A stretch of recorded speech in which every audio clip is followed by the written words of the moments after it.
sponge.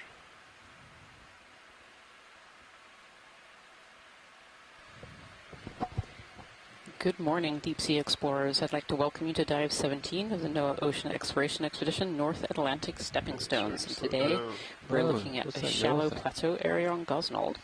You've just seen the bottom. The pilots are going to sit up here, and then we will begin our dive.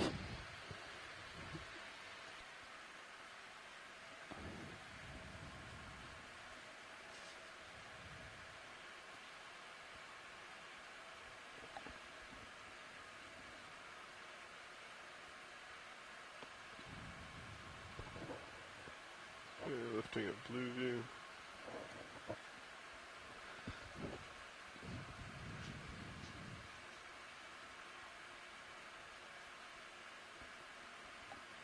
Coming down. Bring your swing arms out. Sure, thank you. Okay. ROV acquiring the bottom. 1446. F5.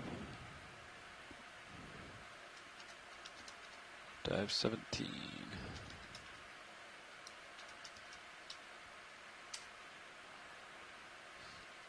Okay.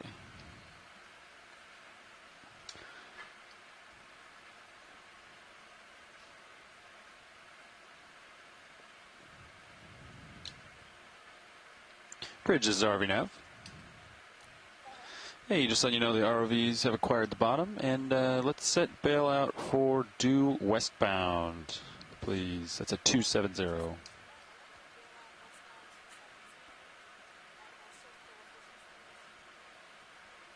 Perfect. Thank you very much.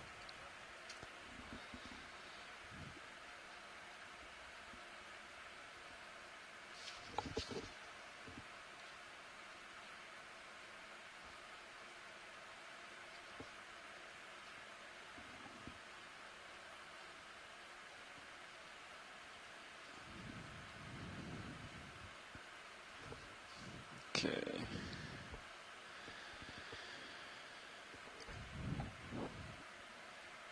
Yes, we have a depth.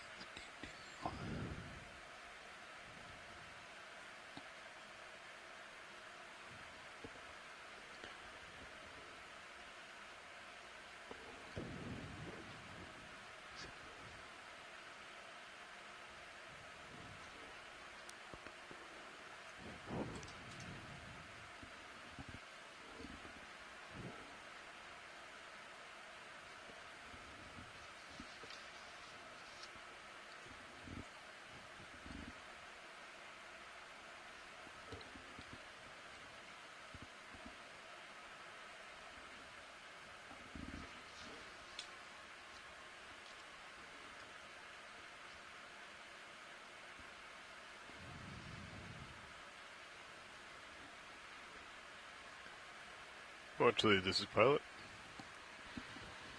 Go ahead, this is Watch Lead. We're set up on the bottom here, and I believe we are ready to proceed with the dive. Excellent. So, so we'd love some quick zooms on some of these corals that are around us, just get some IDs, and then the geologists are interested in setting down and kind of poking at the sediment and rock here to see whether this is stable or loose. Understood, and I'm assuming there's interest in a sample? If there is a good sample, yes, that would be good. I think I saw one up by that yellow sponge. We can take a look here, and then we can scoot up there. Yeah, yep. Perfect. Looks like there might be one right there with the crinoid on it, right at the bottom of the screen. Bottom of the screen, copy. Yep. Lasers on. Lasers are on. Come down and get a look at this coral here right in the front of us, and then we can also be in the same vicinity to potentially grab that rock with a crinoid if that's of interest.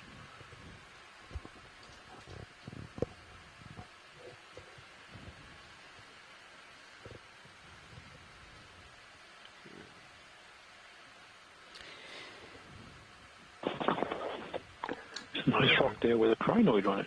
Get a 2 for 1. Come in on this coral here in the background. Yeah, we'll take a look at that, Jason. Just getting some IDs on these corals. So we've landed on Gosnold Seamount on a shallow plateau, currently at 1,783 meters, and we've actually landed in an area with relatively abundant diversity of deep-sea corals here. So this is looks like a Paragorgia, which is the pink in the background, and then the yellow is actually an encrusting zoanthid that's taken over this colony. And this beautiful snake star, brittle star in front too. Pan down to the base when you're ready, video.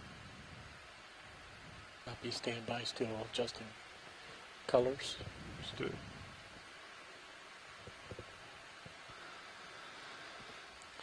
Go ahead to the base. Come down. Okay.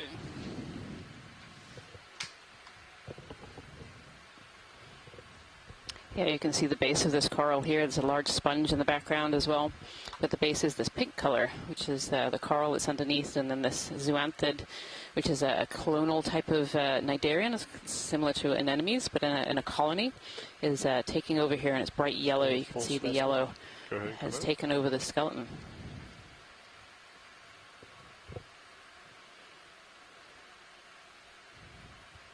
Yeah, I'll take lasers off. Scott Francis has noted that in 2014, when there was a previous dive on Gosnold in a different area, that he'd seen these Paragorgia colonies with this yellow zoanthid before. Let's look at the translucent. Yeah, I was a little late getting off mute there. When we were zoomed in, I could also see on the rock it looked like a stone. Yeah, I'm going to need to readjust. I have a coral right on my left that I don't want to run into. All right, come out, full wide video. Yeah, a little stilliniferous octocoral on the side. And I think there's a black coral right next to it, too, that orange. Thanks, I think it's still holding This yellow zoanthid, I believe, is in the genus Bullagummi zoanthus, and that name was basically a derivation of bubblegum for the... Yeah, it's like has a stem going to the ground. Gotcha. I'm glad you said that, Scott, not me. I had a feeling. I saw that written in the scientific chat, and yeah, that's quite a mouthful. Yeah, so here are some little stoloniferous octocorals. So this is a type of octocoral that actually grows rather than on a skeleton like the one we were seeing in front, but actually on things called stolons, which are kind of little ribbons, and we often see them attached to rocks and underhangs. And you can really see the ones in the front. They're really tiny polyps, but you can see that ribbon going across the rock there. Yeah, and that's a really good view because, of course, the thing we have to distinguish it from is I think layback is slightly decreasing, which is why you may be sliding off of his screen a little bit. And started to grow into the skeleton, so it's really nice. Just as as the current magnitude changes a bit. 176. Looks like maybe a Xena 5-4 as well, ran between my toes. behind and to the left. Let's see. How do you feel, co-pilot? What's the question? If we can stay here and grab the sample. Yeah, if we're There's a couple of those as we're coming down, so Sirius is still moving. perhaps Right, we need to make this quick, so if there's a sample, we should we may see more and more of those as we go along. All right. For those who want were this with to be us, a bio box this is or a Jason rock Chater, box? Research geologist at the U.S. Geological Survey, and biology co-lead, joining you today. Co-pilot, please. Already up. Thank you. This bottom looks a little bit like yesterday, so we can take minis of this and put it we're right going to do a little poking to see what's here. Alright. It's coming live. Yeah, and Jason, they're going to look at that rock with the crinoid on it for a collection here, if it is loose from the bottom. I have a good feeling that it is.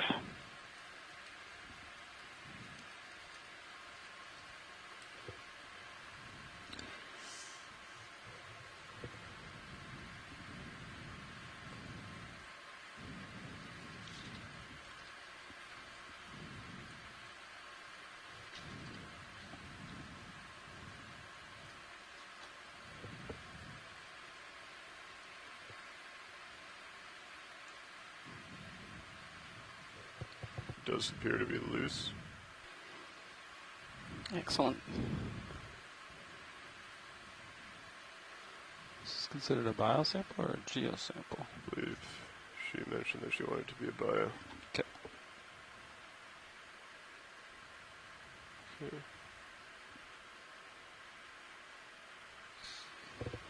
Very nice. You can see this beautiful stalk crinoid on this rock. And maybe even some of those stoloniferous octocorals. Yeah, this is a good sample, both a rock Yeah, from go in ahead. situ and also some bio on there. Looking at the top surface. Coming up. Yeah, some of these stoloniferous octocorals right on top. Yeah, so this one will definitely go in a bio box, please, pilot. Copy that. All right, video if you could come out. We're going to go nice ahead and rock. stow this port outer, if you don't mind. Extending drawer. Copy that, pulling up and out of the way.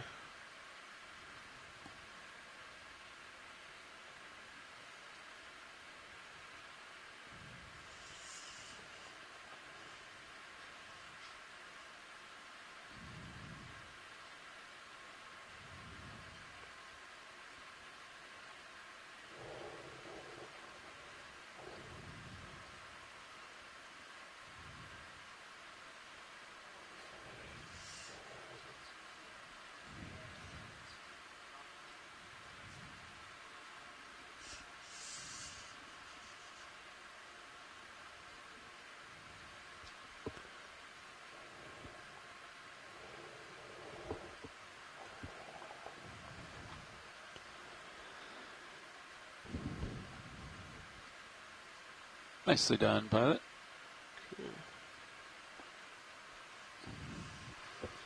Great collection. Thank you so much, pilot.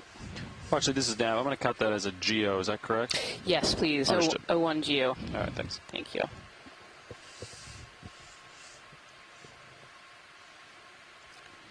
Even though in the end there was more bio on that rock than geo, but it's still a geo. Okay, I'm secured.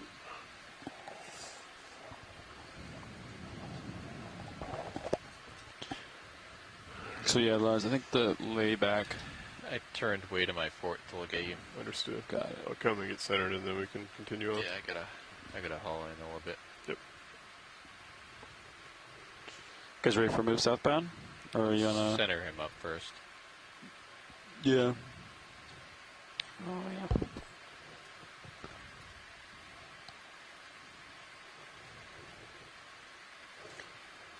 I haven't yet heard that the science has finished viewing this Go area. ahead, Watchley. Yeah, sure. We're just getting into a safe configuration.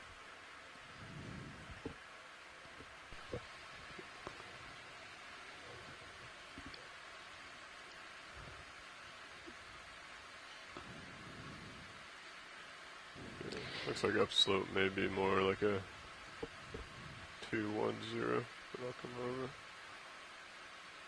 There might be some local lumps. So good morning, Deep Sea With the Explorers. I'd like to global- welcome you to Dive 17 of the NOAA Ocean Exploration Expedition, Yeah, it's North gonna Atlantic be- Stepping Stones. And today our stepping stone I haven't moved. We were supposed to be on selected, so Atlantis II Sirius Seamount, but bearing high currents this morning 170 have now. pushed us south again. And so we're actually doing another dive on Gosnold. Gosnold will be the stepping stone for today. A little bit different of a dive today, though. We're starting actually relatively on the top plateau and working our way up a small step. And so most of our dive will actually be on the very top of Gosnold Seamount. Yeah, 170 And is the it's not very bearing I often that got. we get to explore the very tops of Serious. seamounts, so it's going to be an exciting dive today. How do you feel about that? And as you can Cabela? see, the area that we've landed is just really fascinating. There's lots of deep sea corals here and lots of life. We've just landed, so we're going to have a good poke around and look at some of these organisms. Okay. Watchley, so this terrain looks a little bit different. Looks more... I think this terrain is potentially more exciting for the geologists, so I think this would be a great place to poke around and see what's here. Understood. Thank you. There also might be a potential collection here if this is indeed loose nodules. Sure. I like that bigger one. Yeah, that's what I'm looking at. Yeah, certainly nodules again were not expected in this location. So whether these are, the ferromanganese nodules that we saw for all of yesterday's dive, they definitely have a nodular shape to them and a pretty regular size, which suggests that they For are your regular layback report. formed by the, Video if all you of them want are to come formed in. by the same process rather than rocky debris Got a or crab off the bottom of the screen. pillows or of some type. You want to come out a little bit? I can try and zoom down. See Yeah, it's interesting, Jason, because we That have one been there? fooled before where we thought we've seen nodules and they've actually been very, very solid. So it'll be interesting to see whether these are loose or not. sponge. Right. That's why we poke the seafloor a lot with the manipulator. This is fun. This is a brittle star with a sponge for a head. It's actually tucked in behind the sponge, but it does look like some very funky spider. Yeah, that's a sediment there. So, yeah, lots of sediment. Some of those pteropod shells as well there, Jason? 1,500. Oh, yeah, lots of pteropod shells and foraminifera. Also little That's clear what the video is. pelagic marine planktonic marine organisms, and when they die, their carbonate shells fall to the bottom and accumulate here in quite thick amounts. So it's all really good observations here. Certainly seeing these nodular forms and little broken up pieces of perhaps ferromanganese. We still kind of we get a sense of what we're seeing. We also, if you look at the bottom and you look at the serious view, it may look like there are lines or lineations in the bottom here, and I believe that is due to current, which is winnowing different parts of the bottom, giving a kind of stripy, linear appearance. Look at the arm ready to come out and pop around. So this is really interesting here, Jason, too. So this is another Paragorgia, a bubblegum coral, but this one doesn't have the zoanthid on it, which is a really interesting observation. We don't often see this one without the zoanthid, and actually maybe there's a couple of little zoanthids right at the bottom end. There's either a tentacle or a piece of goo that's got caught up in this coral. You can see these beautiful tentacles. Get the arm ready. Me up, co-pilot. So these bubblegum corals get their name from when the polyps are all contracted and sucked up into the skeleton. The edges kind of look a little bit like a piece of chewed up bubblegum. So it's not the best name for a coral to have, but it's very fondly known as the bubblegum coral. And you can see those beautiful tentacles. This is an octocoral, so we're looking for eight tentacles. And each of those tentacles have these really beautiful feather-like pinnules on the side that help them to grasp food. You want me to hold their video, or you want me to come down a little? It's a little bit off to the side. It's not a great angle on this one. Well, yeah, actually there are a few of these zoanthids. I can just see them poking through the branches. So Scott France was noting on the scientific chat room that it's not very often that we see these Paragorgia without that zoanthid taking over some of the skeleton, and I can just see it poking through between the branches.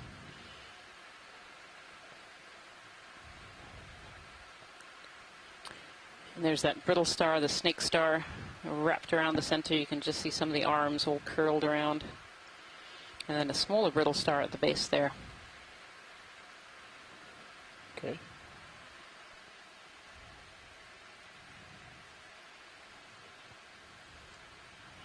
And then more of the sargassum as well. I've seen a couple of patches so far, and we've only just landed. I think we wanted to dig around in the dirt a little bit. Okay. The sargassum is transported down from the upper ocean. For wide. Copy that, thank you. Rian, I just wanted to say about that observation of it looked like maybe just one polyp of the zoanthid, maybe two. But here's another good example of where we would like to get some more scientific resources here. We could have a camera, for example, put on this colony so we could monitor over time how quickly does the zoanthid overgrow the Paragorgia and how fast is the Paragorgia able to grow while it's got that on it. Really interesting observation. Yeah, absolutely. That's old data that we really don't have, and it's kind of this long-term data that is really missing in a lot of deep-sea biology.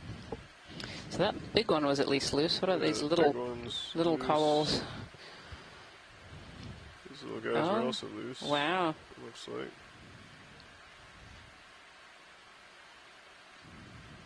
Is there a bed of anything hard, or is it all loose? Here we go. It's pretty loose again. Yeah. Again, an unexpected find. We found nodules again. At quite a shallow depth, so this too. Is interesting. Interesting in another context, and that is that I'm looking at this Paragorgia colony and now realizing that it's on a somewhat unstable rock, that nodule that can be turned. And if you look at the growth form of that colony, in fact, I think that's what's happened. The rock has tipped over towards the ROV, and the branches have started to regrow. Instead of growing directly up, they're now sort of curling to get itself in better position for its position being affected by the current. And this is something that's been seen on nodules off the west coast of British Columbia, where the coral can grow up in the current, but because the rock is loose, it can actually get dragged. I think some of these are going to be pretty large for the suction sampler. We can try and get some small ones with it, or we could go ahead and grab one of these with the jaws if you're looking for the larger nodules.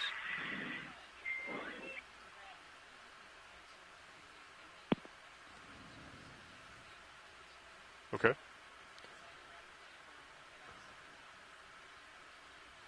All right. Yeah, we can go ahead and I think we can grab a few. We can go ahead and put this in the port. If you could bring in my port rock box, please, co-pilot.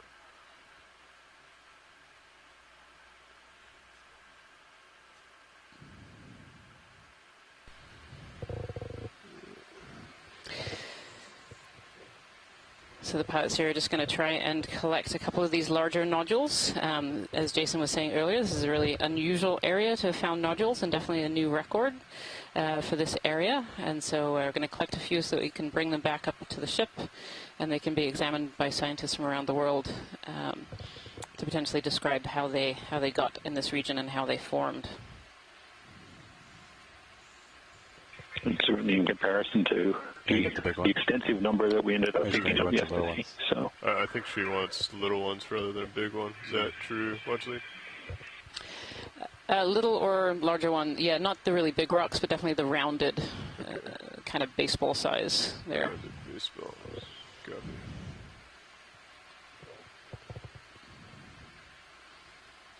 That one looks really round, doesn't it? Yeah. Something growing on that one. You want to zoom in tight video on this one back here? Is that something growing on it, or do we want to try and avoid ones that have biology on them? Watchley? I think that one's coming out of the... I think that one's coming out of the ground. I don't think that's coming out of that particular rock. Okay, so this is kind of the type that you're looking for, though? This circular? Absolutely, yeah, the very circular. Excellent. Come out partial video, please. Thank you.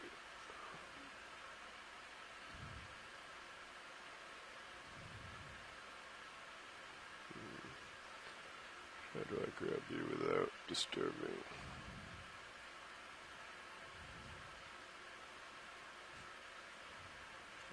He's on that guy. Oh, yeah. If this is on it, do you not want it? No, I think that's fine, pilot. That's good. Right, full wide, please.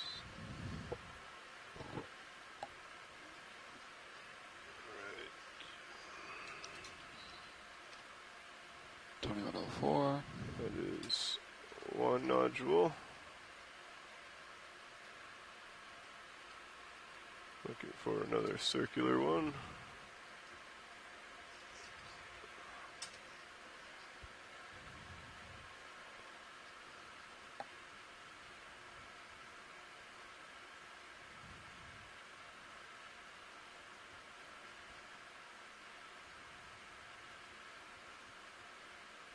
To be port forward.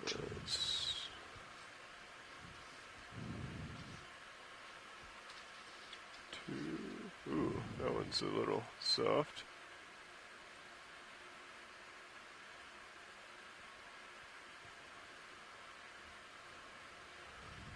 And you said 3 of these watch lead, or do you want some more? Yeah, 3 or 4. 3 or 4, copy. Yep.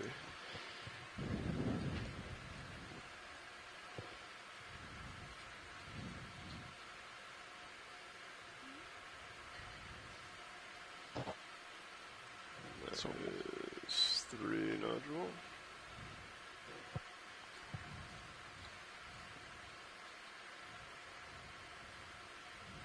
And is there another one that you saw that you might want? One for luck.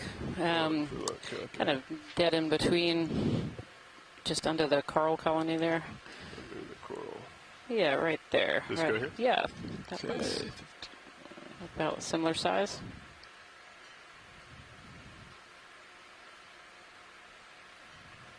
That looks like a circular one.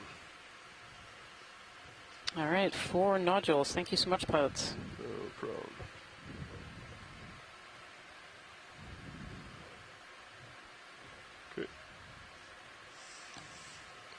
there anything else you'd like to do while we're positioned in this area, or? No, I think that's good, though. Jason, do you have anything else? No, that's excellent. That should be enough to get a really good statistical geochemistry out of them. So, and for comparison to yesterday's, so that's perfect. Thank you. What was your grip force on that? Grip force 5.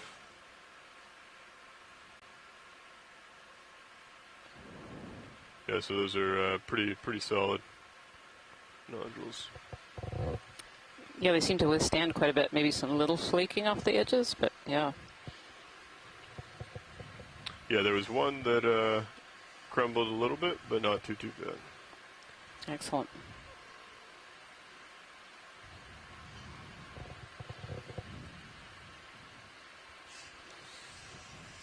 Are secured. What's up?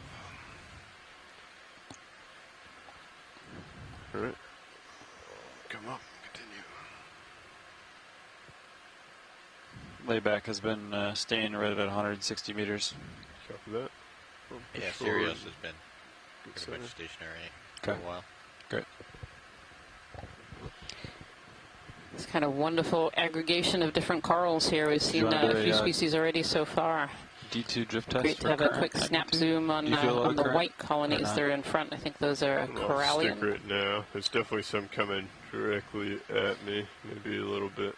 It's coming from my starboard. Slightly. Across my port. I see one of these metallic gorges as well, these umbrella-type corals. Yeah, so it's pushing me pretty much northeast. Okay, so from the southwest to the northeast. Yep. It's kind of in line with these lines you're seeing? Almost, or not quite? 100%. So I'll look in the direction of current. It's like right here. Okay. So that kind of linear pile of sediment accumulated there is kind of pointing to that sort of current activity on the bottom here. You know, almost pushing, you know, the nodules and the sediment around them into these linear bands. You know, strong enough current can certainly move the nodules, probably not just rolling them constantly along the bottom, but and that's certainly one of the mechanisms of nodule formation is this movement that they undergo to create the concentric bands of precipitation of the different metals. Go ahead, watch that. You know, so yesterday we were at, you know, over 3,000 meters water depth, and with quite strong currents down there, and we saw extensive nodule fields. We're above 2,000 meters now at about 1,780 meters, still strong currents, and again we find nodules. So certainly the conditions, both deep and shallow on Gosnold Seamount, are favorable for nodule development. Of course, we have to get these back and cut them open to really see what's inside and what type of nodules they are. And they're squeezing all it before the coral gets closer. So we'll keep looking. Yeah, really, really fascinating area, and the pilots were saying that the current is coming at them, you know, directly as we kind of looked up the slope. And here's a beautiful corallium colony, actually 2 colonies on the rock, and you can see that they're really kind of facing into that current.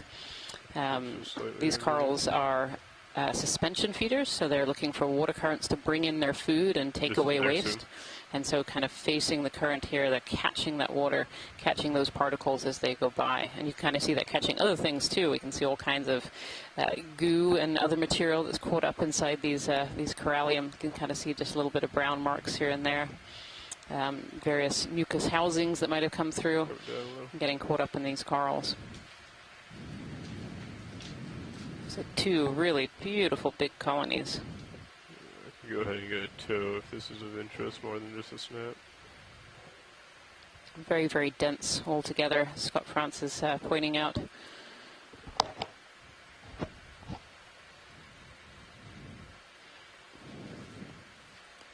With some of the polyps behind, some of the polyps in front. Go ahead, Scott. Pardon me.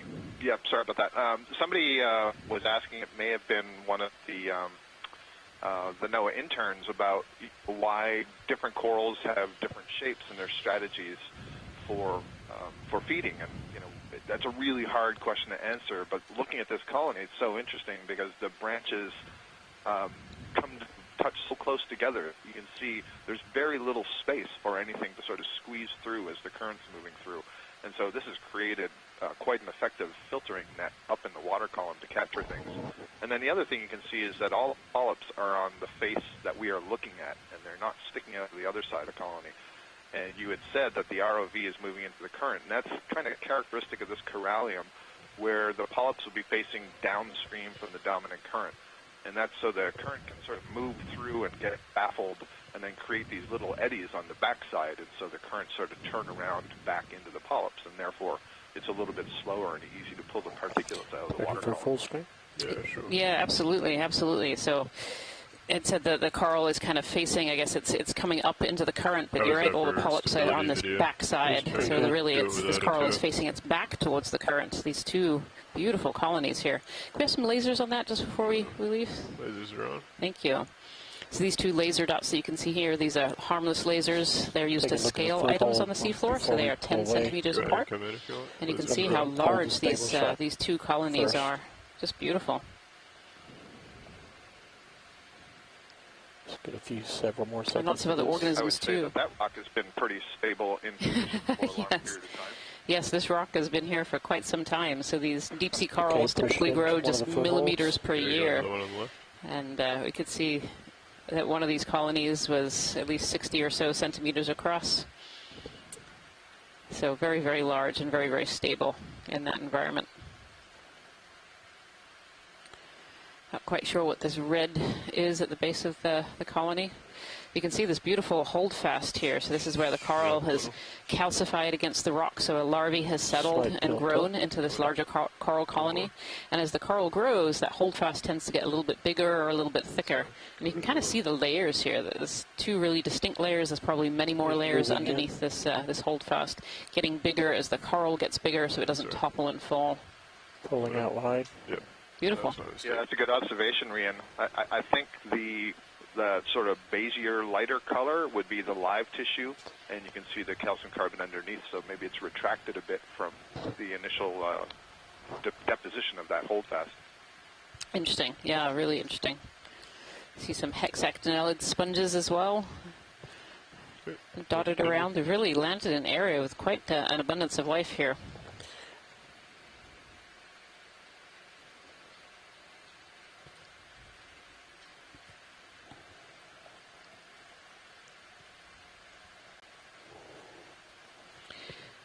So the goal of today's dive is we've landed here at 1,782 meters. We landed not that long ago, and we came across this nodule field already. Done a little bit of sampling for geology and a little bit of sampling for biology. And now we're going to work our way towards a small little step, and this step will take us up onto the main plateau of this seamount. This is Gosnold Seamount.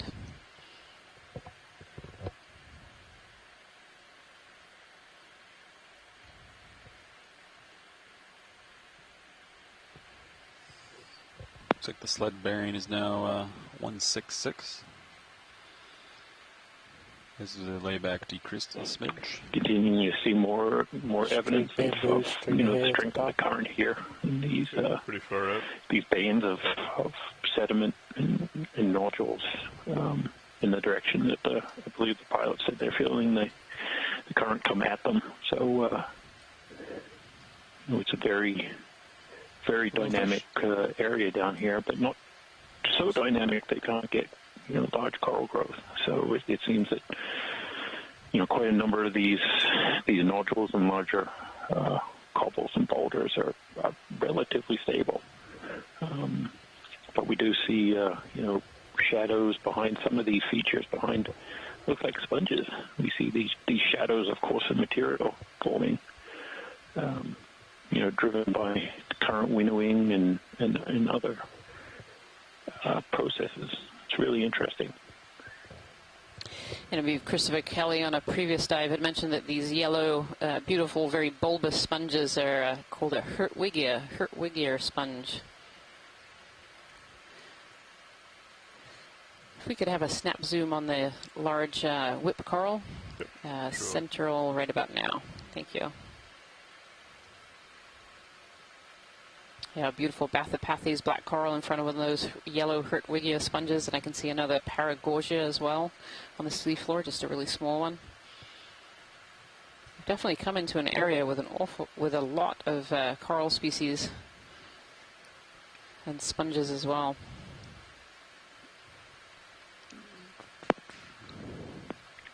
You can also see on this bamboo coral with another indication of the dominant current coming towards us. You can see that it started to grow up, and then it's kind of leaning towards us as it's continued its growth. So that suggests that this current isn't just,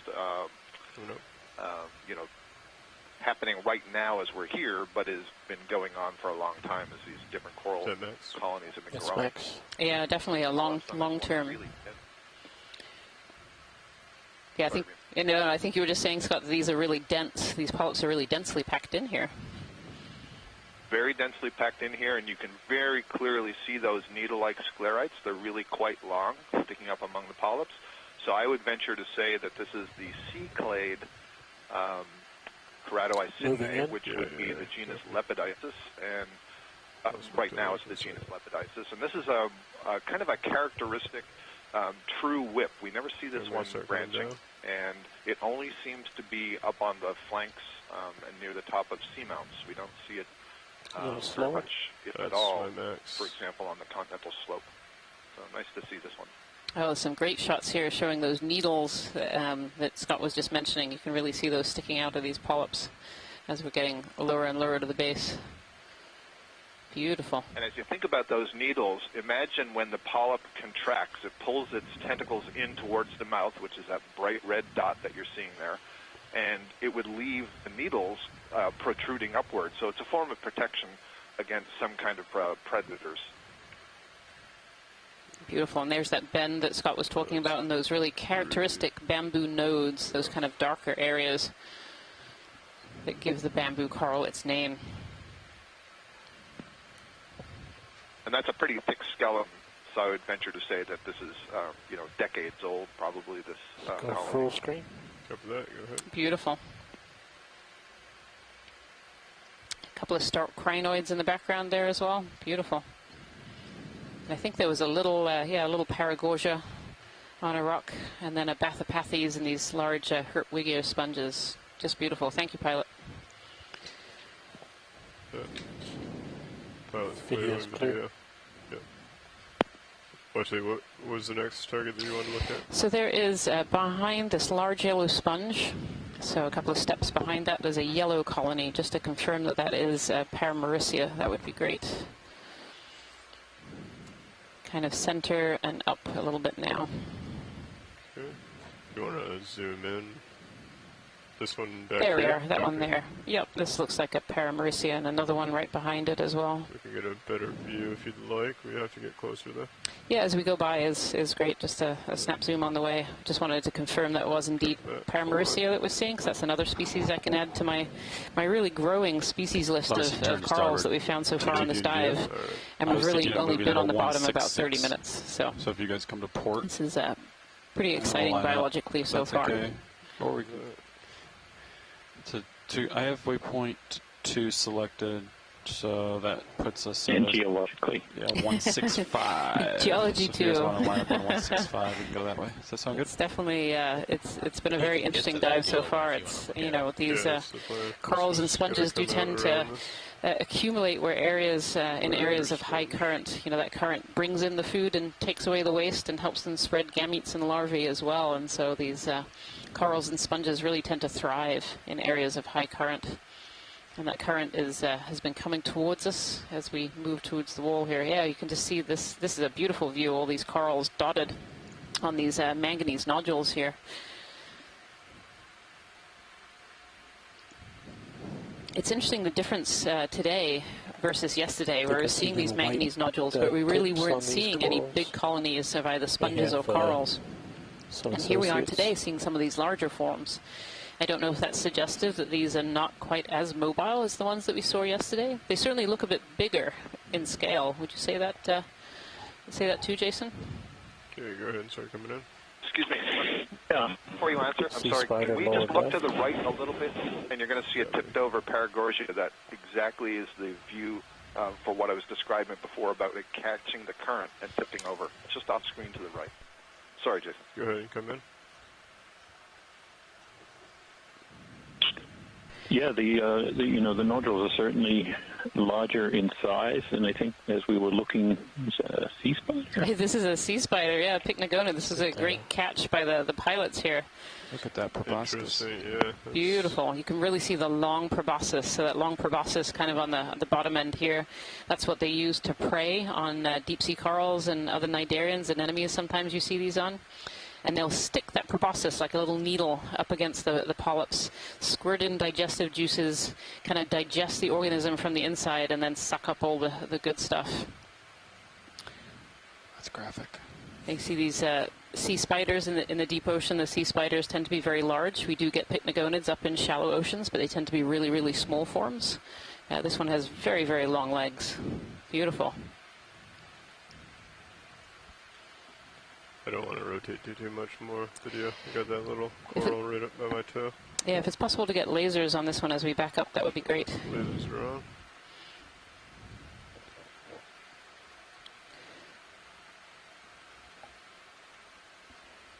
There we are. Look at that. So those lasers are 10 centimeters apart. Look how big that spider is. And these Pycnogonids are arachnids, but they're not true spiders. Let's get one more. Yeah, at least 15 centimeters or so, leg to leg. Beautiful. I don't want to rotate any more to port. Okay. So we may walk over. Rotate a little bit. See the eyes. Yeah. Got a little coral right there that I don't really want to. Okay, coming up.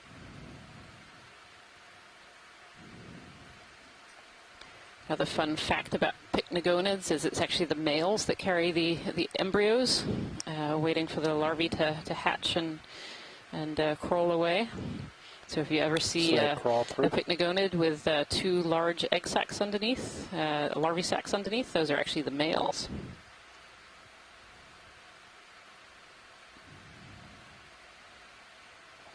Video's clear. Copy that. Pilot's clear. Thank you, pilot. What else do we... You had mentioned something lower right. Yeah, so there was interest in all the way to the right. It's actually quite far out from where we are right now. There's a red coral that's kind of tipped over. I think it's still right from here. Yeah, just for clarification, I wasn't asking to go over it. Okay. But just if you look at it at the side, you can see what I mean about it tips the if you want to do a snap zoom here, video. nodule over, but continues to grow. We don't need to go to it. Yeah, this one here. You see all the branches and start to curl upward. It's like curling the fingers of your hand. Yeah, this one is very distinctly tipped over, Scott. It's the whole nodule you can see is fallen over. Rock and then got too big. This is another Paragorgia. It continues to grow.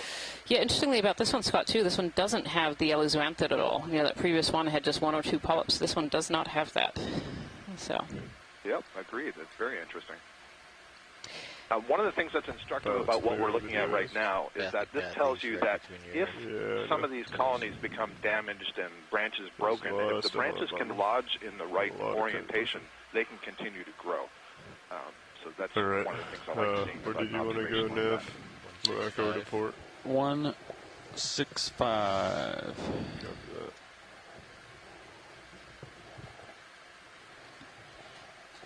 Gets us to waypoint 2-ish. Gets us up the hill here. Settling over. Lots of these Bathypathes black corals. And this seems to be an area that's a bit more consolidated, Jason. A bit more pavement-like, or at least joined together. Left side a little bit. Yeah.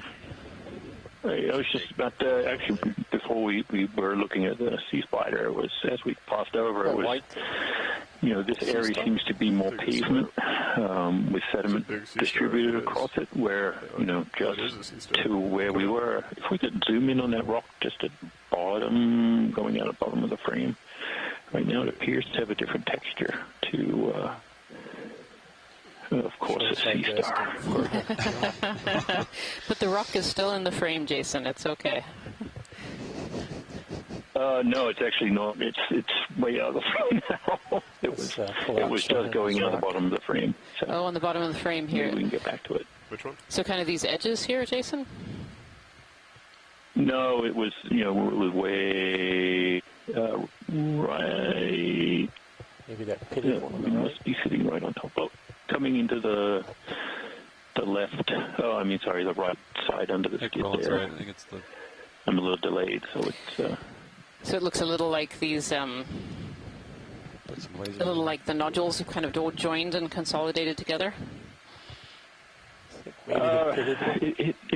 I'm not sure what it is. It seems to have the texture of a carbonate, but you're seeing it just a little bit quicker than me, so.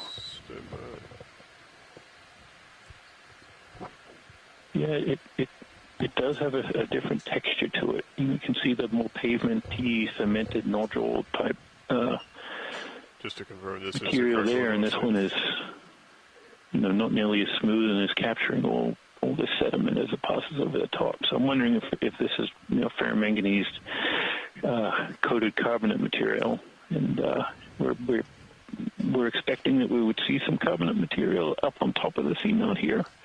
Being shallow enough, it's very,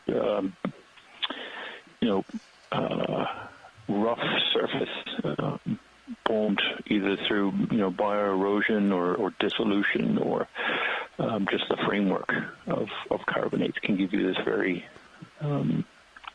caustic, we call it caustic for a term for this kind of holy, kind of rough texture. And so that's great. That's a great zoom. Thank you. Hopefully we'll see some more of that as we move up. You guys want to move that way? Yeah, sure. You can go back to the sea stop now, I guess. It's waiting. Yeah, it looks pretty clear, right? We're in a 165 degrees, speed 0.2. Go ahead, watch lead. Are you good with that, Copilot? Video swapping out. Understood. You want to take a look at the sea star or keep moving? Bridge is RV nav. Copy. Yeah, you guys ready for a move? All right, that's range 30 meters. That's 30 meters. Bearing 165 degrees, speed 2.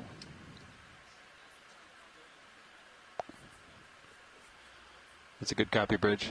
1532. All right, it's a move underway, pilots. Copy, thank you. So 165? 165, aye.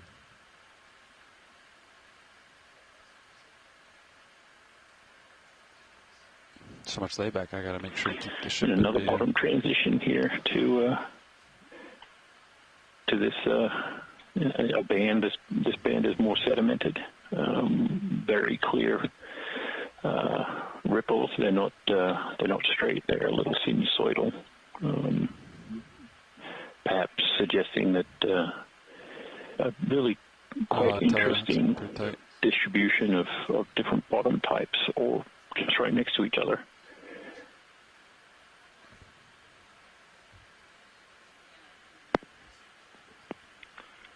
Jason, I think that large orangish coral in the background may be new for the expedition. At least I haven't seen it on any of the dives I've been tuned into.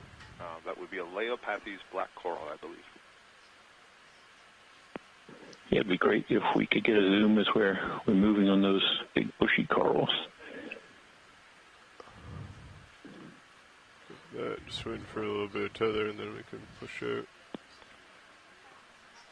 Go ahead, watch 2.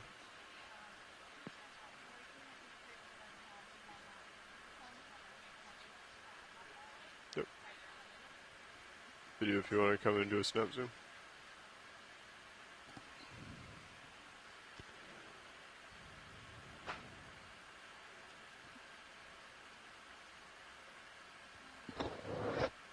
See the current go by. Yeah, it's pretty strong. Blowing in the wind. This is the one that you were looking for, watch the. So that is absolutely what we're looking at. This is a black coral, genus Leopathes. A couple of interesting facts about Leopathes. Black corals in general have very thorny or spiny skeletons. They also sometimes are called the thorny corals. Leopathes, though, has very smooth branches. It's only when you get to the very smallest of the branch tips that you find very small thorns. And so really interesting texture when you have the colony in your hand and you're feeling that skeleton. The other thing is that Leopathes, I'm pretty sure, I'll have to check my notes, but I'm pretty sure in terms of the studies that have been trying to age different corals, Leopathes is the oldest known aged coral. There was a colony from south of Hawaii that was sampled and aged using geochemistry and estimated to be 4,500 years old. So these things can live for an extremely long period of time. And they grow very, very slowly. Check, 1, 2, check. Thanks, Scott. Yeah, it's always fun to see these guys and try and take guesses at just how old they might be. Coming up a little. You have a stock crinoid there in the side view that we were just looking at, as well as some little orpheroids down on those small rocks there at the base. Okay. Pilot's clear when science and video are. Good morning, Casey. So the other fun fact about these Leopathes is that they produce extreme amounts of mucus when they're disturbed. It's really quite fascinating that you have these really tiny polyps, and the polyps are able to exude. Clear video, or it's a mucopolysaccharide is a technical term, but it's basically a sugar with some mucus components that when it hits the water, it sort of gels out, and it's quite fascinating even when you take a small branch. Basically 4 hours about to come off in big globs that you can pick up in your hand. It's that solid. So there's probably some interesting natural products chemistry involved there. Presumably in the mucus is something that is attempting to ward off any settlers on the colony. Thanks, Scott.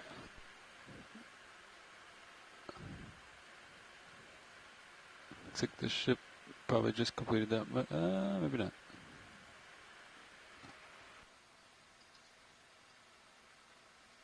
Not quite. We've got a bunch of crinoids here on this coral. I think that's another corallium. Pretty large colonies in this dive, huh? Especially for kind of a sedimented bottom, but they have enough. So it looks like a corallium rocks to hold on to. On the side here, and yeah, it looks like a really nice perch, doesn't it, for these crinoids? Must be all the current blown by. Yeah, one of the things that we end up frequently comparing these deep sea corals and sponges to is to rainforests, and they serve similar roles of providing structure for the community that a tree might, where birds and animals might get up into the tree for their habitat. You also have things like crinoids and squat lobsters and sea stars that all get up into the branches of these corals and make it their home. And even the dead skeleton, as you see here, ends up providing home and habitat for a number of organisms. As you look there, you've got quite a few organisms that have colonized the dead part of this colony as well. Let's start coming up. We're looking at deep sea squirrels, right? Take the bridge. Exactly. I think I see a clump of zoanthids with its tentacles retracted at the base there. And yeah, this is kind of interesting how the right side of this colony doesn't appear to be dead. I started the move 5 minutes ago, and you just started moving, so 5-minute delay.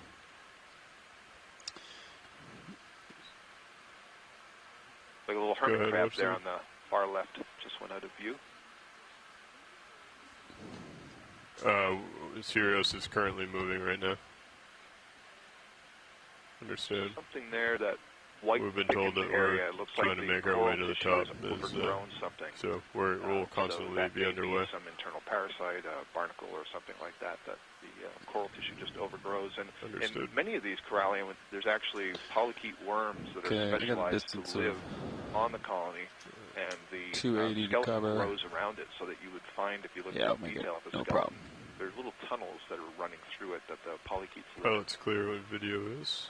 So what you can do if you're at home is, as you're looking at this colony, try to spot the branches that seem a little bit thicker than normal. wider diameter than normal. That Current decreased a little bit, but layback seems to be maintaining. The wide view of this little area in this community is pretty impressive too. You can see probably 4 or 5 different species of coral, a number of different sponges, and then every time you get a little closer in, you see more life and more animals that have made these colonies their home. It's a pretty impressive area.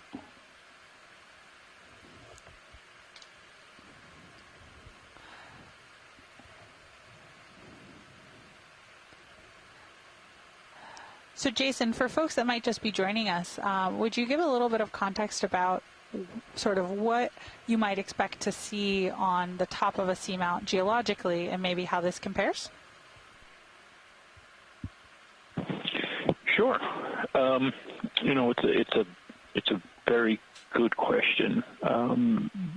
Certainly from just the fact that we don't know a whole lot. I mean, there are more than 20,000 plus seamounts in the oceans, and only a very small number have been visited. So certainly some are like we're seeing here, kind of a mix of rock and sediment. Others are completely swept clean of sediment, and then you're seeing either the volcanic rocks that form the seamount, or carbonate rocks from when the top of the seamount was at or just below sea level. So it's very interesting in that when we do come down, we make some assumptions and some guesses, educated guesses on what we'll see when we get there, based on the water depth and the location and what we may or may not know from other seamounts in the region that are being visited. So, one of the things that we were very interested in for this dive, it had been planned to be on Atlantis II Seamount, which is the next seamount over to the west from here. Was what that distribution of sediment on the top of the seamount was. Was it thick, or was it sparse, or was it a mix? If you want and here we're seeing the one on the stalk or the one on the ground? Quite an extensive exposure of harder bottom substrate. A lot of these, when we first landed, these were all individual nodules. Now we seem to be seeing the nodules are somewhat cemented together, forming more of a pavement with sediment in between. And we have crossed over a bunch of different environments, even in the last few meters. And that's a function of the very strong current that we're seeing here. And on the bathymetry map,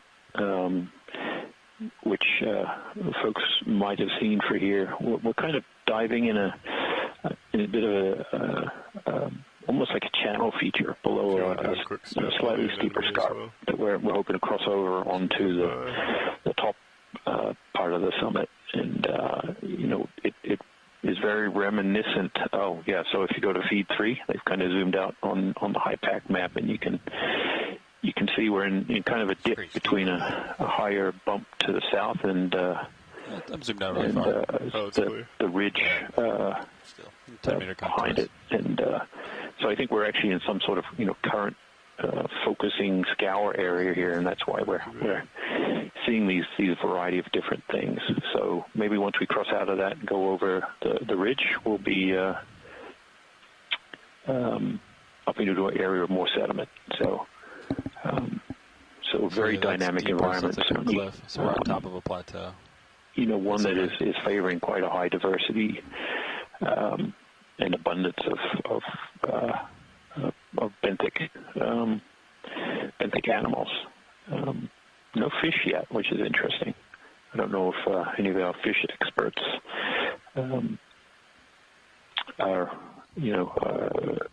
will chime in on the science chat that we have going on, where we we get fed a lot of the information that we do bring to you. We're not an expert in everything we see. We rely on experts from around the world to help us interpret and identify what we're seeing. But I haven't seen any fish yet, and that's kind of surprising. I thought we would have seen some by now.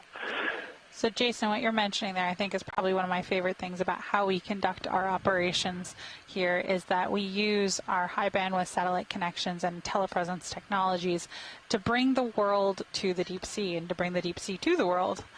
It means that we're able to sail with just a few scientists on board, but that we don't have to be limited by that. That we have the entire science capital of anyone with an internet connection that can help us identify things and can really make sure that we are getting the most out of every dive.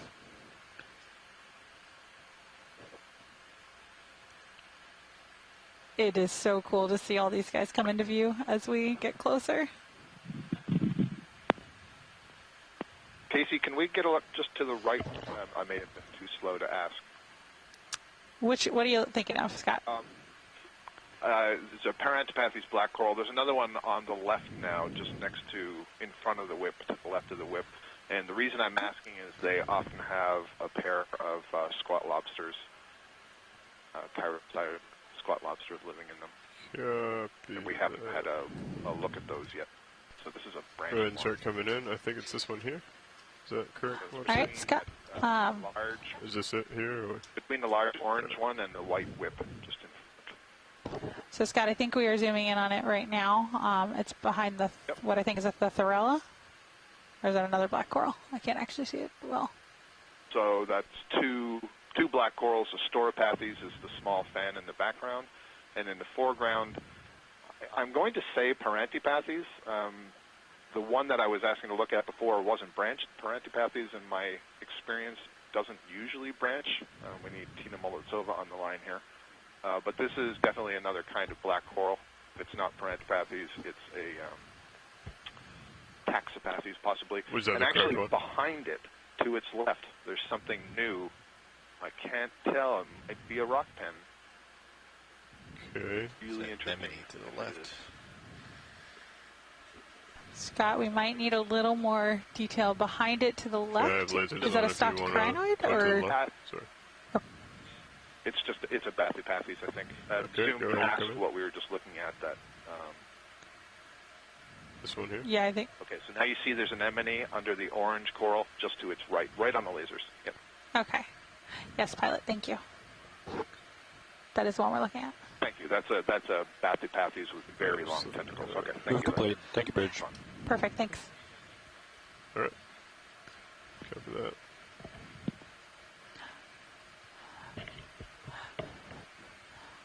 Alrighty. So yeah, this site has quite a few corals and quite a high diversity, it seems like, compared to what I would have expected to be up here, which is exciting.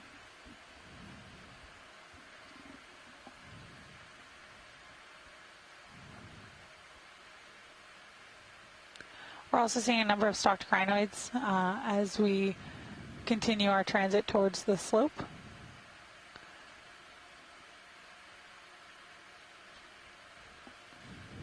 As well as brittle stars hanging out on top of corals and sponges and on coral and sponge skeletons as well. Or dead coral and sponges.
kind of traversing a little more quickly than we were at the start. Part of the getting off to my port. The goal of this dive is to cross this just started moving maybe 2 minutes ago. area here, climb up the 70-meter or so high scarp, and get up to the next sort of platform and sort of investigate what's going on right at the top. So normally, I think we could actually move 20 meters down here and spend the entire dive looking at just everything that we're seeing. There certainly is no shortage of corals and crinoids and sponges and any other number of benthic fauna. There's obviously some really nice rocks and sediment under all of that as well. But very high diversity and quite high abundance, I think. Is that a little fish or a shrimp? Or maybe a fish? A little fish.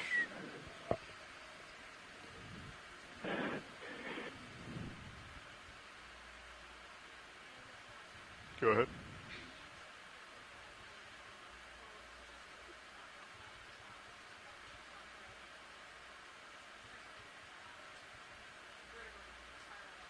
Copy that. If you want to do a snap zoom, go ahead and come in video. And we heard from some of our experts onshore, Ken Sulek, who it's one of the firework corals. Yep. It's clear what video is. This is it, Anaritagorgia.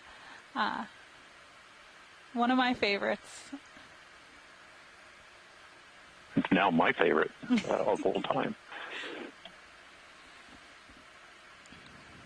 But I was saying one of our fish experts,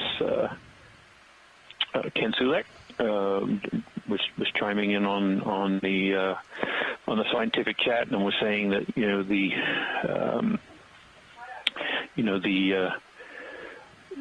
environment we're in, the high current,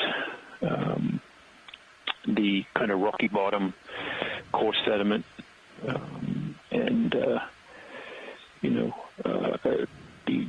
certainly high number of large attached corals we're seeing is kind of leading to an unfavorable environment for a lot of fish. So that it goes to explaining why we're not seeing so many. We just saw that little one, but the larger ones for sure are absent, and what we're seeing is kind of reflective of why. So that's great information for a non-fish person like myself. Another move. Yeah, it's so. Okay. That one should just be kind of ending for Josh. So go ahead, watch it.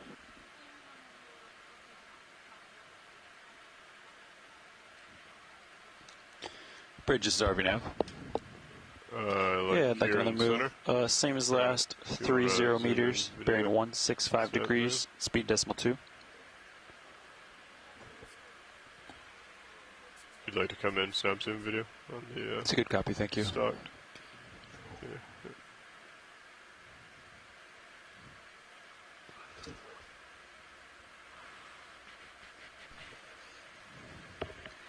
So, yep, this is a Metallogorgia. And one of the ophiuroids that is the brittle stars that hangs out right in the middle of them. They always seem to have an associate there with them.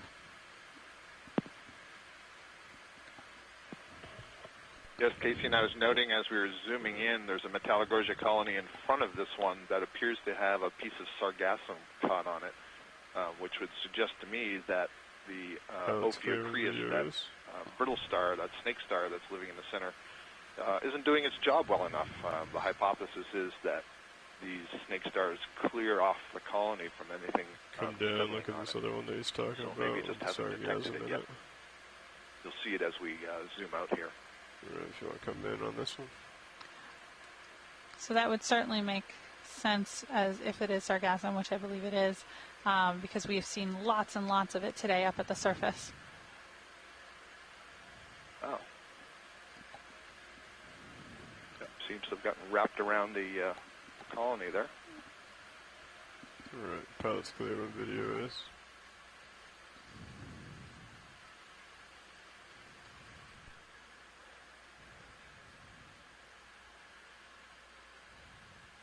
It's really fine sediment.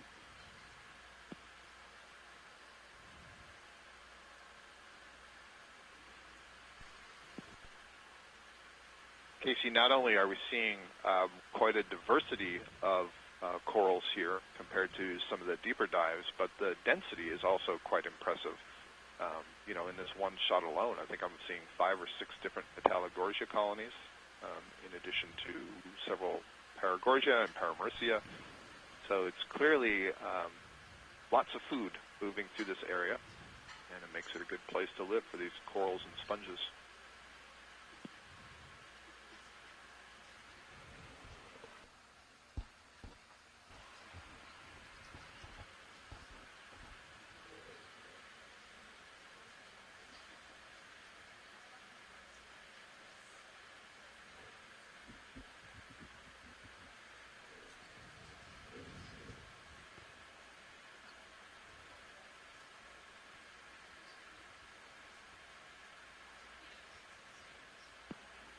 Jason, if you're still there, it looks like, you know, behind these rocks you see this sort of a winnowing pattern, I guess showing the currents that are moving downslope. Yeah, some of these rocks, and even earlier we saw some of the sponges were actually causing these shadow areas behind them, where you get this interesting pattern of sediment winnowing. And it really is diagnostic of you know, how we can identify both the direction and the strength of the currents. We see as we move along here, we're seeing, you know, different types of ripples. These ripples, the shape of them, and you know, the way that they're kind of bending is also telling us the direction. As we pass over these ones in the frame, that they're bending towards us, suggesting the current is coming from out in front of us, just as the pilots were mentioning, and to get these more sinusoidal or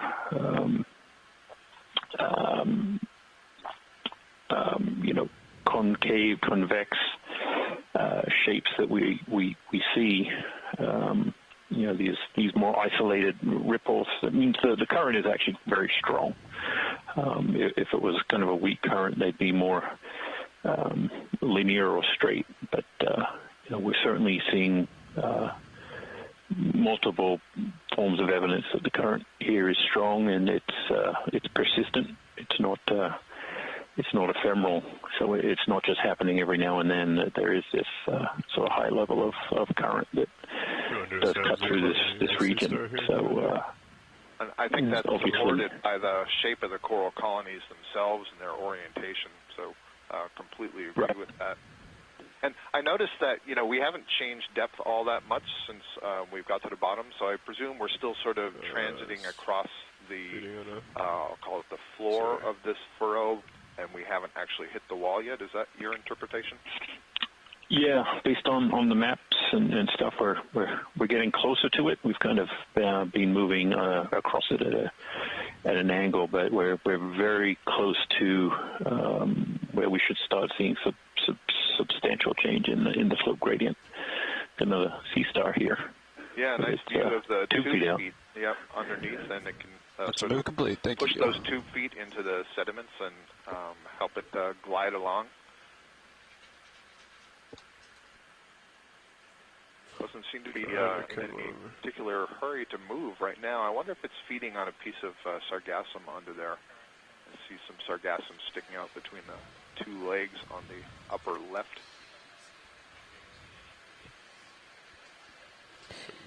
Yeah, it could well be, Scott. I can see some sargassum up that top end as well. So maybe. Yep. Thank you so much, pilot. That's great. There's a suggestion here from Bob Carney. This might be Ditaster, and we're waiting to see if Chris Ma is online to help us out.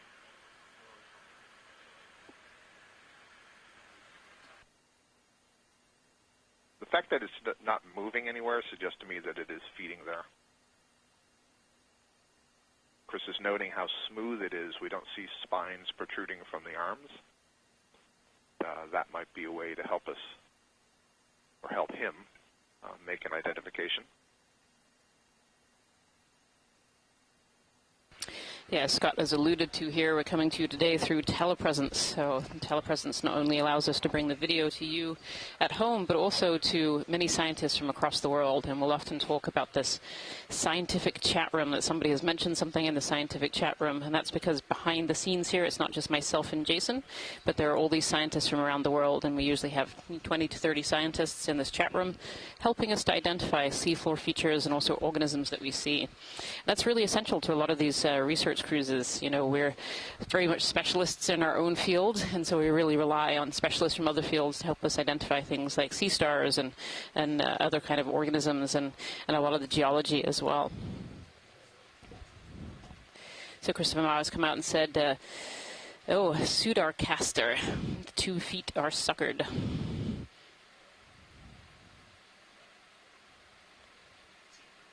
Very nice. Yeah, I noted that about that tube feed. You know, I had wanted to say that it uses the tube feed to push into the sediment and move itself along, but then as I started to say it, I thought, well, those aren't pointy tube feet.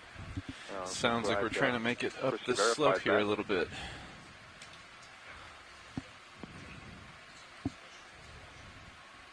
And it also sounds like we have a bit of current here today.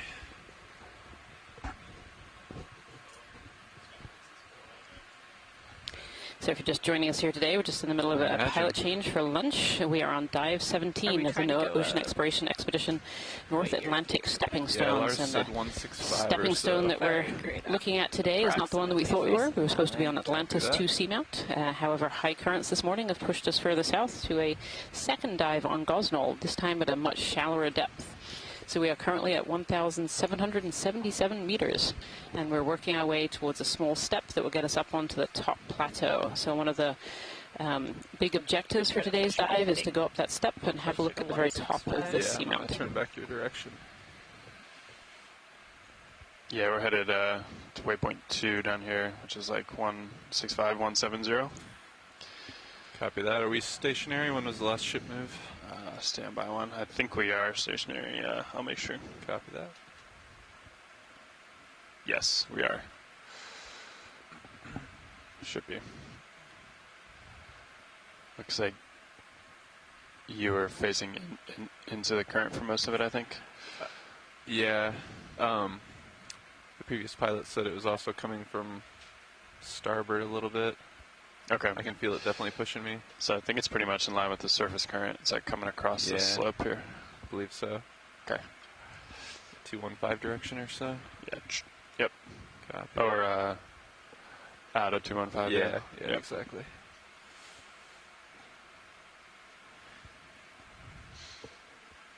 And we have a couple samples, and it sounds like we're trying to make it to waypoint 2, if I'm not mistaken. That is affirmative.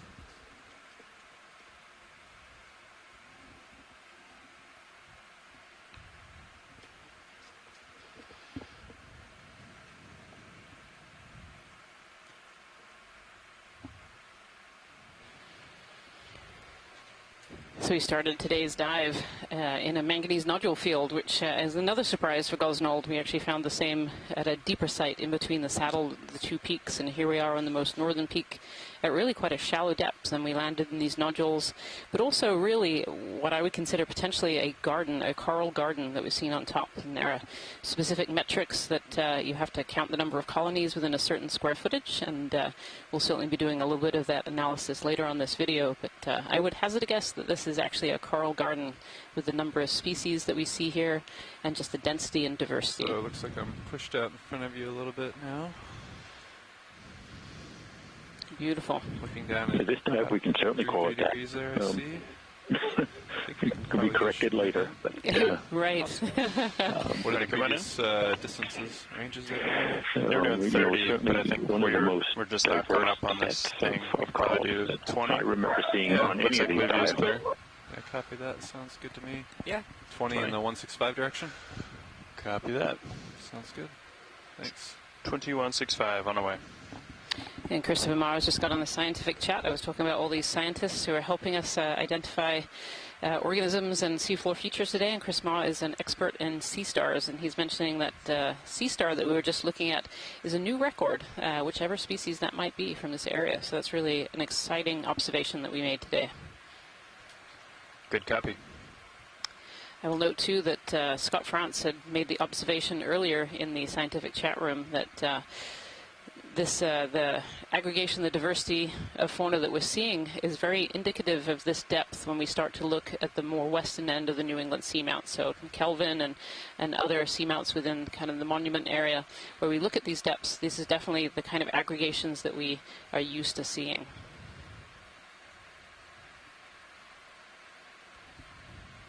We actually just crossed over this really kind of interesting area of sediment accumulation. Almost seem to be forming dunes. It's probably underneath there is some type of harder substrate, but these very continuous ripples. Even one of these corals has just been completely knocked over, and is now in the process of being buried by the sediment. Yeah, it's really interesting. Yeah, I was just saying it's really interesting. Reflective. Either been knocked over by a larger organism such as a fish, or maybe it's actually, we've seen some of these corals that landed and grew on these small nodules that were then knocked over. And then, of course, that high current, those ripples going through. Really interesting. Yeah, it's funneling sediment, in very small bands here. And you can see the ripples are climbing up the back of this almost dune, like you would see on a beach with this material on the backside. Definitely feels like I'm pushing into the current at this setting. Here as we cross over it and just sneaking around these rocks, but very powerful currents here, shifting these sediments. No doubt moving, a number of these nodules around in different ways. Sure. Actually wondering, what is this purple? Zoanthid or something on this coral on the rock there. Yeah, it's really fascinating. We're just going to have a quick zoom in here as we go by. Not quite sure what this purple is on the edge of this coral skeleton. This looks like a dead coral skeleton. I don't think there is much in the way of live tissue from the original colony. That's going to be an octocoral. Yeah. I like to call it the royal purple octocoral. It's a clavularid. It grows as a mat or ribbon over, as you're pointing out here, dead skeletons. And so this is something that we know from out here.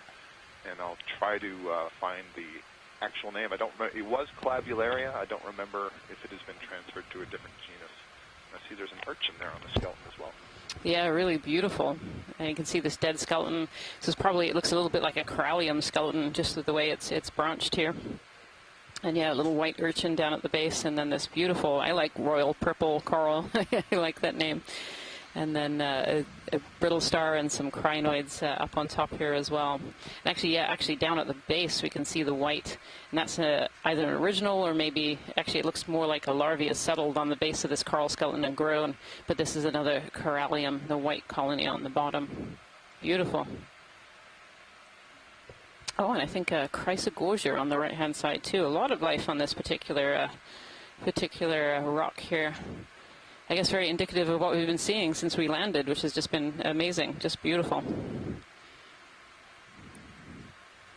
Thank you so much, pilots. That was great. Sure. Let me plop down and get you a more stable viewpoint of this guy. This one right here, yeah? Stand by.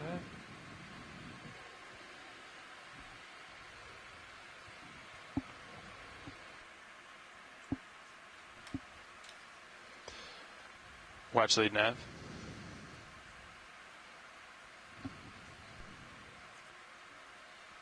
Alright, got my toes dug in here. We can come on in. Or whatever viewpoint you need. Yeah. While pilots are setting up for this beauty shot, I just want to let you know we are still moving towards waypoint 2. We're going to keep those moves in pretty constantly just so we make sure we make it to the top there.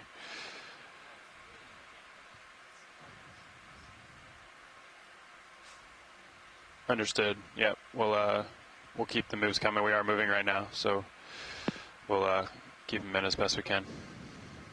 Sure. I'll note as we're looking at this this wonderful scene. Go ahead, Bridge. When we zoom out a little, you'll Roger, see it thank you. again, but we have that really nice lemon yellow, we have the purple, we have the red of the Paragorgia, Copy and that. then the Nice zoom. Thanks, different video. color yellow of the zoanthid Very beautiful. overgrowing the Paragorgia. And so even though, and then the pink of the Chrysogorgia. And so even though we're down here in the deep sea, what are we, 1.7 kilometers deep, and there's no light, there's still lots of color if you bring light here. And there's Was it in for that? I wasn't in for that. I was doing manual. Gotcha. Using it for. Just wondering if it was holding okay with the tether, probably trying to turn it. Yeah, I can try that on the next setup. Yeah, I mean, whatever you think. I was just curious. With this sea star. Yeah.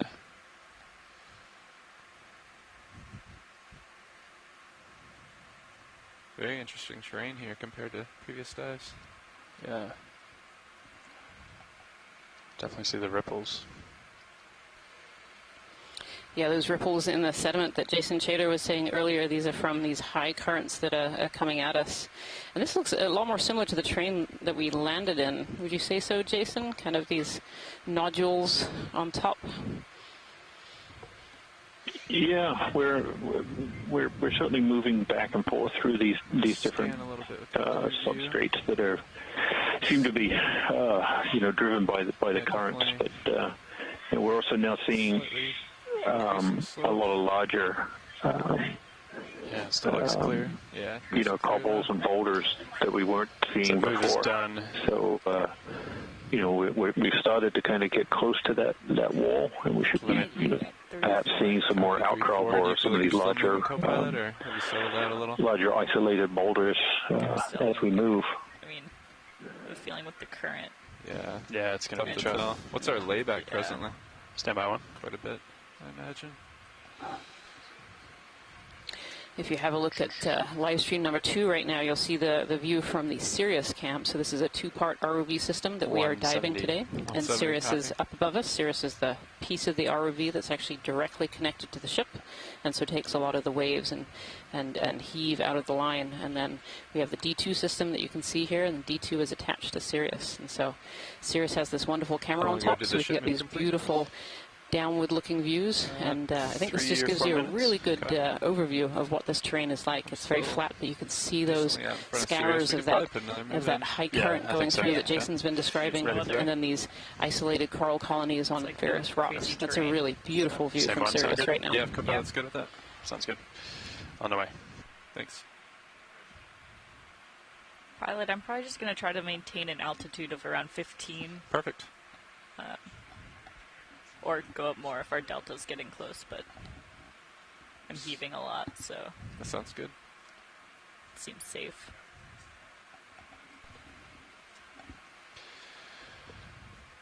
Thanks, Nav. Yep, moves in. Copy.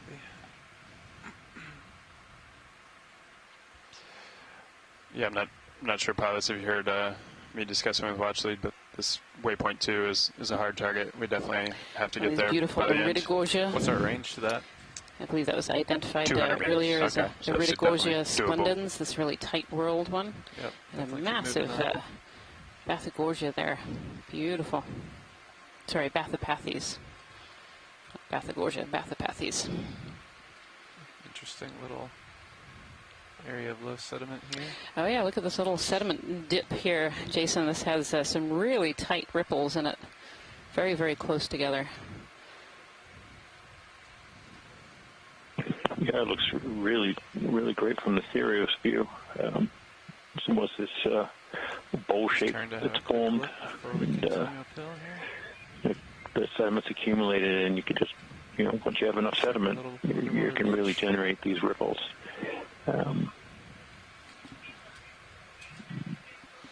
Yeah, beautiful. You can see just on the edge of the sediment. Not much living inside there. No, and I was going to comment that right on the edges here, we're seeing a lot of sponges and corals all attached to the hard bottom on the edge of that little sediment dip there. I should say, though, that, there's a lot of life in the sediment itself. This fauna that lives in the sediment. So even though it was, free of coral corals and sponges and other animals and colonies and things that we've been seeing as we've been going along. There are extensive networks of in-fauna communities that live in that sediment. So while it might look barren or like a desert, it's not. It's actually teeming with life, and I'm sure, given the high amount of organic input that is allowing these corals to kind of flourish down here, it's also allowing the in-fauna to flourish too. Do we have a time to look at the yellow colony just going out the right side of the screen? We're moving too fast. Do not go back. Yeah, sorry, I was not looking at the screen right at that moment. Is there a yellow colony off to the right there, pilot? Yellow colony? Yeah. Rian, what I'm looking for would be an Okeanos. An Okeanos, okay. Let's keep going right past the bamboo stalk. Copy. There, actually just come in, kind of a yellowy orange. It's just above the boulder here. Copy that. We can have a quick zoom on that one. Above the boulder, you said? Yeah, just above the boulder. A bottle brush coral. Kind of got that very tall, bushy bottle brush form there. Oh, no, actually that's the top of a metallogorgia. That was fooling us. No, you haven't gone far enough right yet. Oh, even further right. Further right. Yeah, it was on the screen, but then you zoomed in past it. That guy right there to the right. It's on the screen. Where are we? Oh, there we are. Yeah, very bottom right corner. Yep. There you go. Stand by. Just a quick snap zoom on that one. Snap zoom. Yep, Scott, I think you're right. That is an Okeanos. Absolutely. Yep. And the question is it a holdfast on the rock or anchored in the sediment? We don't need to answer that. But, no, I think Okeanos, probably Okeanos arbuscula. Thank you. That's the first of the day for that. And I thought that's what I saw at the corner of my eye. Yeah, beautiful. Really good eyes. Well done, Scott. And yeah, unfortunately, the holdfast is tucked in behind that rock. So maybe we'll come across another one further on our transect here. We can look. Oh, that's clear. Certainly my list of deep-sea corals that we have encountered so far is getting longer and longer. This is definitely what we consider to be a high-diversity site. Lots of species that we're seeing, and potentially even a coral garden. We're also seeing high densities of lots of different species. Thanks, Copilot. Really beautiful to see this today. She moves down. Definitely feel free to let me know if I'm falling behind. Oh, you're good for now. But Copy that. I don't want to hang under me too long. Roger. Yeah, I think it's smart to keep kind of the delta you have right now, Copilot, especially if he's just getting tugged with the tether. We know where it is, and I see you keep checking it with the Titan. I think it's a good formation. Might have to adjust. I think the slope's going to increase here in a little bit, but copy that. Maybe not too much. If you go to live stream number 3, you'll see a little 4-part screen, and up in the top right-hand corner you can see a screen. We call it the high pack. And this shows us roughly where we are going up the slopes. You can see at the moment we're almost midway up this rise to get up to the very top of the seamount. Let's try that. I think they're saying one of the tricks for auto depth is to be pretty much stationary. Or the goal of today's dive is to try and reach the very top of this plateau. We haven't had many dives in this region on the very tops of these seamounts, and so we'd like to explore and see what's at the very top here. Should be pretty solid, though. Get a peek at what we're approaching here. I think any of the autos are going to oscillate with like a knot of current or whatever you're seeing. Yeah, roger that. But they're pretty dead on.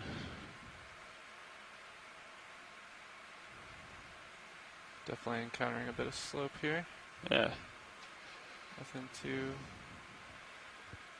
unconventional though. Looks like Sirius sonar is picking some up too. Keep an eye on that.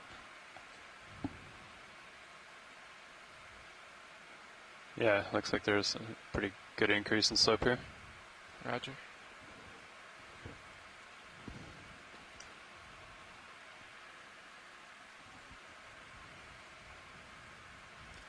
Did I hear the ship move completed a minute It did. ago? Copy that. Affirmative.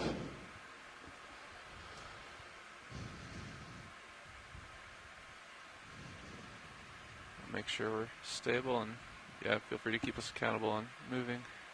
Yeah, I'd say maybe give it another minute for Sirius to stop swinging, then maybe just come up a little and look on your blue view. Copy that. Just because we're getting some returns in the Sirius sonar. Nothing Beautiful boulder here in the middle. alarming, but might be worth With getting several different colonies of coral on it, and behind it here are these large sponges, Iridigorgia. Yeah, sounds good. If you're just joining us here today, I'd like to say welcome to Dive 17 of the NOAA Ocean Exploration Expedition North Atlantic Stepping Stones. And we've been stepping away from the Cornerai Seamounts in towards the east coast of the USA. I think that's what we're seeing and there. Today we're definitely on the western end of the New England Seamount area. And our stepping stone today isn't the one we thought we would be at. We thought we'd be at Atlantis II Seamount on the very top. But because of high currents and surface waters, we had to move a little bit further out to the east. And so we're actually on Gosnold Seamount around. Ready for another move, co-pilot? And so Gosnold Seamount, we actually dove on this one yesterday, but we dove at a really deep depth in between a saddle between the two peaks. And today we're actually diving relatively shallow. We're currently at 1,766 meters of depth. That's the top of the ridge. I think it's the slope. Just to your left on Sirius? Yeah. Yeah, I think the slope. Okay. Something in the water. Oh, yeah. Go for a quick zoom here. It's fighting the current, too. Don't know if we're going to be able to light them up. Nah. Little fish. That's cool, though. I believe those are myctophids, but I'm happy to be corrected by any of our fish biologists that we have on the line. 20 meters, you said? Yeah, 0. I think that works. You guys okay with that? Yeah. We can do 15 if you want.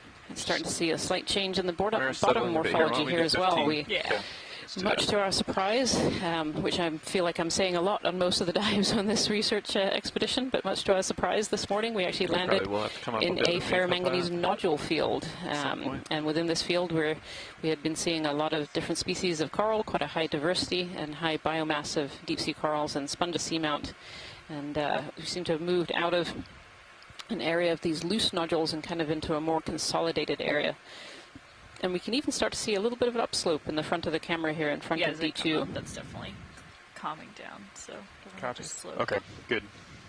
It's a good check, yeah. Yeah, you Slightly can always larger come up pockets of sediment too. As well. We actually went through some really big areas of sediment where we saw a lot of sediment waves, which is really indicative of high currents that go through this area. Yeah, this rise is just beautiful. Lots of these bright yellow Hertwiggia sponges, and I see several different kinds of coral. We have some corallium, we have some bamboo corals, we have some black corals and Bathypathes. I see some Iridigorgia. Honestly, my list of species of deep sea corals is getting very long on my notepad here today. It's been really quite a wonderful surprise. And of course, at these depths, we do expect to see more species. Scott France was noting earlier that at this depth, as we move more along towards the east coast of the U.S., we do start to see ecosystems that look very similar to this. Lots of these different species. And so this seamount Gosnold very much seems to be kind of grouped along with those more western of the New England seamounts. It seems to have a lot of very, very similar fauna. Paramaricia colonies here and lots of other sponges as well. It almost looks a bit like a collapsed pillow lava. Beautiful. Would we be able to zoom on that as we go past? Yeah, absolutely. Pilot, this is Watchley. Go watch. Let's have a look inside. Bottom left, there was actually kind of a collapsed feature. It's just gone off the screen. I don't know if we're too far. Do we have a minute here, co-pilot? Yeah, I'm looking at you. Just a quick zoom on the way by would be great. Yeah, right in that little cave there. Let's come on in at least partial video. Start with a partial here.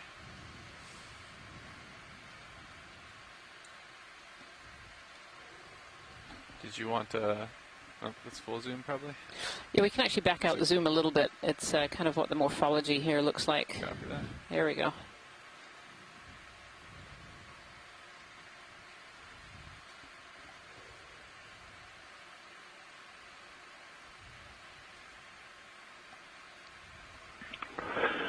Yeah, everything is still pretty heavily encrusted with this ferromanganese coating.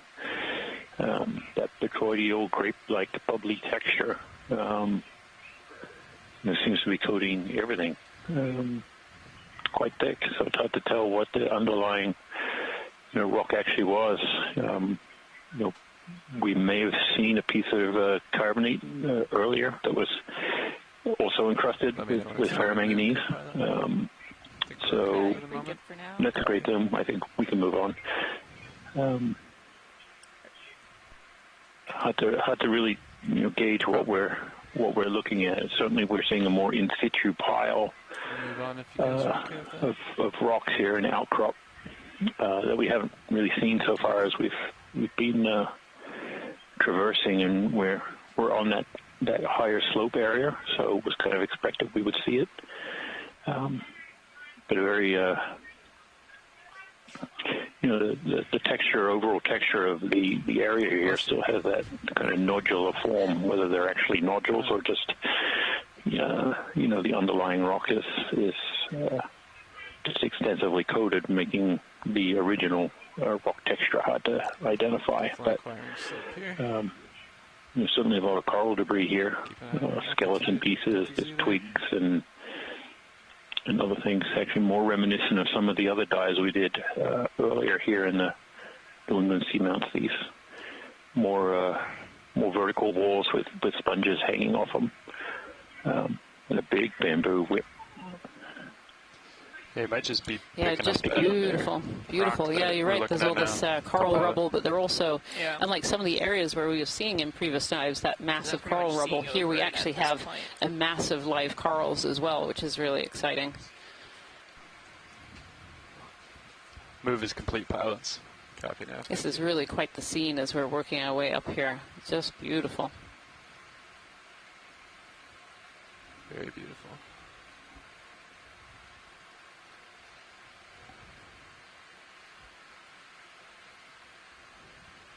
You see quite a bit of it in the manip cams too.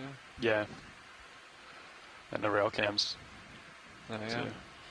If you actually turn to your live stream number 2 right now, you will see the image from the Sirius cam, which is the second part of our Dupart ROV system, and that's kind of looking down on D2, the main part of our ROV system, and that's just an amazing view. You can really, so much detail. You can even pick out the corals and sponges from that camera right now, and just with D2 for scale on this feature. Bridge nav. Hey, just looking for a weather update up there. Anything incoming? Copy that. Thanks. Let me know when you think you're settling out a little bit, co-pilot, and we can put in another move. Ooh, I feel like I'm catching an upwelling here a little bit. Oh, yeah? Yeah. Interesting. You started ascending there for a minute. Beautiful bright yellow Hertwiggia sponges. Those have been pretty abundant on this dive so far. A lot in these very large forms. Large whip bamboo corals, these bright white large colonies of corallium. You can see some Leopathes black corals.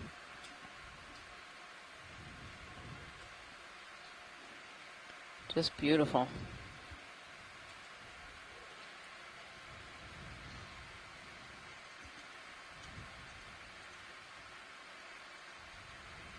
So much to see here. It's incredible. Scott France is reminding me again that these white corallium are actually a hemicorallium. Hemicorallium. They have been moved. So much is really unknown about a lot of deep sea corals, that very often their taxonomy changes as we find more species that should be in the same families or should get moved over into different families. Or even different genus, and these ones that I certainly started my career and they were called corallium and now called a hemicorallium. Oh, here, one of these little hedgehog sponges right in the middle of this little sediment wave field. These are polymastia, I think. For a quick zoom on this. Yeah, a quick snap zoom would be great. Snap would be great, yeah. There we are. So these are actually, Polymastia is a common sponge that we find in the Gulf of Maine, very close to my home at the University of Maine. And I love these little sponges. They really look like little hedgehogs on the seafloor. Beautiful. These little spines. What do you guys think of another move? Thank you so much, pilot. Yeah, looking You're welcome. Come on out, video. very clear on my sonar.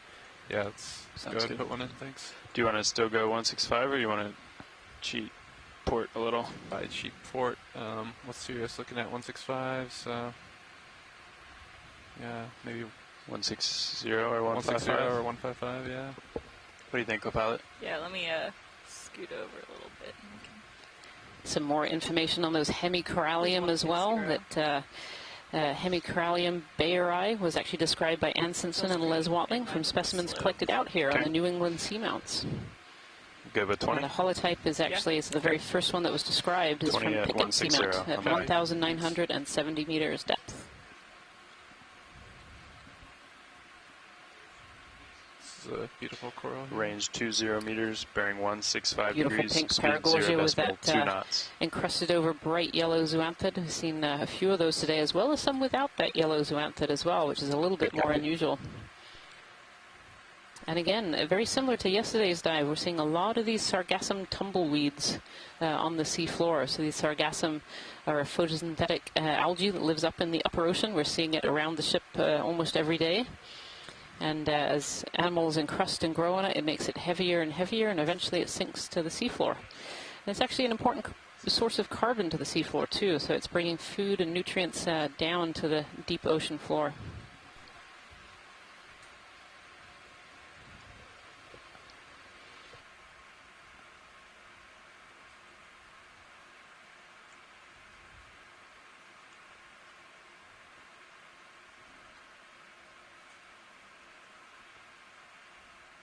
How's our progress towards waypoint 2? It seems like we're steadily advancing. Yeah, we've got about... And more of this beautiful royal purple clavularia. Getting there. It's an encrusting octocoral kind of growing in the middle of this hemicorallium here. So this color is always so stunning when we see it in the deep sea, and it's really beautiful. But I wonder how beautiful the corallium finds it. We got a minute here. Yeah, I know. Part of the skeleton is dead. Come on and Scott, do we know whether this this particular octocoral grows on only dead skeleton, or is this something that's kind of crept in and is actually killing some of the corallium from the middle? Did not like that. Stand by. Yep, terrific question. Another thing that we would need to deploy resources for to test the hypothesis. My impression is that it only settles where there's already exposed skeleton. But then the question I can answer that essentially you're asking is, as that purple expands, can it basically fight back the live tissue of the coral that it's growing on and essentially replace it? You know, what we can see right here is that it is not completely overgrown all of the dead skeleton, which suggests to me that it only grows on exposed patches. But, you know, that's conjecture. We don't know. And a very hard thing to test as well in the deep sea. Like you say, we can deploy cameras, but the rate of growth of some of these corals, you know, is just millimeters per year. And so you'd have to put cameras down here for exceedingly long periods of time to be able to see some of these interactions. But there would be absolutely... This is not a grad student project. No, this is a career. Those would be cameras down there for decades. Yes, exactly. Yep. Yeah, but what a wonderful question to research. Absolutely. And, you know, Ken Sulak made a really good point earlier that, you know, one of the things we need to start doing is putting down some markers. You know, we can leave something that indicates, you know, we were here and we have this really nice video. And then at some point in the future, somebody's going to come back. You know, I don't know if that's 2 years, 10 years, or 50 years. But if we have the markers that indicate, you know, that we were here, you could go back and make these comparisons and then start to answer some of these questions. Yes, absolutely, Scott. And one of our jobs out here on these exploration cruises is really to get that first look, that first glance at what the seafloor looks like. So looking for different biological organisms and looking for different seafloor resources and geological formations. And it gives us as scientists the tools to be able to say, okay, this is a really interesting area, and write research proposals to try and come back and study these areas further. But we couldn't do that without having these first exploration cruises, these first look on the ground as to what is here. So these exploration dives are so incredibly important to understanding how the deep sea actually functions, and also just the biogeography and biodiversity in some of these really amazing areas. Yeah, that's absolutely right. You know, we need the first observations, and one of the things that I really enjoy and value from being part of these explorations is in the chat room, the discussions that you and I are having and other scientists are having, and formulating these questions on the fly as we make these observations. And the more observations we can accumulate, the better we can frame those questions and think about how to answer them in the future. Absolutely, Scott. Absolutely. And here we see lots of stork crinoids here. We've kind of seen throughout the dive, but I feel like there are more in this frame than we've been seeing. And just these larger outcrops as well. Oh, could we have a zoom in on that sea star that's oh, in the back. on the top of the screen? Yeah. Yep, kind of behind this hemicorallium here. Get a little more light on it here.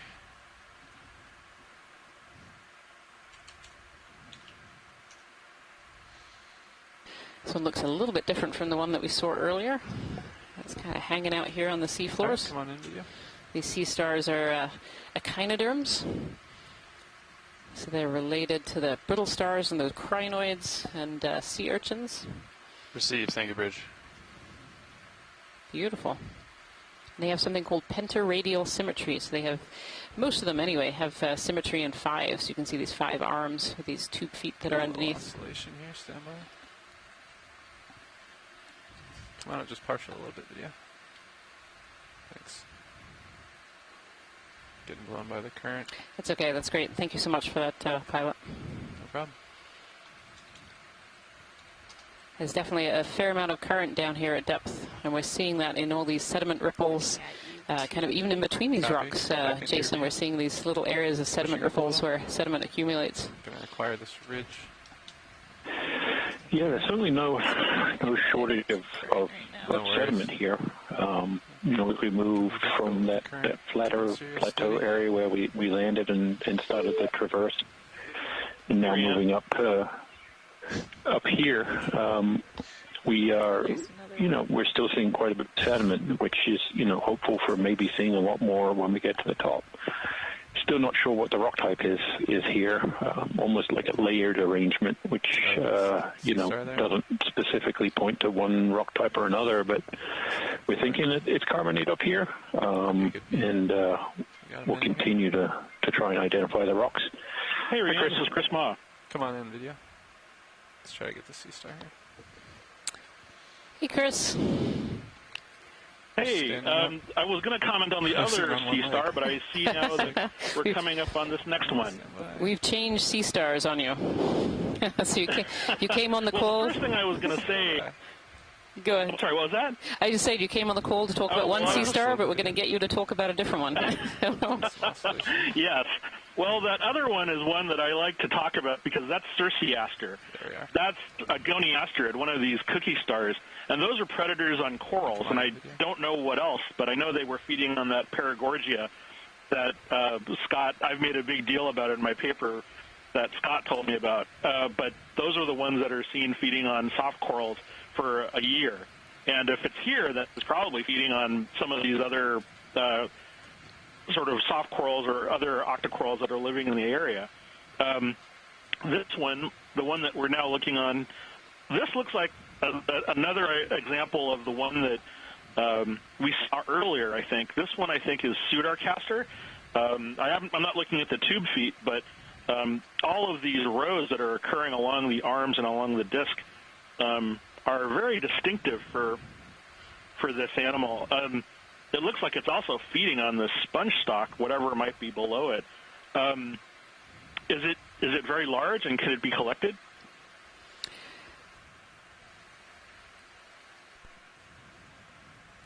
Go ahead, watch lead. How's our movement right now? Yeah. I'm pretty. We're stopped. Steady, yeah, ship is stopped. Yep. I'm looking at you. Hello? 3-0. So. We just need to balance getting to the waypoint versus collections. Yeah, well, that's up to them if they want it. Yeah. Hello? We can certainly stop and try for a collection here, watch sheet, if you want. We just need to be mindful of trying to get to the waypoint. Gotcha. Yeah, we can give it a shot.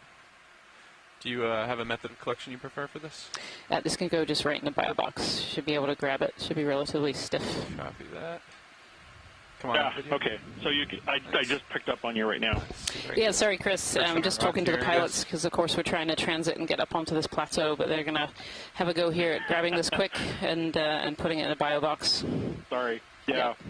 Those are some Okeanos off to the side there on the left. I just thought I'd be interested. I thought you'd all be interested to know, by the way, that I was just looking at some of the statistics for some of the collections that we have here at the Smithsonian, and I think I'm counting upwards of so far about 25 new species or so if we're gonna do that have been described from these expeditions. Copilot, let's get you up. There were two that I just described recently, as well as many by Steve Cairns, several corals. And, of course, many of the collections await examination and revisitation. And so, there's likely a large wave of things coming, following people looking at the collections once they've reached the Smithsonian and scientists are coming to look at them. So all of these collections do go to worthwhile endeavors, which is to provide new data for scientists trying to understand the number of species which occur here in the deep sea. Great. Thank you so much, Chris. So we're going to let the pilot set up here and take this collection and just give them a little space to concentrate. Right, and then we'll continue on our transit. I'll be quiet and we'll talk later. Thank you so much. On it and hydraulics ramped up when you're ready. I think we're stable here. So it looks like port inner is where we'll want to go with this, if that's all right with you. Copy that. And I'll keep an eye. All right, our hydraulics spun up. They are. Copy, thank you. Arm coming on. 3, 2, 1. Enabled.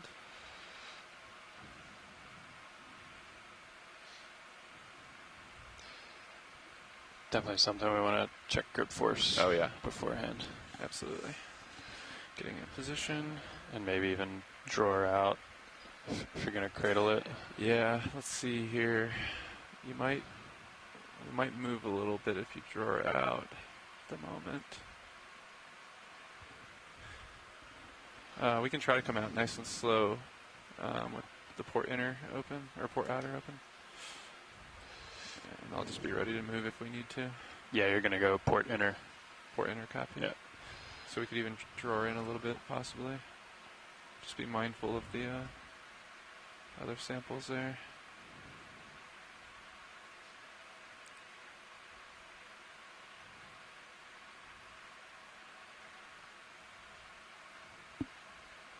Alright. Nice and slow, it's looking good. Nice. We're moving just a tad here, though. I don't think that's you. I think the current's just grabbing us a little. Yeah. So I might need to adjust. You could try out ahead. Yeah. I'm going to give that a shot. Stand by.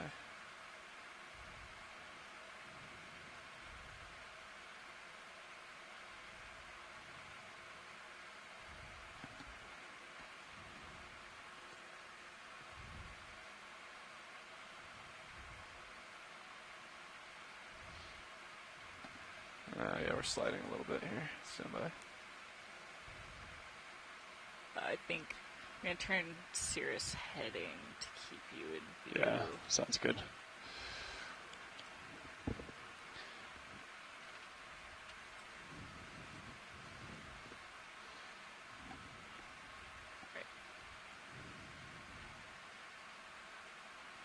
Try not to put too much pressure on the drawer. Yeah, you can always draw back in. Yeah, you want to draw back in. Stand by. Right. Give it one more shot here.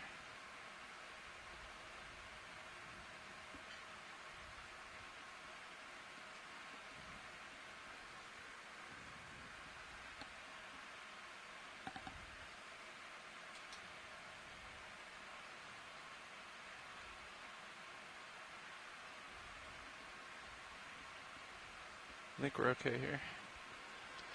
Yeah. Just don't have view in the main Zeus, but... Yeah, you can come in like partially on the box, and then, you know, right at the... Once you have it, she could extend. Yeah. Yeah. Just so you get view. Yeah, if you don't mind, let's just retract Right, it just a little bit and try to get eyes up. That's probably good, actually. Let's, if we could go partial on the main Zeus here video, that'd be great. Just enough to get eyes on it. Yeah, that's good. I think that should give me enough. Alright. Try again here.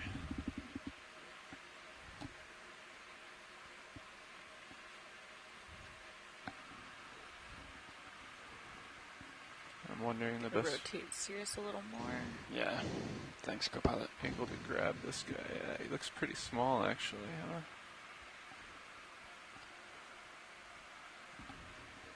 Just gonna feather in and try to see.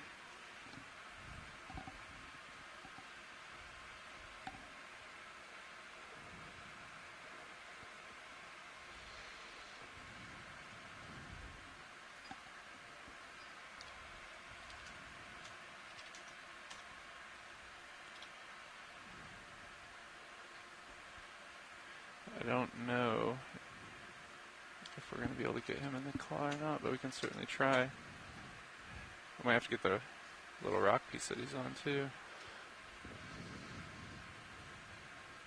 Let's see.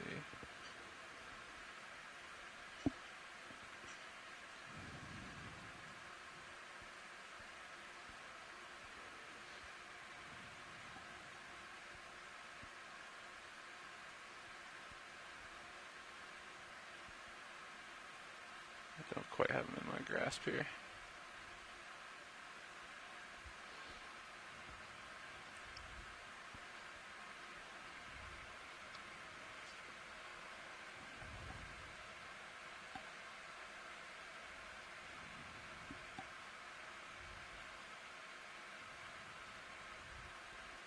Let's see if I can scoop under him here. Yeah, just kind of cradle. Yeah. Nice. Okay, come on out of main Zeus video. Thank you. Let me know if you want me to draw out more. Copy.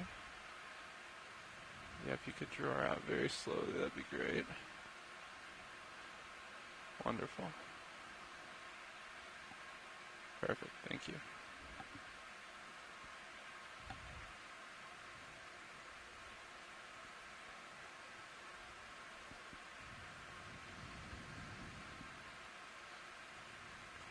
And if you could follow me with the mini Zeus, that'd be great too. Thank you.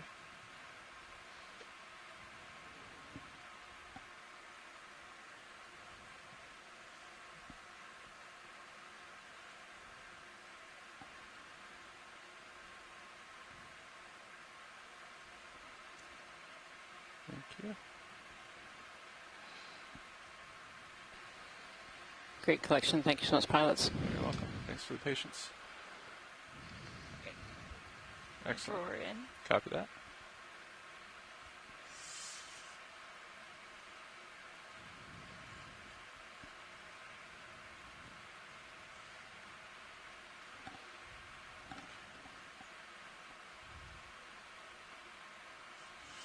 Great. Good to disable file packs and hydraulics. Hydraulics off on the arm. Yep. Free to secure. All right. Thank you. Let's bring up this Sirius cam and then get in formation. We need to kind of do a reset here. Copy that. Ship settled a little bit, it seems. It is. Sirius is swinging. Yeah. Copy that. Pushing on. All right. I'm looking at you at 130. 130, copy. I'm going to move your direction, my starboard, and you can follow me over. Last direction of the ship move was 160, correct? Yes. Copy that. Can definitely feel that current pushing.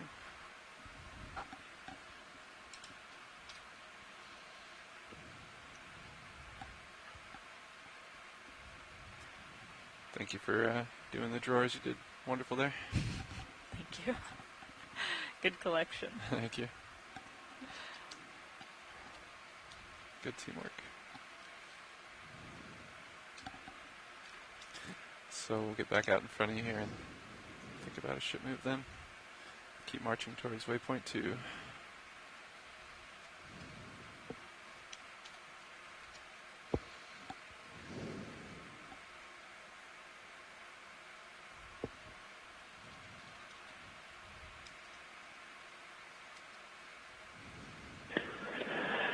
So we're continuing to move up here, up this, what was about a 70-meter high slope, as measured from the bathymetry this morning. We've pretty good eyes on things. We started out in this, flatter nodule field with mixed sediment and pavement, and a really, high diversity and abundance of corals and sponges. And now even we have a sea star on board.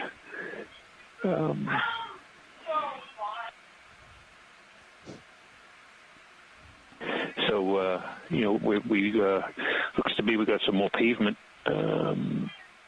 here towards the top of the slope, and we're really interested in getting to the top, at least to the next flatter plateau area to assess the distribution and thickness of sediment that is on top of some of these seamounts. It's one of those somewhat unknown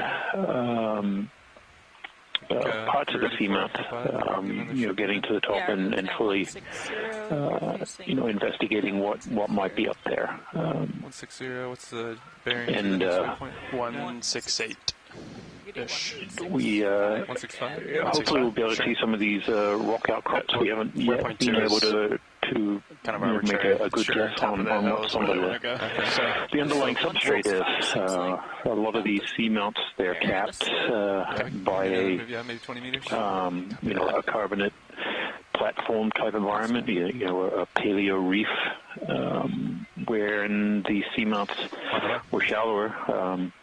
So when they erupt onto the seafloor, the crust and the seamount are hot, so they're kind of buoyant, and they do stick up above, or at least at the seafloor.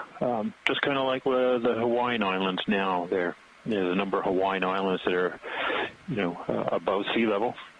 But if you continue to the northwest of the islands, there's a large chain of seamounts underwater, the Empress Seamount chain.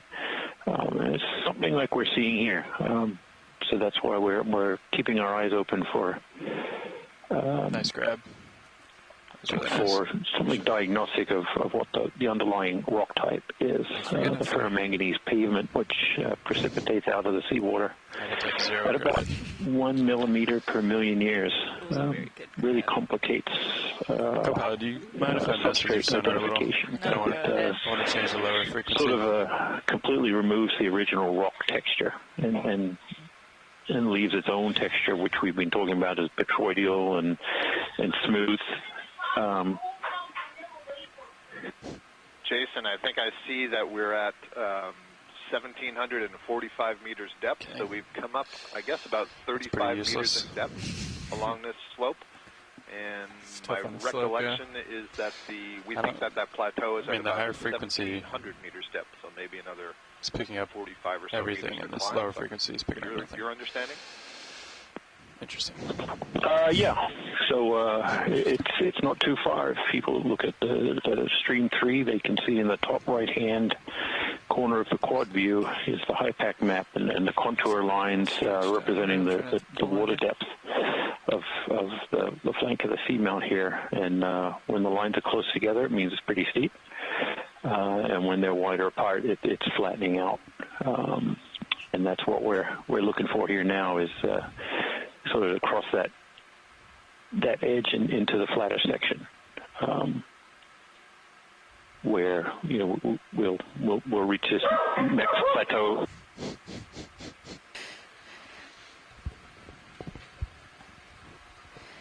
Sounds like Jason was interrupted there by a dog, one of his pups chasing something probably outside. So just some biological... Yeah, I'm clearly not on the ship. Yes. Yeah. I think everybody can appreciate this in the Zoom era. Absolutely, absolutely. If your baby or your dog doesn't interrupt you in the middle of a meeting, then are you really at home? So just some biological observations as we've gone along this track. We started in this really interesting and unexpected manganese nodule area where we saw a really large diversity of corals and sponges, and as we've been moving up, that diversity has only increased. We're a little bit more spaced out in this particular area here. But I can also see that the bottom has really changed from those distinct nodules to kind of more of these consolidated pieces instead, and we're seeing some really larger forms, some big Leopathes black corals, some of these really large bamboo whips, and some of these umbrella corals, these Metallogorgia. We've actually seen a lot of those as we've gone through the dive transects so far. As Scott was saying, our target for the top of this is at 1,710 meters, so we're not too far away. Right now at 1,742 meters, so we're actually climbing pretty rapidly towards the kind of top plateau of this area. I can see off in the distance, too, an area where just glinting with the lights of D2 and the Sirius camera, I can start to see sponges and corals appearing kind of on the horizon there. So I actually wonder if that's kind of a little ridge or a slightly high point. Throughout this dive today, it's been a relatively high current here on the bottom, and that's been really indicative both from the ROV being pushed around a little bit, but also, the features on the seafloor as well. We're seeing lots of seafloor ripples, which are suggestive of current and not ephemeral current, so that isn't current that we're just seeing today, the current that is persisting through time. And certainly down at the lower portion of this dive, some really massive tracks where you could really see that current ripping through. Also ranged out pretty far, right? What'd you change? Just like see a collection of these brittle stars on the seafloor here, wrapped around all these boulders. Contrast. Too many to count. Contrast a little Beautiful. bit. Gain. Yeah, gain. Nice. Yeah, that's an interesting pattern to those brittle stars, and I've seen that you before. Probably already noticed. And if you my right-click, suspicion is I think it changes gain. Yeah. Those are left-click, different it changes species sensitivity, from the ones maybe. that we see clambering up on the corals and the sponges. Take a little peek into the They're distance probably here. more in deposit feeding mode Something like than that. the mode of feeding out of the water columns. Ooh, sensitivity is left. Yeah, it's interesting, Scott. There's many different, I actually don't even know how many species of brittle stars there are, but there are certainly a lot. And there are different forms. We're most used to seeing on these expeditions these brittle stars that are sitting on the corals and sponges, or suspension feeding and picking up particulates. But there are certainly brittle stars that also live in sediments and actually dig themselves into the sediments to hide away from predators and are eating particulates out of the sediment instead. So lots and lots of different kinds. Here we go. Christopher Ma had given me the statistic that I was really hoping for. So there's over 2,000 species of these ophiuroids, these brittle stars. Beautiful. I think the contrast doesn't actually change a sonar setting. It just changes the mapping of the returns. Oh, there's a jelly going by. I don't know if we can snap on that one. Yeah, we can try to snap on that real quick. Video, come on in quick. Yeah, echinoderms are one of the most diverse phyla in the deep ocean. Here we see a jelly. Nice. Looks like a... No, I'm kidding. Yeah. Yeah, this actually looks potentially like a true jelly. Not quite see. Yeah, this looks like it's a coronate jelly. You see that little furrow? The coronate means kind of like a crown, and it shows that the bell Where you going, buddy? is divided into two regions. Still got tether. We're good. Copy, thank the you. lower region. I don't see any trailing tentacles, which is interesting. So that might help whoever looks at this later on, is expert in the group, can try to identify it. Yeah, it actually just tucked in. It had relatively short tentacles that it's tucked into the bottom. Thanks so much, Pilot. Tumbleweed. Tumble jelly.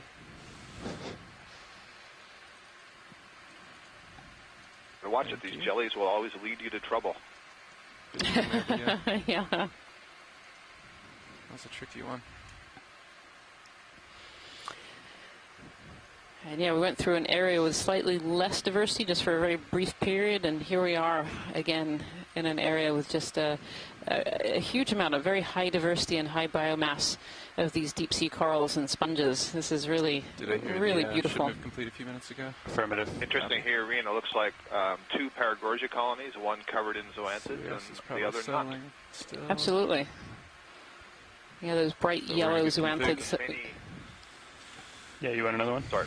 Yep. If Copilot's ready, I think we can do that. Yeah. If you hear us. Among the many questions, of course, is the recruitment of the zoanthid. How does the zoanthid larva find the appropriate time? Stand by one. That is an excellent question. And when we have a moment here, yeah, I was wondering too, because Sirius seemed to settle there for a bit longer. Yeah, I was definitely swinging. We've had a request. Possible the layback changed a little too. I think it's probably a combo. Yeah. Pilot watch lead? Go ahead, watch lead. It's possible to snap zoom just in the bottom left quadrant. There's a whole mass of brittle stars hanging out on the rocks here. We got time. Just a quick snap. Yeah. 12 minutes. All right.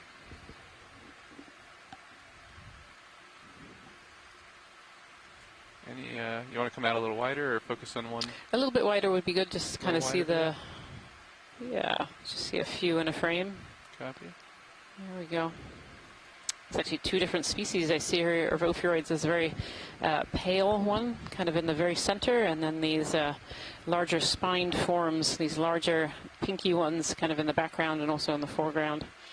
And if you look towards the bottom of the screen, we have two laser dots on the screen. These are harmless lasers. We use these to scale organisms on the seafloor as well as seafloor features. They are 10 centimeters apart, so you can see some of those ophiuroids have incredibly long arms. Beautiful. Thank you so much, pilots. That's great. Absolutely. I'm comfortable with the move. Sonar's looking good. Copy. And you can see as we zoom out here, there's just a mass of these brittle stars all hanging out on the rocks here. You ready for one? On the seafloor. You want to do 20 meters again? 165? Sounds good. On the way. Actually, the closer we look, the more brittle stars we see. It's beautiful. Range 20 meters, bearing 165 degrees, speed 0.2 Can you have a knots. snap zoom on the coral that's dead center, please, pilot? Sure. Snap zoom video. This looks like a Iridogorgia, but a much looser spiral. Very nice. Or maybe we're just seeing it at a slightly different angle. I've been looking at that myself, Rian. A little bit different. It's a tight spiral, but it's fairly tall and open, shall we say. The Iridogorgia splendens tends to have pretty dense branching, and this one just looks a little bit different. Yeah, interesting. Also not used to seeing ophiuroid brittle stars in an Iridogorgia colony. They're actually all up the stem of it as well, Scott. I don't know if you can kind of see down the bottom. So we have all these ophiuroids on the seafloor, but they're also climbing up the stem of this Iridogorgia as well. Interesting. I believe there are 4 species that have been described, 4 species of Iridogorgia that have been described from the western North Atlantic. Fontanalis, splendens, magnospiralis, and the other one is actually a Rodan Iridogorgia, which this is not. One Pilot's from the clear. eastern Atlantic, and I'm not as familiar with that one. Thank you, pilot. Thank you. Not a problem. A lot of brittle stars in the background there, too. There are brittle stars all over the rocks here.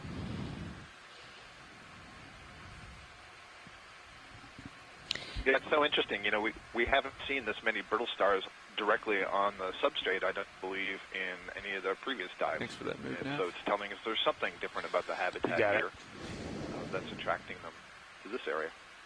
Could be a depth thing.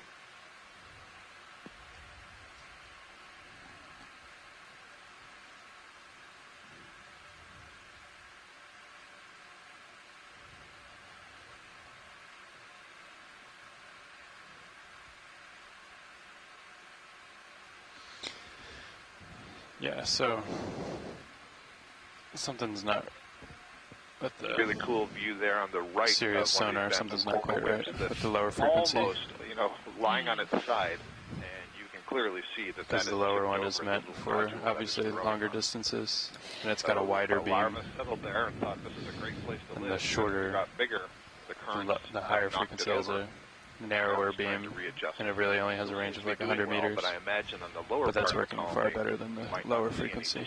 Because it's a braiding against the on Sirius. Yeah, I don't think we do, Scott. The kind of bottom third of that colony appears to have no no polyps on it. It is really curious to me that we have so many of these larger colonies growing on these relatively small little nodules and have kind of tipped over and yet are still growing in place. Though we are seeing certain areas with a fair amount of coral rubble as well, so maybe some of these that have tipped over were not quite as fortunate as that bamboo coral there. And so one of the things that leads to is this interesting question that we've talked a number of times about during this expedition is the recruitment, the larval stage, and where do larvae settle, how do they choose where they're going to settle. And clearly in this area we've had successful recruitment. This is really quite dense and diverse, even though the bottom isn't limited. That is, there's still lots of spots for things to settle. So some interesting questions there on, what exactly are the cues for a larva? Does a larva know that, this is a small nodule? It's probably not the best place to be. Instead, it's probably just seeing that, oh, here's, a sediment-free, hard substrate. I'm going to settle in this and grow. And then it's how lucky are you as you're growing that the floor is stable enough for you to grow and there's enough current delivering the food. So it's at least stable on those time scales. Yeah, it's a really interesting question, Scott, because even in a lot of shallow water organisms, we don't yet truly understand why larvae settle where they do. And then, of course, here in the deep sea, where it's a lot harder to gain specimens and do long-term experiments, we have very little understanding of why deep sea coral larvae settle where they do. We certainly know from looking at ROV video and other video camera data, we have a better idea of where deep sea corals seem to grow and where species seem to prefer. We don't yet truly understand why a larvae decides to settle in one place and not another.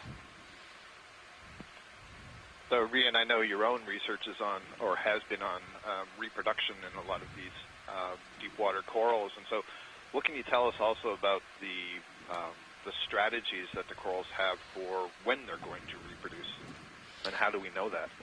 Yeah, it's a really interesting question, Scott. So, going back at kind of the advent of deep sea biology, kind of before we really understood what lived in the bottom of the ocean, there was this idea that the deep sea was cold and dark. At one point, we thought it was lifeless, and of course, that's very much not true. And then there were all these theories that, the temperature is the same and the currents are the same. And so organisms in terms of reproduction must just reproduce all year. There's no seasonal cues like we see in the upper ocean. When you think of tropical corals living on a tropical coral reef, they are very often very seasonal. So they just reproduce, a few times a year based on the warmer months or the colder months or moon rises. And in the deep ocean, on face value, you wouldn't think there would be seasons in the deep ocean, but the more research that's been done in the deep sea, we know that's not necessarily true. And one of the drivers that we see in deep sea coral reproduction for some species is up in the upper ocean, we see these large plankton blooms very often in the spring and the fall. And as these plankton blooms in the upper ocean die, they kind of send this big mass of food down to the seafloor. And that big mass of food then gets eaten by these deep sea corals, giving them a lot of extra energy. And when a coral has a lot of extra energy, one of the first things it'll decide to do is potentially to reproduce. So it suddenly has extra energy, not just for growth, but to be able to produce eggs and sperm and to be able to produce larvae. So we do actually see that a lot of organisms on the deep sea floor does have seasonal reproduction. Coming back to start. Not all of them. It's very, very species specific, and we certainly do not understand well enough now about the vast number of species that we see in the deep ocean, how they do. But we do definitely see species that have that seasonal reproduction. So we'll reproduce just once a year, or some we think even once every few years. Oh, yeah. And so if you think of an organism that's only producing larvae, once every 2 years, and then those larvae are sent off into the water column to go and find somewhere to settle and grow, even if a coral is producing thousands to millions of these larvae, it might only be 1 or 2 of those that's actually successful in finding a good place and not being predated on. So another aspect, of course, to all of that is that there's a lot of different strategies among different coral species. A lot of life down here. There are so many of these deep sea corals that we don't know exactly what their strategy is. You can make some guesses, but it requires more sampling. Pieces of the branch of the polyps in order to see. For example, are the separate colonies all male and all female, or are there hermaphroditic colonies, or are polyps hermaphroditic? We see all those different strategies. Cindy Van Dover's also made an interesting observation in the chat room, and that is that we're seeing a range of sizes of these different corals within species. So not just is there evidence for recruitment, but there's evidence for recruitment at different time periods, and that's even better. It's not like 50 years ago there were a bunch of recruitment that hasn't been the top of the hour, so it's been a little bit. Small colonies and big colonies. So it's suggesting that there's still ongoing recruitment here, which is really important. I think we're going to be swinging for a while. Yeah. I think it's just a matter of understanding the active area. Swinging, maintaining it. Yes, absolutely, Scott. And as the name of this expedition implies, you know, we're on the North Atlantic stepping stones. 20 meters. So one of the stepping stones that we think of is really for larvae of a lot of these species. So one seamount can have a lot of different species of coral and sponge, and those produce larvae. And these seamounts kind of funnel channels, and so we might see those larvae travel to another seamount, and then another seamount along the chain, and then gradually make their way with this connection between Europe and between the American margin. And so that we wonder if that's one of the reasons that we see so many species shared across the Atlantic, whether these seamounts are actually creating those stepping stones for larvae, creating those stepping stones for these species to be able to populate all the way across the Atlantic. Noticing down here below, there's a very, very red colony. I assume it's a Paragorgia. I assume it's got its polyps retracted, but it may be a different species from the lighter pink ones that we're seeing. There's, I think, at least 3 species of these bubblegum corals out here on the New England seamounts. I think one of the very gorgeous. Watch out the Go ahead, watch it. Yeah, if we could zoom in on this red Paragorgia, it's just coming down into middle. Right below the lasers here? And that actually leads to another. Yeah, right to the right of the lasers there. Copy. Come on in. Thank you. Yeah, their question is, we've been talking about the zoanthid overgrowth of Paragorgia, and there's a possibility that some species of Paragorgia are less susceptible. On the right-hand side. I see. Here we go. Yes, this is that Paragorgia without that yellow zoanthid there. Right, and this is not the bright red one I was referring to. Oh, there's a bright red one to your left. No, the lag must have gone over. This is the only red one in my screen when you started mentioning it. Is this the one you wanted to watch? The other one you'll see is a much brighter red. Nope, apparently there's another one further left. Copy that. Lower left, yeah. If we zoom out a little bit, I think it might have been quite a ways left. Copy that. Let me come up a little bit. Yep, it's not too far. Yep, right there. Ah, this one right here. Here we go. Yeah. More scrawny and definitely with its polyps retracted. Yep. Right. So that's the question. Is it a different species, or is it just that the polyps are retracted so it doesn't look as fuzzy? Yeah, that's good. Copy. Alright, I'm going to sit down. You can take it when you're ready, video. Come on in. Video. Thank you. So the species that I'm familiar with on the New England seamounts in this general depth range are Paragorgia coralloides, which I think is what we're seeing most of the time, but there's also Paragorgia johnsoni. So there's a possibility that there's a difference between them, and that one species is more susceptible to the zoanthids than the other, and it's why maybe sometimes we see them with the zoanthids and sometimes they don't. There's a little possum shrimp hanging off the left side. Yeah. So is there any way to actually tell the different species apart when the polyps are retracted like this? From video, not that I can do. Typically it's, looking at the sclerites is the way to tell them apart with some confidence. Tether's blown out so much you can see it near Port Rail Cam. The branch and the density of the polyps in each of those clumps where they're retracted. But I'm not enough of an expert to be able to tell you that. All right, whenever you're ready, video. Pilot's clear.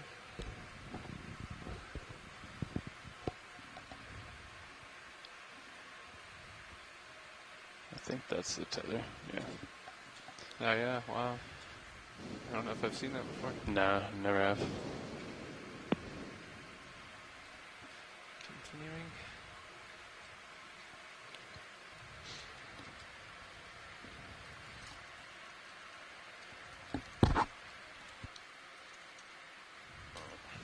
Steve. Thank you, Bridge.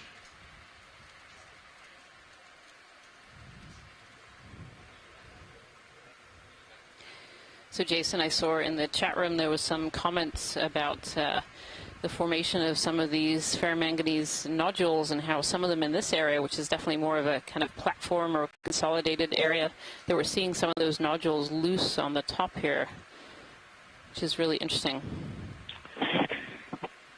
Yeah, well, certainly one of the things, that has been interesting just on this seamount itself. Yesterday we landed on this spectacular field, or, it was a blanket of ferromanganese nodules that just were coating every open spot of the seafloor. And it was unexpected to find that in that location.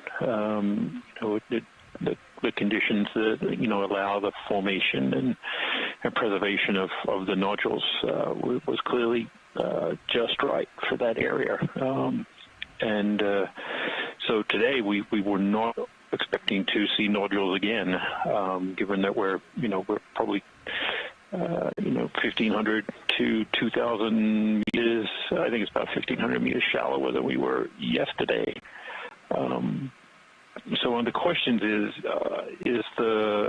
are the conditions here also the same as deeper down? Is there something special about where Gosnold Seamount is? For generating these nodule fields, because we're at two different depths, we're potentially in slightly different water masses in terms of the chemistry and temperature and other constraints. One thing that is the same is that they're both very high velocity currents in this area and the one yesterday. So that from two data points appears to be something that they have alike that may help sort of understand why these nodules are being generated. But otherwise, it's just it's a question that, as you mentioned, we've been going back a little back and forth about is why, and it's not simply that it's nice flat sediment substrate that these are sitting on, where at the end of yesterday's dive and now we're kind of climbing up a high slope. There's obviously sediment here, but so the bottom topography is changing, but we're still seeing nodules. And are they rolling downhill and accumulating? Or are they being formed sort of in situ, or at least very close to where they're found right now? So a lot of questions that before yesterday's dive, we hadn't really addressed those questions for this area. But I think just two dives worth of observations is going to make a lot of work for people like Kira Mizell, who's been the geology co-lead on this expedition, and her colleagues to look at it a lot more closely. Is what are the conditions here that have allowed this to happen, and are they unique, or is it something that we just have had a lack of observations to really see this elsewhere? So if we look more, will we find a similar accumulation of nodules on other seamounts in other areas? We did find it on we've looked at quite a number of seamounts during this expedition, and others have looked throughout the New England seamounts as well. But I think this is the first time these rather extensive nodule fields have been found. So in front of you a little bit again. A lot of work to be done, a lot of research for folks to do in the future, and I'm guessing some return visits to these areas to learn more. Start thinking about another move. Yeah, certainly biologically as well as geologically as well there, Jason. This has been a really interesting biology dive so far, really quite a high diversity of species at quite high densities that we're seeing here. And of course, this is really just the first look, and so, you know, as a biologist, I always question, so this is on the northern sides on the plateau, so what's on the southern side on the plateau? What's on the eastern side on the plateau? And, you know, getting that idea of spatial diversity on a single seamount really gives you an idea of what might be found further in this chain, too. Coming up ahead here, too, is one of these massive colonies of this Leopathes black coral. Thanks, Nav. If you can see on the seafloor, there are two little red dots kind of in the very center of the frame here. And these are harmless lasers. We use them to scale items on the seafloor, geology and biology. And if you just look at the size of that black coral that we're coming across in those 10 centimeters apart lasers, you can see that this colony is well over a meter high. I'll admit I'm not very used to seeing black corals that are quite this large. You know, there are definitely species of coral that we see in the deep ocean that are quite tall, those big Iridogorgia, and sometimes the Primnoa can be quite large, but this is a really huge huge black coral. Beautiful. And of course, the black coral gets its name actually from its skeleton, because of course we're looking at a coral that is really orange, and so we haven't got that wrong. This is a species of black coral, and they get their name from a very deep black and slightly pearlescent skeleton that they have. Just beautiful.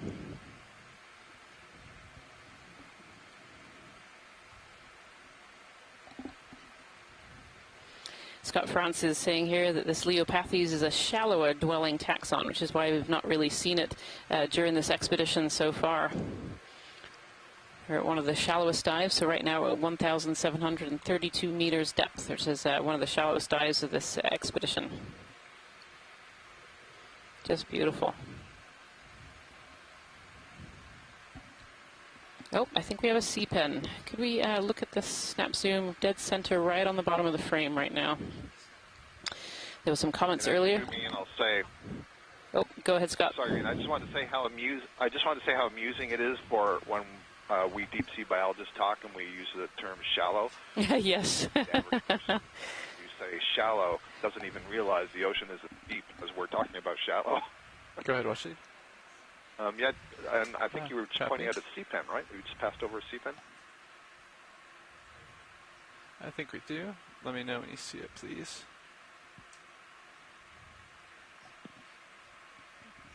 Copy. At the bottom of the screen there? Yep, it's kind of coming into center now. Copy. So there had been comments in the chat room earlier about how we hadn't seen C-pens. So C-pens are a type of cnidarian that live in soft sediments, and they have a large anchor.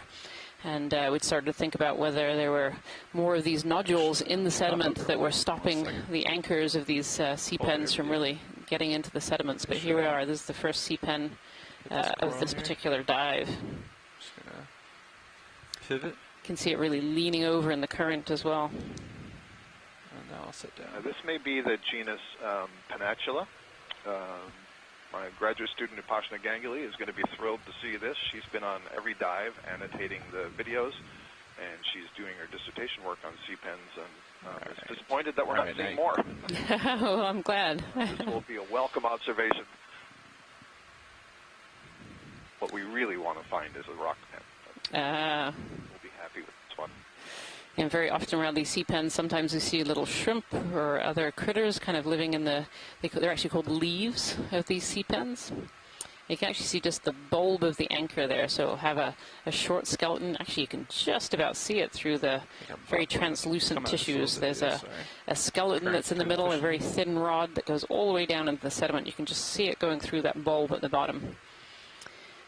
And some of the what's so cool about the C-pens is that you're basically looking at one giant polyp that has, as you just described, that one large rod that runs through it and into the peduncle, that inflated anchor at the base. And then that one polyp buds off other polyps on it. And so all of those other polyps are essentially secondary to that large primary polyp. So a little bit of a different structure than the other octocorals that we see. Beautiful. Thanks so much, pilot. I'm going to try to get you a little bit closer view if we can get stable. Oh, there we are. It's facing us with the polyps.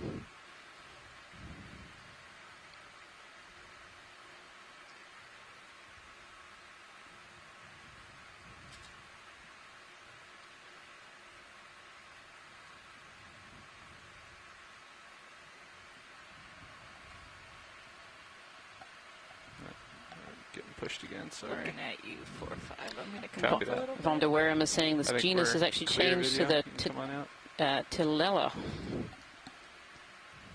Thank you. Beautiful. Thank you so much, pilots. No problem. Pushing forward.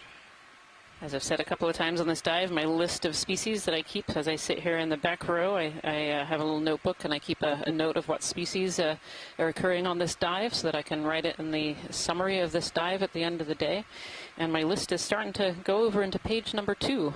We've seen a lot of species on this dive so far. It's really been a wonderfully biologically diverse dive, particularly for these deep sea corals and sponges.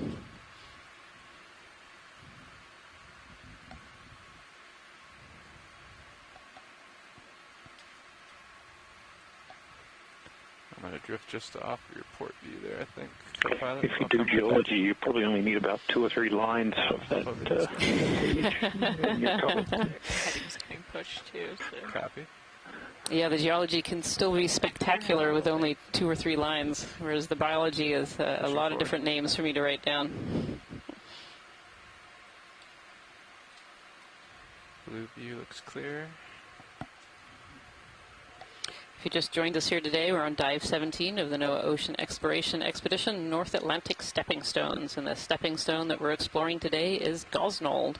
And if you remember, yesterday we also visited Gosnold at quite a deep depth on a saddle between the 2 peaks of Gosnold. And today we're actually up on top of the North Peak. We're certainly coming up towards it here.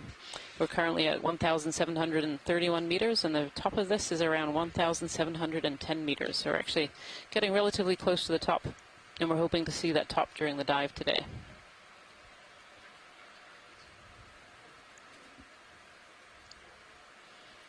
And it's really interesting to see the geology change through this dive. And rather than changing to something different, it seems to flip-flop a little, Jason. You know, we started in a nodule field, then we moved to more consolidated, and now we seem to be back in nodules again. Yeah, it's not matching the interpretation I had in my head when looking at the bathymetry and kind of what was expected from this depth. The nodules certainly threw that interpretation out the window pretty quickly when we arrived on the bottom. So, you know, as we continue up, the thought was, we may see, in situ or sort of in place outcrops of carbonate rocks, sort of like limestone, and then sediment. But now I'm not sure what we're going to find. One interesting question is, was the nodules that we found when we landed at the start of this dive, did they originate from up here and roll down and get accumulated in that area, or is it that they're being formed in situ in all of these areas? I don't know that we're going to be able to answer that question specifically, but we don't have too much more up above us in terms of outcrop and other things before we kind of reach this summit platform, where we'll be quite near the peak of the shallowest depth on the seamount. Not quite there, but close. Anemone, big anemone. Beautiful hormethid anemone. These are quite common in the deep sea. I don't know what species this is, but they're very characteristic with that kind of horny, woody skin on the outside, and they're often bright white or orangey tentacles. Kind of sat perfectly on this perfectly round nodule there, Jason. Try to get a closer look here. We can do a quick one en route. Okay. Almost like it's eating it. It does look a little like it's consumed it. You know, there are actually certain of these hormithid anemones in the deep sea. We usually find them in sediment fields, but they've actually taken up a rock almost entirely in their base, so they'll curl around that rock and it acts like an anchor in the sediment. And so they're kind of fun to see in the deep ocean.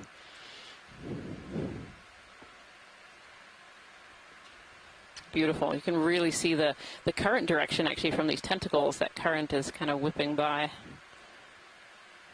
Beautiful. Thank you so much, pilots. That was great. Great little view. Want to get another move in? Yeah, I think we're ready if you guys are. Okay, clear the video. Co-pilot, that sound good to you too? And again, lots of those brittle stars on the rocks like we were zooming in and looking at earlier. Looks like every nodule has its own brittle star. Bridge ROV nav. Yes, another ship move if we could, please. We'll do the same as last. Range 20 meters, bearing 165 at decimal 2 knots.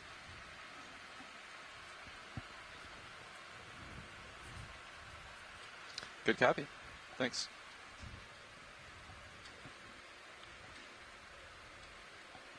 Looking at you, 4-5. 4-5, aye. These nodules we've been going over recently are, pretty regular in terms of the diameter. And I think even bigger than what we saw when we first landed. So it's a question of is it a level of accumulation of ferromanganese, which is good. That's inside different, and it's hard to tell, almost impossible to tell without cutting them open. So perhaps up ahead, especially if we're close to crossing over, we maybe worth trying to grab another one as a different representative to look at that from. So just looking out a little. You didn't tell me about all this current. Just trying to keep it cool.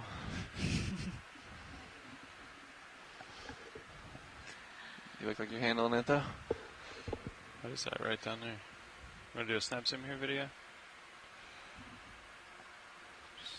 What? It might be looking. Iridogorgia, on the line here. One of these beautiful spiral corals that Jason on a previous dive had nicknamed the fireworks coral, so a little bit like a firework. I think everyone's really appreciated that name during this expedition. Beautiful. Okay, we come on. Thank you, video. I think we've probably tackled the steepest part of this slope that we'll see today, which is good. Okay. Should start leveling off a little bit. I think watchleads are pretty interested in that, so we might just fill them in that we're kind of at the ridge, maybe. Yeah, roger that. Looking like it. Yeah. They're also hoping to get a rock up here. Yeah, I heard murmurings. Watch lead nav. Nav, this is watch lead. Hey, watch lead. I just wanted to let you know. I think we've past probably the steepest slope that we'll see today. It's starting to level out a little bit, so we should have more time if we need to do collections on anything. Just let us know. Okay, yeah, I think there's definitely interest in kind of getting up as far as we can and kind of making way as far along this track as we possibly can during this dive. Yeah, roger that. I'll let the pilots know, and we can even maybe pick up the pace once we level off at the top. Perfect, thank you. Yep.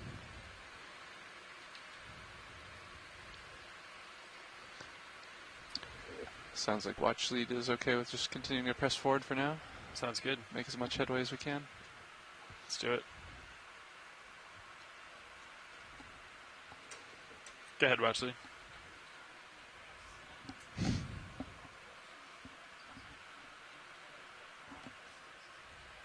Sure. Yeah, just one of these nodules. Okay. Sounds good. Yeah, we'll find a good spot to land here. Shipment should almost be complete. Okay. I'll stretch out here a little bit. certainly have many rocks to choose from. So the pilots are just letting me know that we're actually coming up to kind of the end of this high spot, so starting to level out a little bit. So we kind of go to the end of the tether and collect a rock sample before we really start to flatten out here. Of these big, large copy move complete. Thanks, nodules or potential nodules that we've been seeing in this area is very characteristic of this particular site. All right, you want to get me spun up here, co-pilot? Try to just... And I think we have starboard rock boxes open, correct? Yes. Affirmative. Copy. Just going to try to grab the one dead ahead. Do you want your mini Zeus up, or? Sure, yeah. If you want to bring up Sirius or Nav. Yep, no problem. Watch lead, how's the one dead ahead with the lasers on it look? Yeah, I'll ask Jason if you want to comment, but to my knowledge, that one looks good. Okay. The one under the lasers? Yep, the one on the lasers there. Yep, that one looks good. Great. Hydraulics up? No brittle star on that one. That's okay. The brittle stars would probably swim away before we board it to the surface anyway. Great.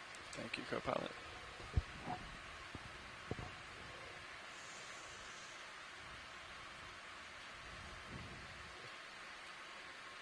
I think there is a brittle star just on the back.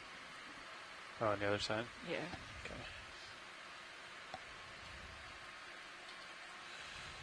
Try not to... yeah, I was going to remind you of the grip force. You got it. This is a little different than a sea star. Yeah.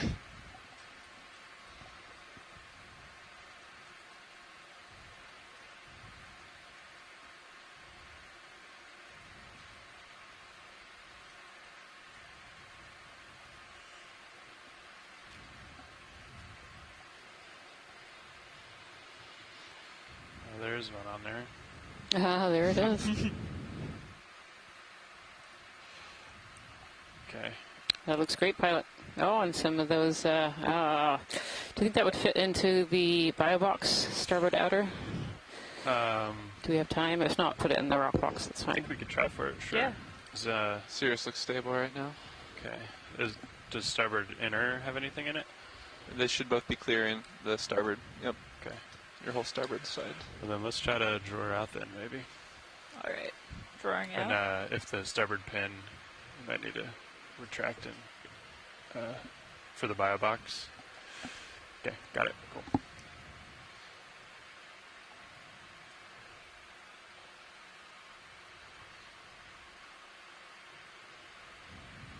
Great.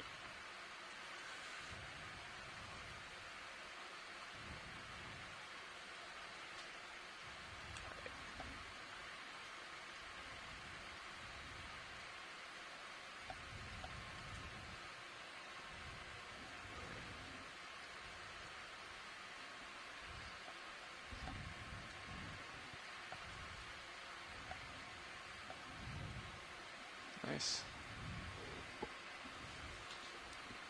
Starboard inner. Aye, starboard inner. Almost like a little duck pin bowling ball there. It was, yeah. That was a great collection. Thank you so much, pilots. If we have time, it would be great to zoom in on the yellow colony on the far right, just in front of the skid. If we don't have time, that's fine. Okay. My camera's okay. Yeah. Just for a quick confirmation of species. Hydraulics secure. Yep. Hydraulics off. Alright, I'm gonna bring my monitor back. Sounds good, Watchley. We'll try to take a look. Thank you.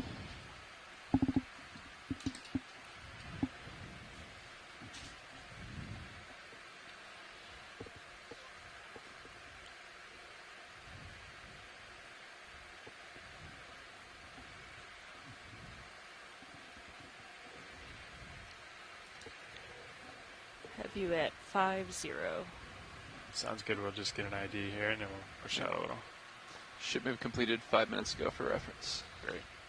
Okay, let's come on in here, video.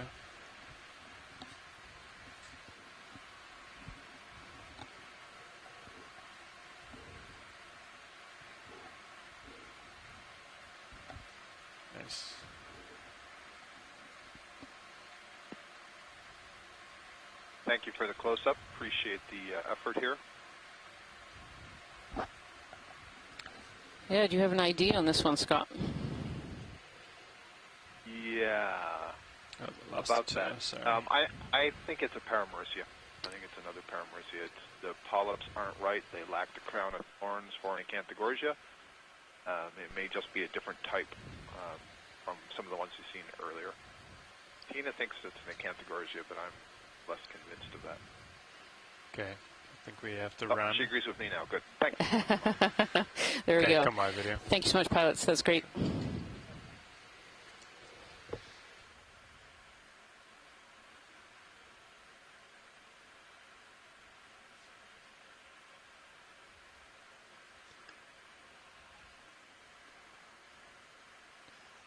Ted looks good. Yeah, just need to push out of Ted.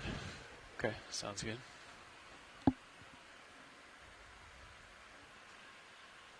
Actually, could you bring the port rail cam back up over there? Yeah, not a problem. I like that monitor. Let's see, which one is the port? I think it just says port ROV or something. Okay, gotcha. Let me starboard map. ROV. Or maybe like... Got it. Yeah. Something like that. Yeah, definitely levels off up here, huh? Think so.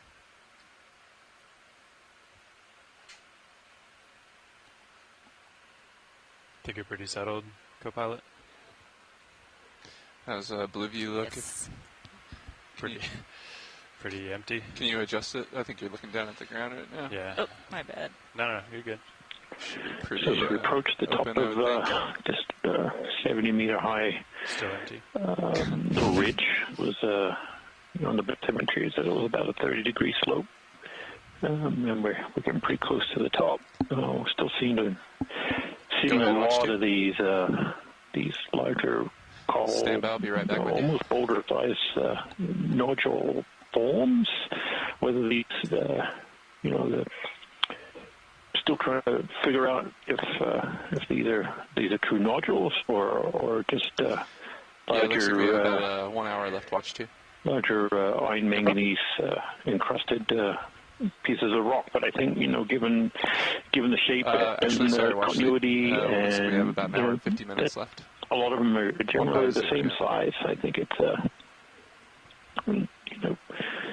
of classifying them as nodules is probably appropriate. I don't know that we're seeing any more sediment than we had previously been, but that's certainly one thing we're on the lookout for. Is if at the top of this rise that we do transition into a more sedimented environment, which would obviously change not just the geology and the geomorphology of the seamount, but also likely impact Let's take a quick peek here. The biology, both the types of biology that we see and the distribution of species in abundance. So another one of these sea stars, Goniastrid. Chris Meyer from the Smithsonian has written into the scientific chat.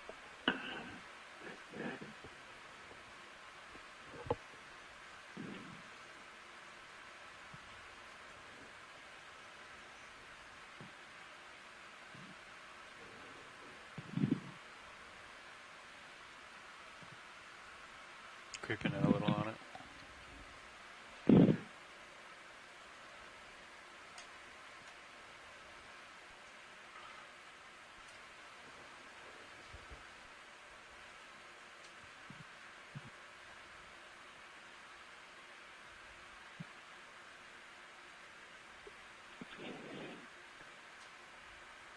We've changed the name to a chondraster.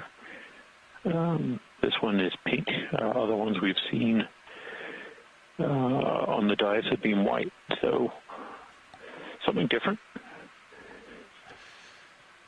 Okay. Not exactly sure what it's doing. You can see it's being moved around, I think, by the current down here. Lots of echinoderms here in that shot because you also have some crinoids, a bunch more brittle stars, several different types of crinoids you kind of see here.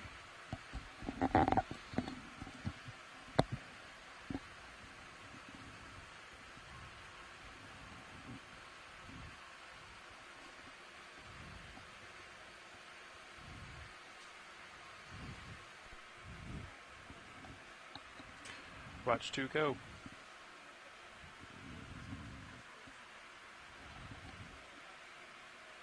White tube.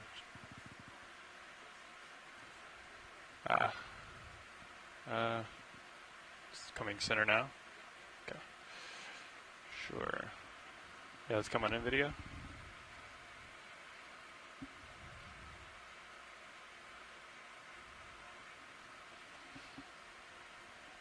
This guy here.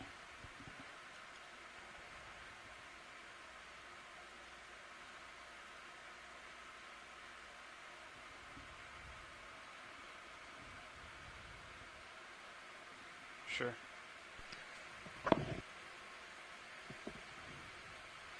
And here you can see a little bit more of the sediment between the rocks, a glass sponge, some old sargassum. Since our last ship move? Or deteriorating last sargassum. ship move completed at 17:35, almost 12 minutes ago. Okay.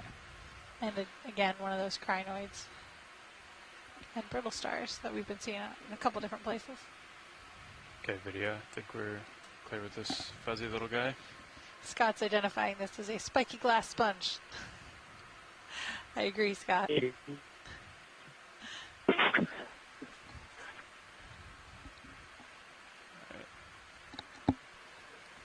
I'll push out a little. Copies. How's another move sounding? Certainly some of the corals that we saw a little bit lower here as well. Do you want to continue with the same range or metallic increase gorges, slightly? those big puffballs on stalks with their distinct brittle star in them. We've got some more black corals and sponges up here as well. I guess we could go up to like 25. Yeah. Up to you. The seafloor is your oyster. Yeah, let's do 25. 25? Yeah. Same bearing? Yeah. Copy. 25 meters, bearing 165. I'll put it in. Bridge RV nav. We'd like to request a ship move, please. Range 25 meters, bearing 165 degrees at decimal 2 knots. Different types of black corals here in view.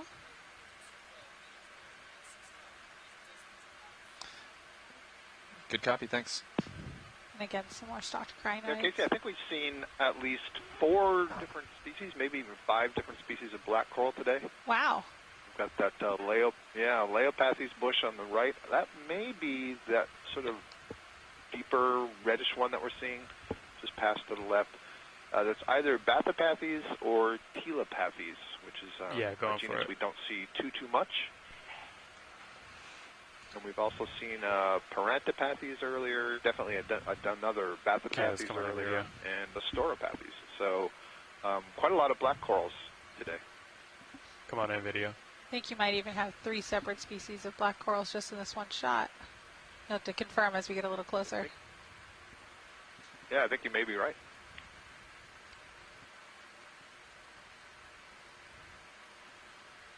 Yeah, we still have Tina Molitsova on the line, so she's an expert in this group, so she can weigh in on whether she thinks this is Bathypathes or Telepathes. A little hard to distinguish from sight. Might need to have that in the hand to be able to do that. This is kind of interesting in the way that the pinnules, which are the names of the branches, the primary branches there, are coming off. Some of them are coming off sideways, others are more crowded in toward the center. And then that lighter orange one that's in front of this colony, that's a Storopathes, I believe. So I've got more branching to it.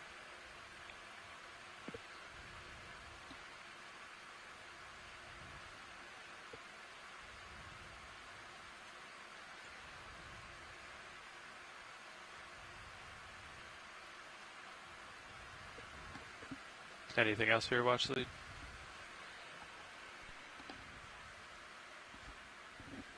Okay.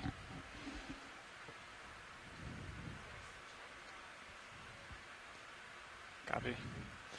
current's going right to left on the screen, if that helps make sense of the branching. Let me know if we need to easy stop on the ship.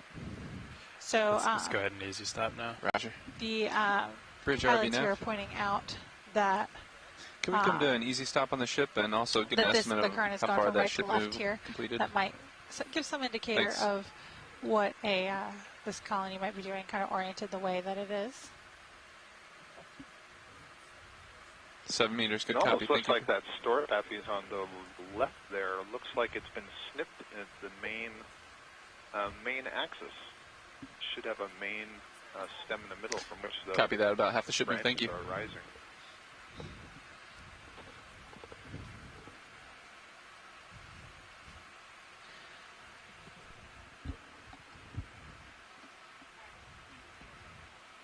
Okay, copy.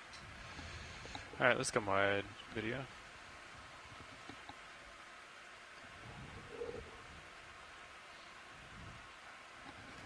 Currently looking at we you. can finish that nav.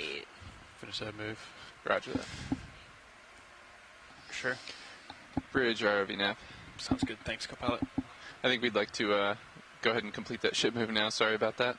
If we could just do 13 meters, same bearing 165, we do a snap decimal zoom 2 knots.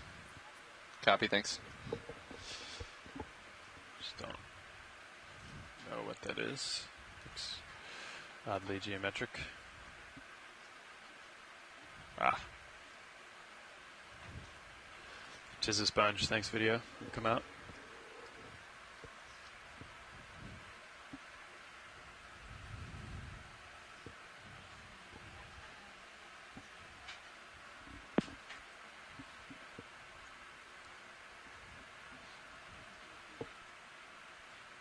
Is that full wide? Thanks, video.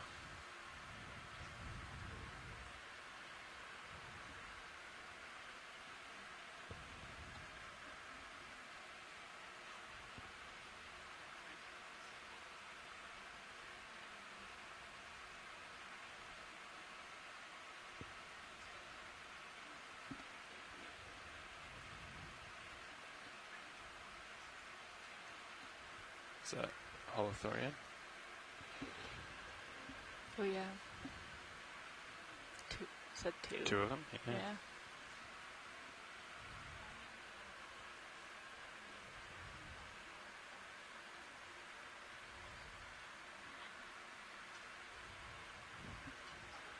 Watch lead, any interest in the Holothorians or? Absolutely, yeah, if we can have a snap zoom. Sure.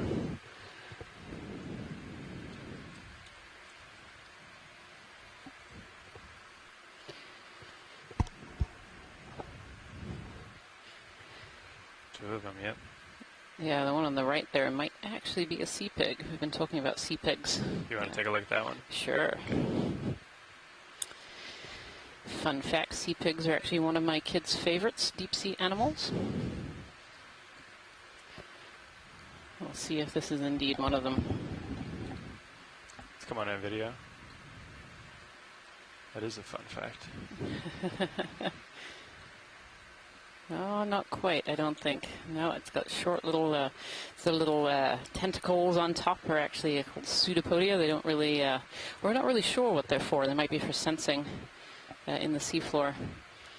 I think its head end is towards us. Yeah, that's great. Can we have a quick zoom on the other one too? Sure. Thank you. Unfortunately, not a genuine sea pig, Jason. Getting closer. Copy move complete. Thanks, Bridge. The one I requested coming up later. This is. Got it. Got it. So these sea cucumbers, holothurians, are in the phylum Echinodermata, so they're actually related to all the brittle stars that you can see around them, as well as sea stars and sea urchins. They have what's called pentaradial symmetry. So unlike a sea star, which has the 5 arms, this one has kind of 5 bands going on the inside that can often be very conspicuous and very hard to see. Beautiful. Thank you so much, pilots. That's great. Sure. Yeah, and looking at those pseudopodia up on top, Chris Marr is wondering if they're actually the same, just different sizes, and so one looks kind of that darker purple and one's that lighter pink. Did I hear the ship moves complete? Affirmative. Yep, 1754. Sounds good. Looking at you, 50. 50I.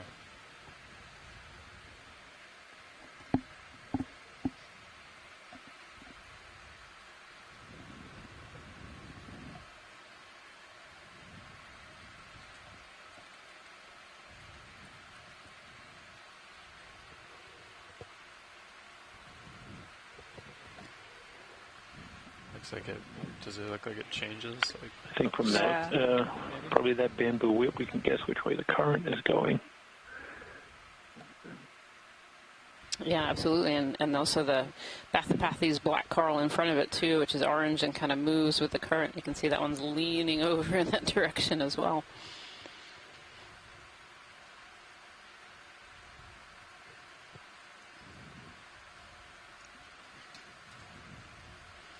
That bamboo too is, the bottom of it is held onto one of these relatively small nodules with a brittle star on the back. You can just see it kind of leaning over, and so, you know, it makes you wonder, you know, did the larvae settle on the side of this nodule, or was it originally on top and it's kind of leaned over as this coral has got heavier and heavier? You can really see those distinct nodes in the bamboo coral. So this large whip here is called a bamboo coral. And they are called that because their skeleton is made out of white calcium carbonate long pieces, and then these small, either black or dark brown nodes, which are made out of proteinaceous material. And so they look a little bit like bamboo. The skeleton looks a little bit like bamboo. In front of it there is kind of one of these almost umbrella corals, these Metallogorgia. There's a little pom-pom on top of a large stick. Beautiful. And we've seen quite the array, quite the high diversity of different coral species today. It's been really an exciting dive. Oh, I see an Anthomastus too. That would be the first record for this dive so far. Bottom left? Bottom left, yep, you got it, pilot. Sorry, Rena, I was just going to say that Metallogorgia we were just looking at there, I noticed tissue is missing from the lower third of the skeleton. And brittle stars have climbed up on it. And so that's quite unusual, and you only see things on the Metallogorgia where the tissue is removed. So it tells us that there's something that those Metallogorgia tissues are producing that wards off other taxa. Yeah, interesting. So interesting. Yeah, so this is a Anthomastus, which is a type of soft coral, otherwise known as a mushroom coral. And in the front, though, there's little white polyps, so these stoloniferous octocorals, of which we've seen quite a few of, and actually have a couple of collections in our basket today. Beautiful. Thanks so much, pilot. Sure. Not the best view, that guy. Yeah, kind of tucked in around the backside of this large nodule here. Not showing its best side.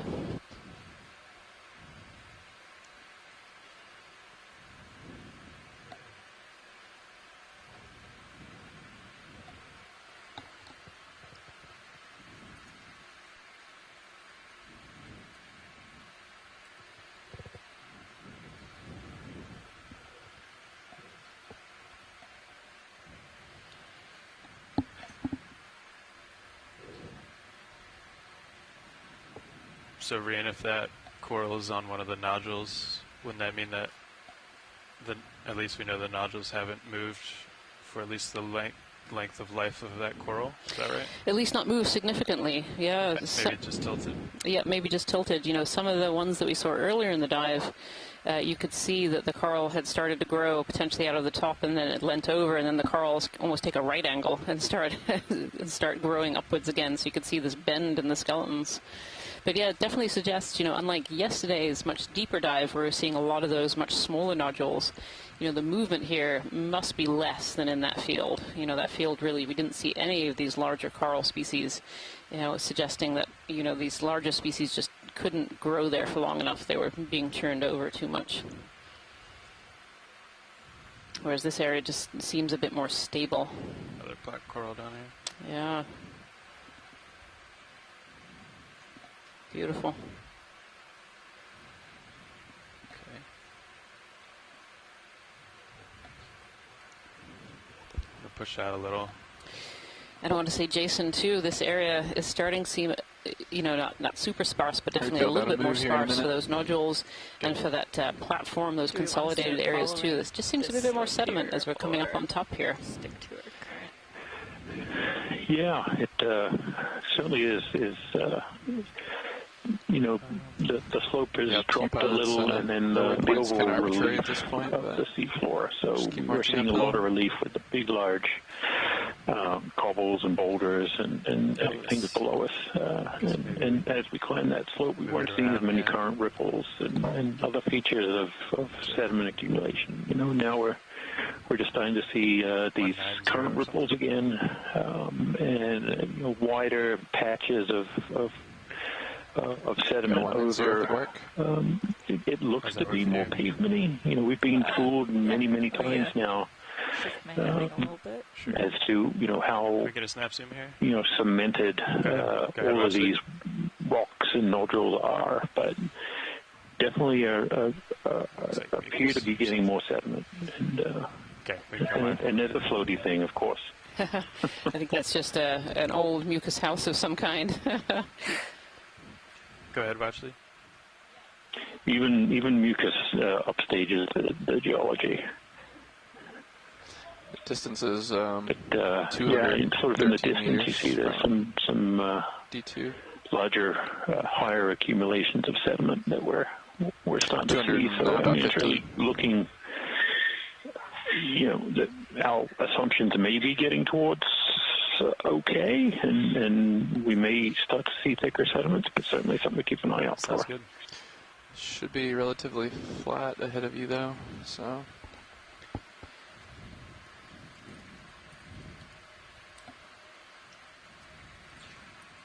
Yeah, you want to go ahead and move in? We did 25 meters last time. You want to do the same range, or 30 meters? Sure. How's Blue View look? Pretty flat? Pretty empty. Paint up a little bit, but yeah. Do we actually want to head towards waypoint 3 in that case, or I think do south? I think, yeah, we could just do south. Why don't we just do 180? 180, 30 meters? Yeah. Sound good, co-pilot? Yeah, let me come back. I'll put that in. Bridge RV nav. We'd like to request a ship move, please. Range 30 meters, bearing 180, decimal 2 knots.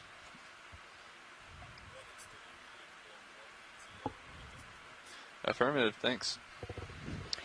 Definitely seeing more of these sediment ripples, and you can see all of this material in the water column coming zooming by us, giving a little indication of the currents that are kind of up on top of this feature. If you're just joining us here today, we're on Dive 17 of the NOAA Ocean Exploration Expedition North Atlantic Stepping Stones. And the stepping stone that we're exploring today is a shallow northern peak of Gosnold. Yesterday we were fortunate enough to explore a very deep feature in Gosnold, this saddle area between the two peaks.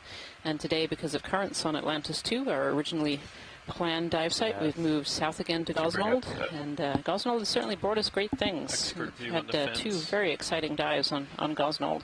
And we have just over another hour, another hour and 20 or so of this dive left. Close the Excel sheet or minimize it. Yeah. We've just come up onto the very top of this northern feature. We kind of worked our way up this little step. North speed, east speed. And we're going to transit along and transect and have a look at how the ecosystems and the geology changes as we move up on top of this feature. Actually, we're going to go off stick and try to do a current calculation with our some of our equipment here. Absolutely. Think about. Sure. So now I'm off stick right now. So give it a minute to catch up. Copy that.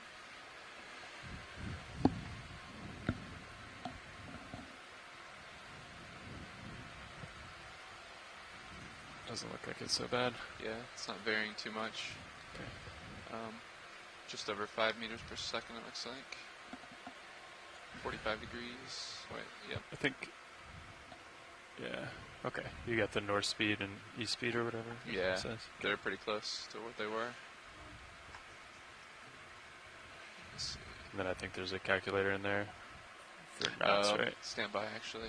I was using looks like the deviation. Is that right? I was using the wrong one there. But now I'm using thrusters now. Copy. Speed. It should be all the way on the left. Yeah, copy. So lots of these ripples and stripes that we're seeing in the seafloor here that are suggestive of that high current. Give it a minute. And high current that's more persistent, so not just irregular, but a relatively regular high current in this area.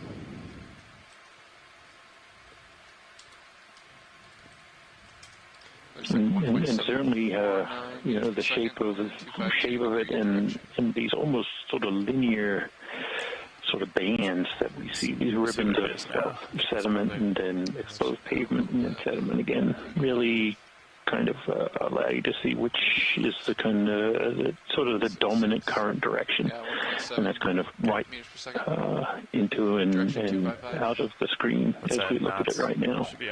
So, these diagnostic features in the sediment and even in the rocks to some extent, pointing towards the longer term sort of environmental conditions that we see in these seafloor environments. And this is certainly a spectacular example of it that I've perhaps only ever seen on the Blake Plateau, where the Gulf Stream, the same ocean current, made it that we couldn't dive on Atlantis II, either on the shallow or deep, on the Blake Plateau, where it's extremely high speed and just sweeps the entire seafloor clean. It looks a lot like this down there as well. So quite some distance from where we are, but the ocean processes really extend remarkable distances. Yeah, really interesting, Jason. And Scott France has made an interesting observation, or should I say prediction, in the chat here. So this dive, we started on a plateau and worked our way up kind of the step feature. And during most of the dive, we've seen a very high diversity and high abundance of deep-sea corals and sponges, these suspension feeders that are picking those particles out of the water column. And these kind of wall features, these step features, can really increase that current flow. And so he's making this prediction that as we come up on the top here, we'll start to see less, certainly less diversity, and maybe even much less in the way of biomass of these suspension feeders, because they're not getting quite as much of the food. It's not quite as ideal an environment as we were seeing on that wall, which is potentially a little bit more swept, keeping that sediment off. So we'll just have to see if that's true as we make our transect here up on top.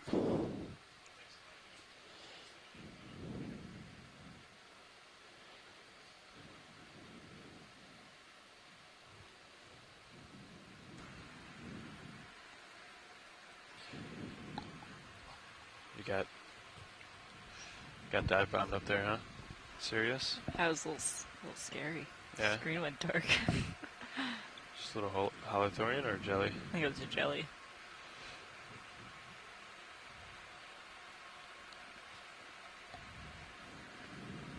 Making our way to waypoint 3. There's a jelly right there. Making its way across the screen. Copy. Very fast-moving jelly. And certainly as we look at the scene, just slightly down below on that wall, there was less sediment accumulation, and we were seeing larger forms of these corals and sponges. And certainly we still see a lot of corals and sponges in this scene right here, though majority sponges. It's still not quite the high diversity that we're seeing even 20 meters kind of down this little step feature. A little bit higher slope than I expected. Up here to our right. Yeah, the pilot's just mentioning that it's a little bit more sloped than we were thinking it was. Maybe it will flatten out in just a little bit. But yeah, certainly when we talk about the flat plateaus, the very top of these seamounts, it doesn't mean that they're actually flat. They can still have a fair amount of topography to them. Very rarely, I think, are they absolutely perfectly flat plains. Yeah, and it's often something we deal with bathymetry and comes down to scale.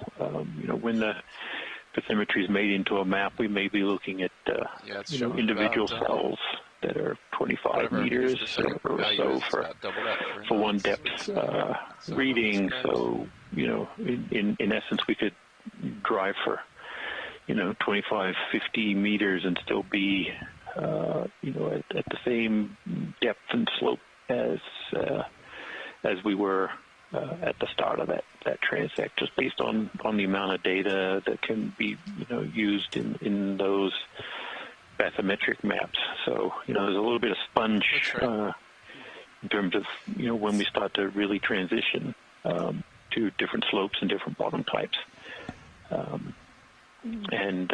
You know, the mapping team does a really amazing job at getting these data collected and processed so we can dive on them, you know, each day.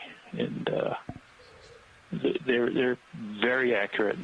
You know, always think back to when previous people have been out to these areas and done dives and other work. You know, just how difficult it must be to, you know, position sampling and you know, drop cameras and even at some level, you know, things like the Alvin submersible back in the 70s when, you know, people were doing dives out here. And even more recently, the technology has gotten so much better and we're able to see things so much clearer now that... what do we think about another move? Yeah, we certainly can't complain about, you know, how good we have it in terms of, you know, finding and exploring the features that we do. Yeah, we do get to look at. It's clear enough. Blue view looks clear. My sonar looks clear. So copy. Copilot concurs. I'll put it in. There's concurrence. Roger. Bridge or RV nav. We'd like to request a ship move, please. Same as last. Range 30 meters. Bearing 180 at decimal 2 knots.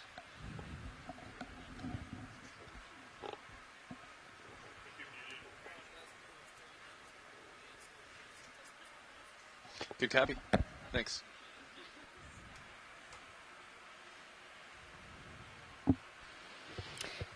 I was just giving a good monologue to myself here in the back row, talking about the quality of imagery today and how amazing how much it's increased over the years. You know, even 20 years ago, we would get images from the seafloor, and they would be very coarse compared to what we see today. Now we can actually have the highest quality images and be able to actually look into the center of some of these corals and see some of those spines sticking out of the polyps. And, you know, imagery 10, 20 years ago was not even able to do that. And so it's great to be able to bring that to you today through telepresence. The coral, like, vibrating with the current. Yeah, the miracle, of course, is, you know, I can remember my first submersible dive, how special that felt. That was back in 1987. And now here I am sitting at home, rather comfortable, and I'm exploring the deep sea with just unbelievable, you know, accuracy, visual acuity, detail. It's just remarkable how far we've come and what the technology has allowed us to do. Absolutely, Scott. And of course, through telepresence, you know, it's not just myself and Jason trying to identify the biology and geology on the seafloor. We have this wonderful cohort of scientists from around the world who are helping us. We'll often mention the scientific chat room here on the side, and we have, you know, 20 or 30 scientists from around the globe helping us, giving us their expertise in identifying some of these species. You know, deep sea biology is a relatively small field compared to other marine biological fields. And yet we're all specialists in our own things. Mine is reproduction and development of deep sea corals. Scott is a molecular biologist, and so in the background here we have fish biologists and echinoderm biologists, sea star biologists, you know, all kinds of other people helping us to identify what we're seeing in real time.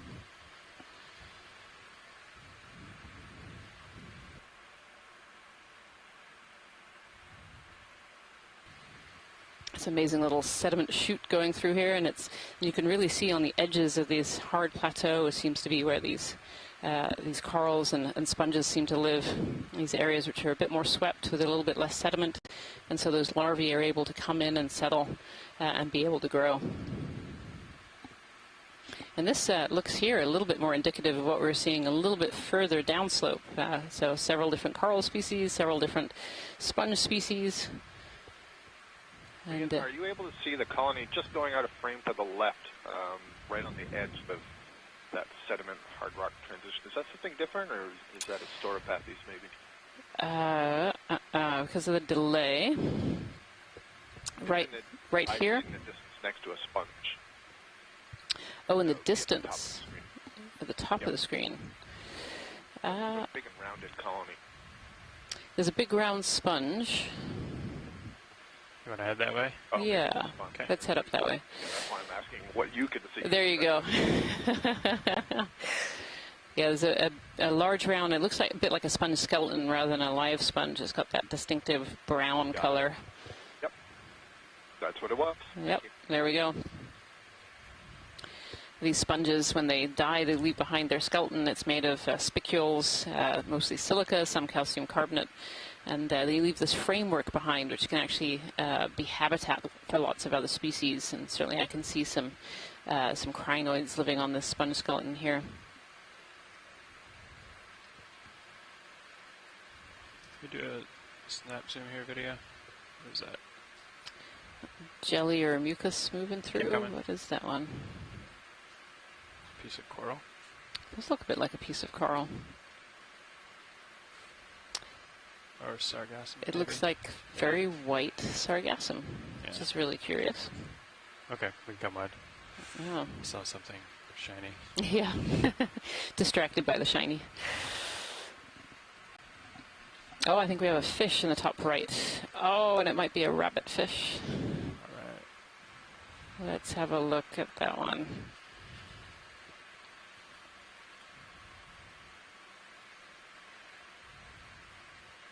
Oh, I think it is. I think this is what's known as a chimera, though I'd love some of our fish biologists on the line to give us a little bit more information.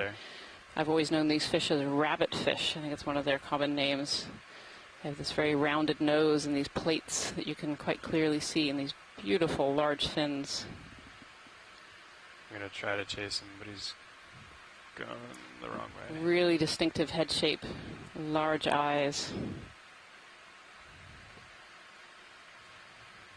Nope, off he went.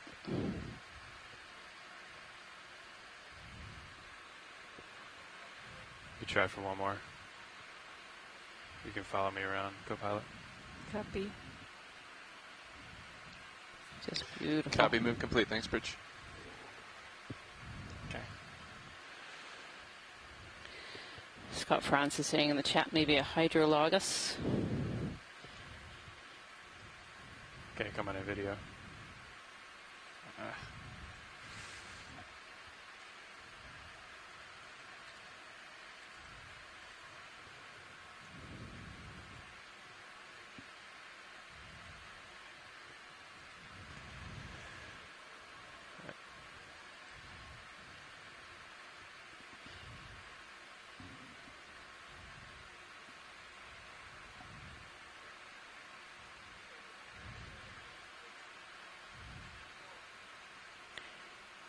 I believe this might actually be the first fish that we've seen on this particular dive so far. There's definitely not been many fish species so far. Okay. Beautiful. I'm not going to go that way anymore. I'm just going to rotate. It's pretty flat though. And Bob Carney is saying that these chimera consume crabs and shrimp. Okay. Other organisms that live on the seafloor. Let's put a little more video. Be why we're seeing it glide so slowly across the seafloor looking for prey.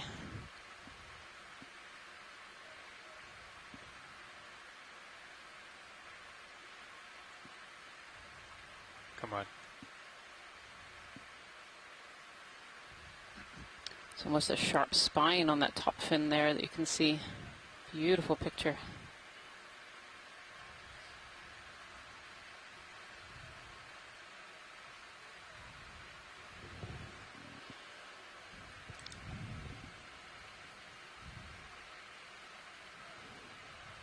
Might be getting stretched on the tether, Ted. Yeah, I'm going to have to come back. Okay, Couple more seconds video.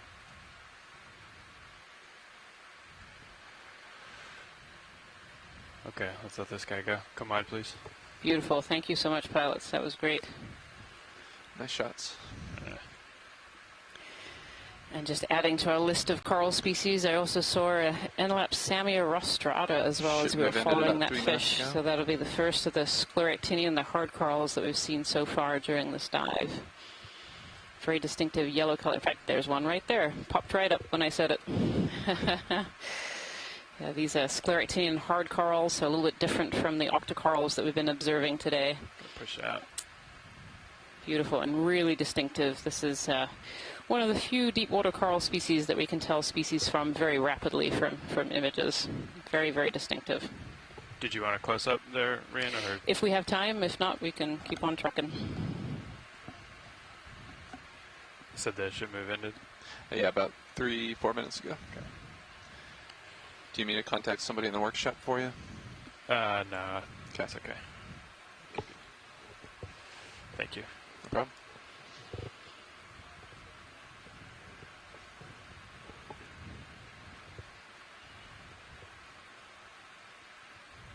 Yeah, thanks for coming around, co-pilot. So you can see we were talking about those hemicorallium earlier and how they face their backs into the current, and this is Enlapsamia rostrata, which is actually facing its forward into the current and kind of scooping and facing around into the current. Close up here. We're actually looking at the back side, so all of the polyps are on the front side. Be interesting to see if any of those are out. They have quite short little tentacles. Yep, they do. They have their tentacles out. They're just really short and stubby. It's very hard to tell if they're out unless you have this really close-up imagery. There you go. You can just see them. A lot of crinoids on the corners of this colony as well, getting up into the water column. So this is Enlapsamia rostrata. To the tips. Beautiful. Thank you so much, pilots. Sure. And these hard corals are a little bit different from the octocorals. These hard corals have this massive calcium carbonate skeleton on the outside, and the polyps actually retract inside that skeleton. So they're really hard on the outside, and the polyps, the soft tissue, is on the inside. Whereas most of the corals that we've been seeing today, these octocorals or the black corals, they have a skeleton on the inside, and it's actually the soft tissue that's on the outside. You had 7-0. So very different. Copy that, co-pilot. And another big tumbleweed or sargassum around the base of this Enlapsamia rostrata.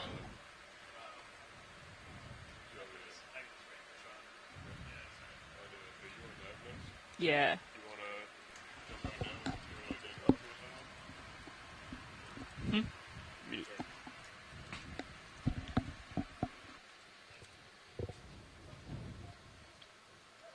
Another one of these polymastia, these little hedgehog sponges in the background too, as we make our way up here. Okay, I'm going to come out and push ahead. Copy that, pilot. Oh, and that sargassum went free on that Enlapsamia. Cirrus should be settling, I would think. Just as we moved. They really are little tumbleweeds on the seafloor here. All right, pushing out. Copy that. Looking down, coming up a little bit. Sounds good. Our ship moves have been bearing 180, co-pilot, for your reference. 180, copy. Scott France had some more information about that chimera that I just missed on the chat room earlier. This Hydrolagus translates to water hare. Might be where the name rabbitfish comes from. Some other common names to the group include ghost shark. Some side shots, yeah. It was really beautiful to be able to see that that rabbitfish, the chimera, right, I'm back on a 180. or as we hear here, the ghost shark. A little bit and following you forward. Copy that. Looks good. Blue view looks clear. Once you get back out in front, we can do another ship move when you're ready. Copy that.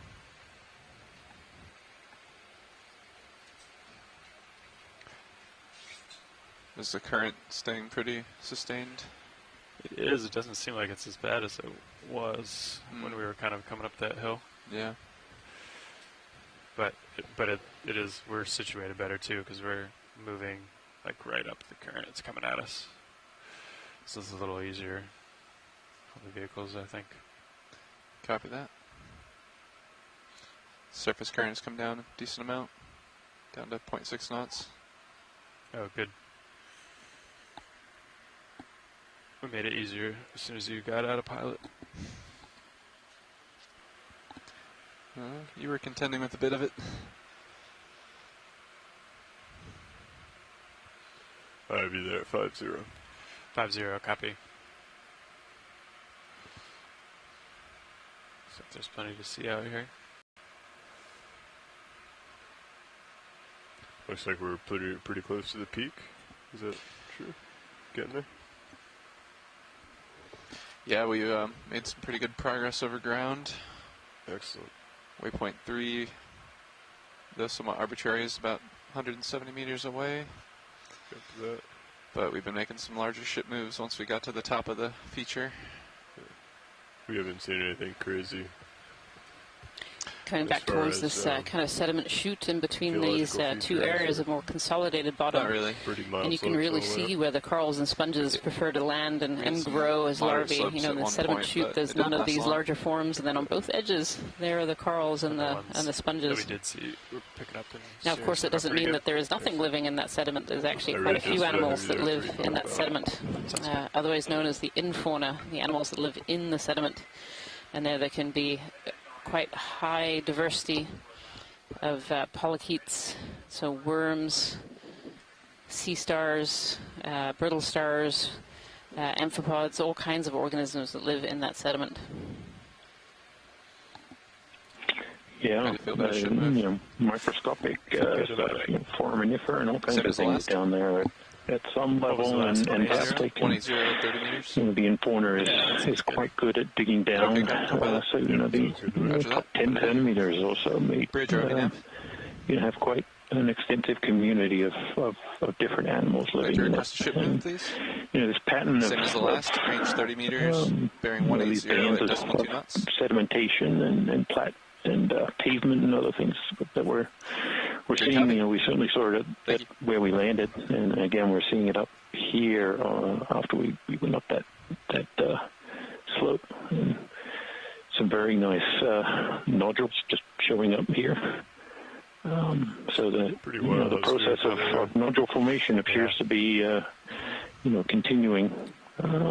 We picked up as we go up, and even here we kind of see those those shadows being formed behind each of the nodules, where sediment is being transported around and being retained in different directions depending on the current flow. About the current, this pavement here almost looks like little layers of pavement as we go up there. These little steps that we've been passing over, where these nodules or cemented nodules are formed into pavement.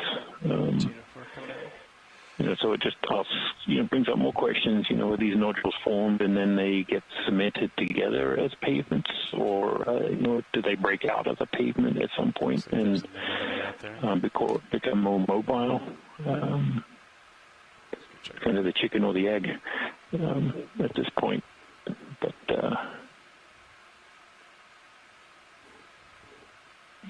kind of fascinating. I wasn't sure that we would continue to see these pretty standard and similar sized nodules, and that's what makes me think they are these more classic ferromanganese nodules rather than cobbles of some other kind that just have a thin crust on them. Is that they're all about the same.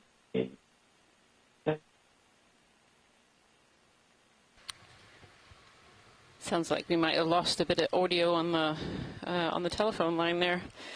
But yeah, it's really interesting. We're back in these nodules, this large anemone kind of on the side of this rock, with again one of these sargassum tumbleweeds. This one is actually covered over in these ophiuroids. So that's good there. See that thick, warty skin of these deep sea hormithid anemones. There are a lot of species of these that live in the deep ocean. They're relatively common, and they have this really thick, warty skin on the outside, so they're relatively recognizable. and then this massive sargassum behind it. So the sargassum is an algae that grows up in the upper ocean. We're seeing it all around the vessel and have done for this expedition. And as organisms settle on it and make it heavier, it actually is transported into the deep ocean and can actually become a really important food source for these areas too.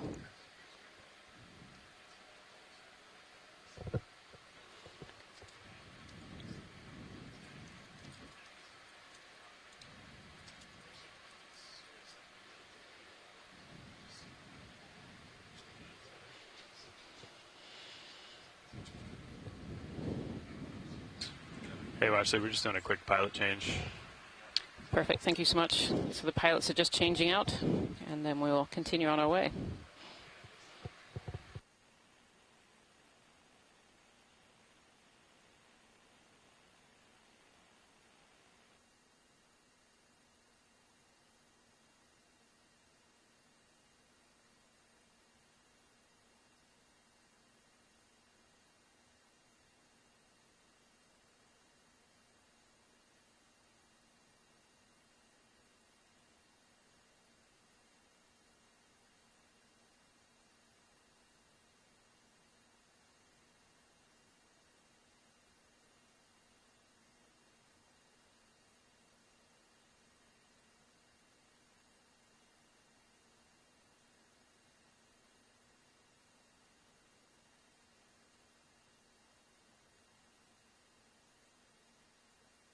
Pilot. Hey, Washley, just did a quick swap. Are we all done right here? We are, yes. We can continue on our way. We're trying to see how close we can get to that waypoint number 3. Waypoint number 3. Copy that. Thank you. Southeast. I believe the last move was 180. Have we been going pretty much south? Yes. Yeah, we've been heading straight south. Copy that. I think that move's still underway, if I'm not mistaken now. Yeah, it'll probably be done in the next minute or two. What was the last move? 30 meters, 180. Copy that. Those moves have been taking us about 6 minutes, and it started just about 6 minutes ago. Understood. Yeah, looks like the ship's starting to hold station.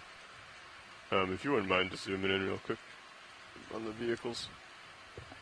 Thanks.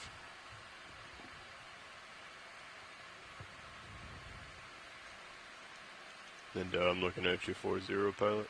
Copy that. Blue view's looking outward. Looks pretty flat. Copy that. Thank you, Bridge. That ship move is complete. Good copy. Yeah, thank you. Thanks, Nav.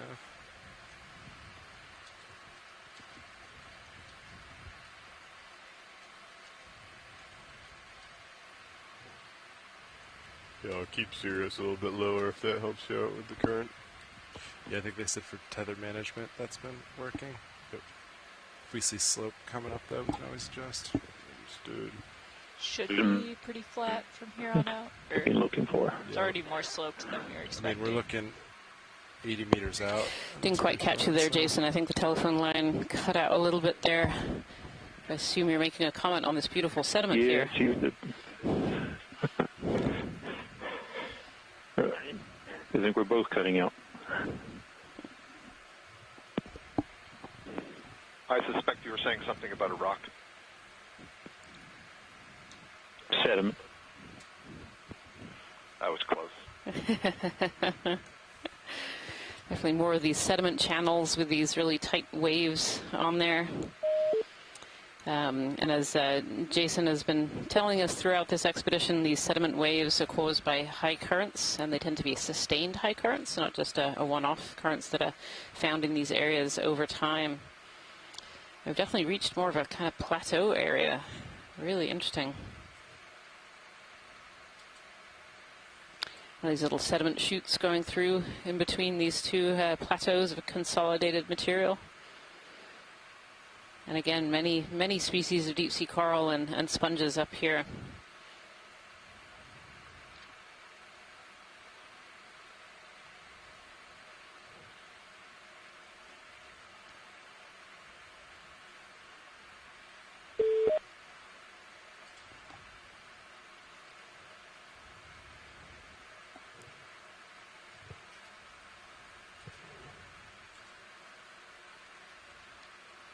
Metallogorgia, these kind of umbrella corals, and I see some black corals here and bamboo. More of these sargassum tumbleweeds.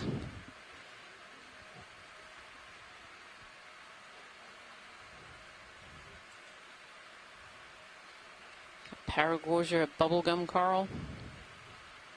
Lots of different species. As I've been saying through this dive, I sit here on the back bench with a notebook and I list out all the species that we're seeing and the species that the scientists in the chat room are helping me to identify. Yeah, for context, this particular dive, I've run out of room. I'm already on a second page. It's been a really high diversity dive today, which has been just wonderful to observe for the first time. So flat and consistent, we kind of just went when it started calming down. So if you feel comfortable. Yeah, I think we're in a good position to go ahead and get another one. Yeah, feel good, Kapat. Far are we away? It looks like 160 meters from waypoint 3. Yeah. All right. Yeah, if we're trying to get there, I'd say keep moving. 30 meters sounds good to me. How much time do we have left on bottom? A little less than an hour. Okay. And 30 meters takes 6 minutes? Just about, yep. Copy that. So we got 5. Yeah. One of the reasons that we're really interested in documenting these deep-sea coral and sponge communities is that they're called, or what we call them, as ecosystem engineers. So they're kind of engineering the ecosystem around them as they build their structure, build their skeletons. They're actually creating habitat for lots of other organisms. They alter the fluid flow going by and alter the sediment characteristics settling as well. And as such, they form these beautiful habitats, wonderful habitats for other organisms to come and live around them. So they're engineering the ecosystem around them. And we've really seen that today. When we've been zooming in on the different corals and sponges, we've often seen other organisms that are utilizing those corals and sponges for their habitat. Watch lead nav. This is Watch lead, go ahead. Yeah, I just wanted to double check. Is waypoint 3 a hard target, or are we just trying to kind of keep going uphill? If we can reach it, that would be great. All right. Do you have a distance until waypoint 3? We are 160 meters. 160 with a little under an hour. Okay. Thank you. All right. How about I would just put 150? Whatever that is, then I'll just do it. Yeah. 150. Right. I can bring my head over. Yeah, copy that. I'll send it out. It's going to be coming over to port. All right, 30, 150. Good. I'll keep you just on the edge of my screen as I start coming over. I'll let you know when I'm there. Sounds good. Bridge, RV nav. Yeah, is now a good time to put in a ship move? Beautiful white Hertwiggia sponges, another euplectellid vase sponges that we've seen as well. 0.2 knots. And Von de Wareham. Settling on a 150 here. I think some other hexactinellids, these glass sponges as well that we've seen en route, as well as some demasponges, which are these softer forms of these sponges. Can you range blue view to maybe 60 meters for me? Yes, I can. Thank you. Current has gone up a little bit, just so you all are aware. Surface top current. Side? Yep. Copy. What's it now and what did it go from? It's been sitting at around 0.7, 0.8. It's now at 0.9. Understood. Thanks.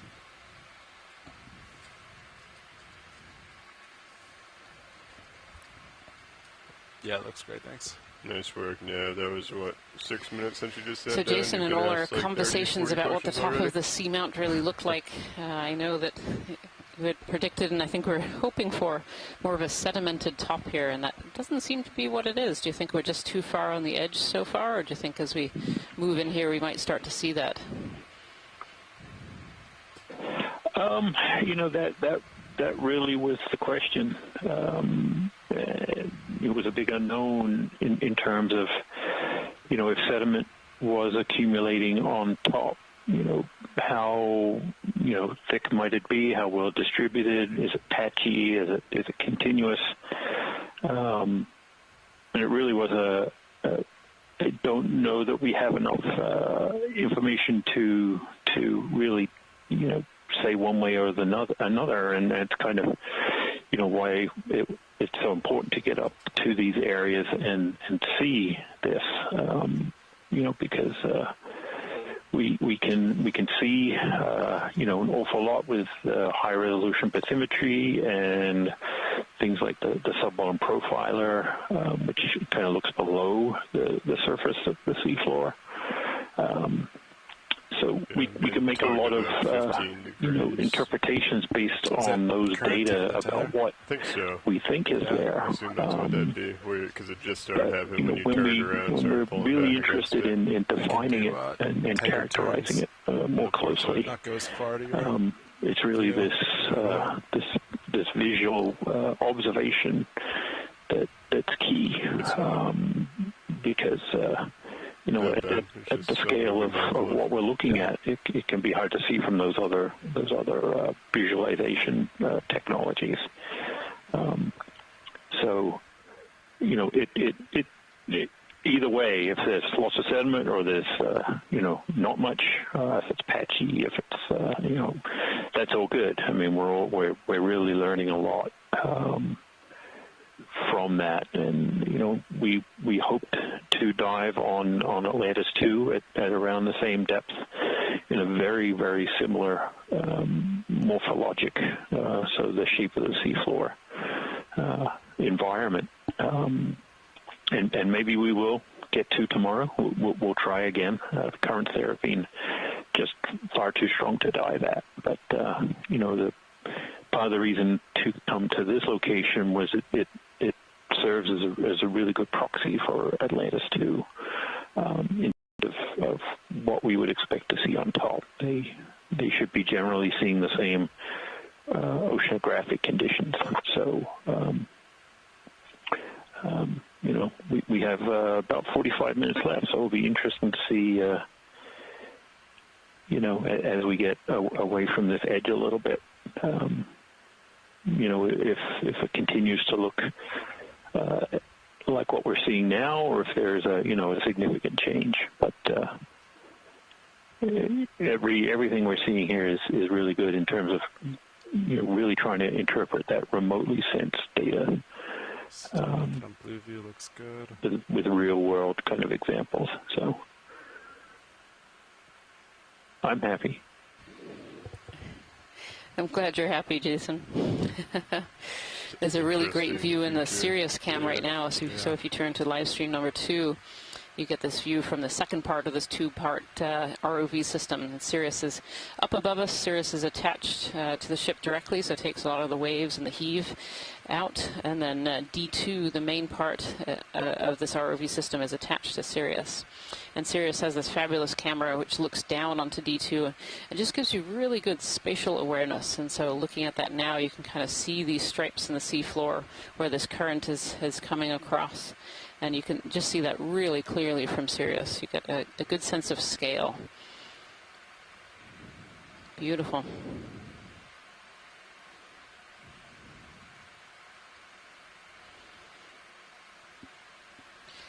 I see a seafloor like this, Jason, and all I can think of is a windswept plain.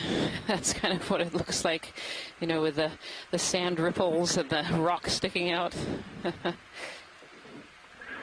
Yeah, as somebody who spends a lot of their time collecting, sediment cores from ships, and a sediment core is essentially it's a tube of mud. We put a heavy weight on a steel barrel and put some plastic liner in there and let it fall to the bottom, and it collects a record of the sediment from the seafloor down as far as we can get. And when I see an area like this, I'm like, I don't want to put my somewhat expensive core samplers down into this, because I probably won't get them back, or I'll break them really badly. We like to, for that kind of work, we like to see nice big, unbroken plains of sediment with nothing hard to hit. But what's layback right now? We're seeing more sediment, which is interesting. These ribbons of sediment, where we're seeing them getting wider, and certainly appear to be getting thicker, and the ripples are getting more pronounced as we go along, which probably speaks to the thickness that can support them. So. Noon, so few hours ago, it was about 1. Really is interesting. I think this is the first dive of the expedition where we've been on this kind of flatter plateau type I was just wondering if I could get a quick environment. update. So really getting seeing another side of these seamounts that we haven't really explored yet. But we are still seeing large boulders and things as we go along. So there is still a way for them to get transported down whatever slope there is here to these lower depths. So it's not, as we mentioned, it's not flat. It's just a little flatter than the other parts. And flat is the official geographic term. A good geologic term there. Yeah, what you were saying, Jason, was really interesting that, each of our dives seems to produce something a little bit different. And so this is the third dive that's ever been conducted on Gosnold. One was in 2014 by the Okeanos Explorer, and then one we had yesterday. And each dive we've done in a slightly different depth range. The one yesterday was in the saddle between two peaks and was quite deep. The one that was achieved in 2014 was on kind of a ridge arm that came out of the north side, and that was at just over 2,000 meters. And then today we started at 1,700, almost 1,800 meters, and coming up onto a flat plateau. And I think this just really nicely illustrates that, when you look at different areas on a seamount, you can find very, very different things. One side to the other, even at the same depths, you can find different organisms and different seafloor features just from the way that the currents sweep or don't sweep those different areas. And so being able to be fortunate enough, poor old Atlantis II, we were kicked off it this morning, but, being fortunate enough to actually come back to Gosnold and explore a completely different habitat and find completely different things has just been just a fabulous experience today.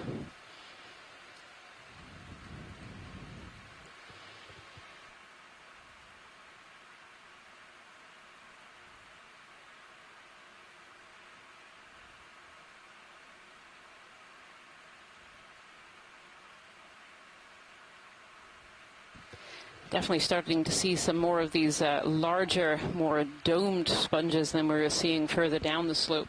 I'm not totally up on my sponge biology, but these certainly look a bit more like a demo sponge. Kind of have that brown coating of where they're catching sediment on them. And there's several in this frame.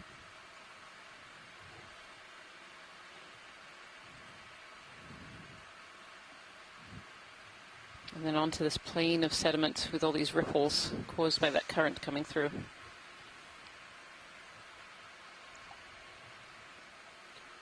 Still don't see pretty much anything out in front of us if we want to go ahead and get another. Yeah, when did that last move on now? 30. It's been about 4 minutes. And you can just see in this sediment where we're seeing the hard bottom, we have several different corals attached to the hard bottom and in between all these little sediment planes here.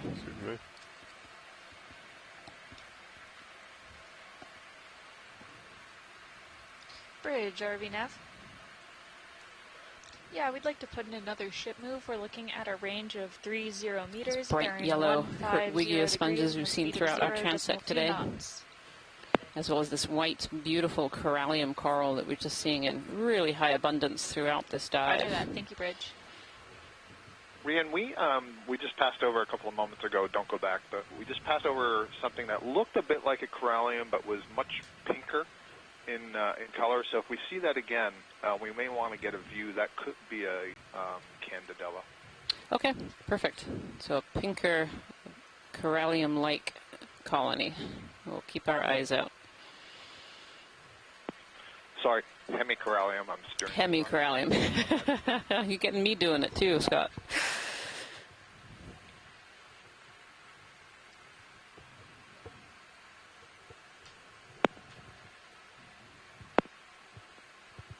So Scott France had been noting in the chat room a short while ago that we haven't seen many of these primnoid corals today. In fact, I don't think we've seen any primnoid corals today.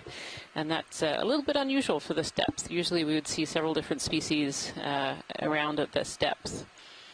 Instead, we've really been dominated by a lot of those hemicorallium, the Paramaricia, Paragorgia, a couple of species of bamboo, but again, not quite as many as might be expected from this area. Any gotchas coming up? Reading off my list here, we have black corals too, a fairly abundance of different species of black coral that we've seen today, which has just been fabulous. And then many different forms of sponges too, the Hertwiggia, some of these hexactinellid vases, and some more of these smaller, almost amphitheater-like sponges, as well as these larger domes.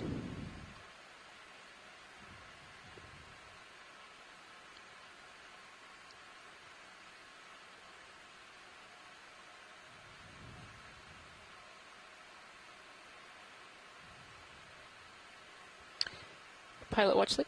Watch it go. Could we zoom in? There's actually a piece of sargassum and then a coral, like a pinky coral right behind it. Almost on the lasers now. Yeah, copy that. Yep. One sec. Let's have a quick zoom if the sargassum will allow.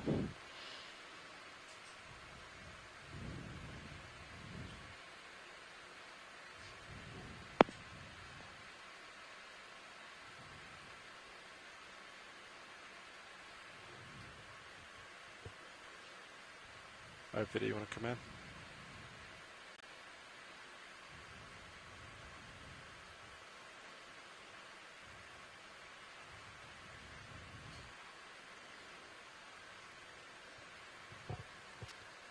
Can we get any closer than that, pilot, or are we at max? No, I think we have some more. Yeah, I think this is a corallium. I don't think this is a primnoid. I agree with you. Good eye. I was hoping, but yep. I also think it was a corallium. Yep. We can also maybe different from the white ones that we've been seeing more commonly, but I mean hemicorallium. Hemicorallium. Thank you, pilot. That's great. Got that. Video come wide, please. Thank you, sir. We'll get it by the last Lasers dive. There. Looks good. Moving on.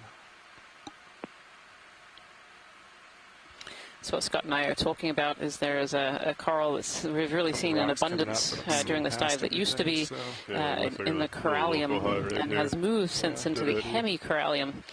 And sometimes old habits die hard. It's hard to get out of the, hard to start calling something that you've named one thing for most of your career and switch over to its new name later on. It can be really quite difficult.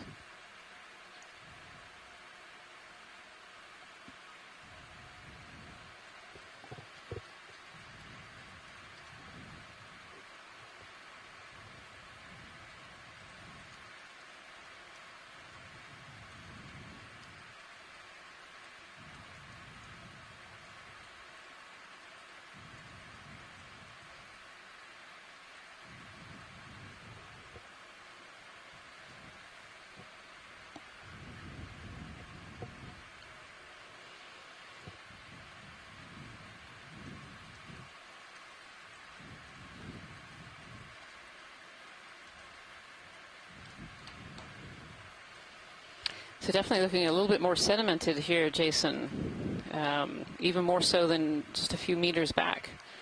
Kind of these larger ponds of sediment. Yeah, I think we're slowly moving shallower. The slope is dropping even further. The gradient of the slope is getting lower. We're moving quick and we're covering a lot of ground. So I think we're seeing this transition to this probably less patchy in terms of there's a fish. Oh, we have another fish, a second fish of the day. Is that of interest, Watson? If we can snap zoom on the fish, that would be great. Yeah.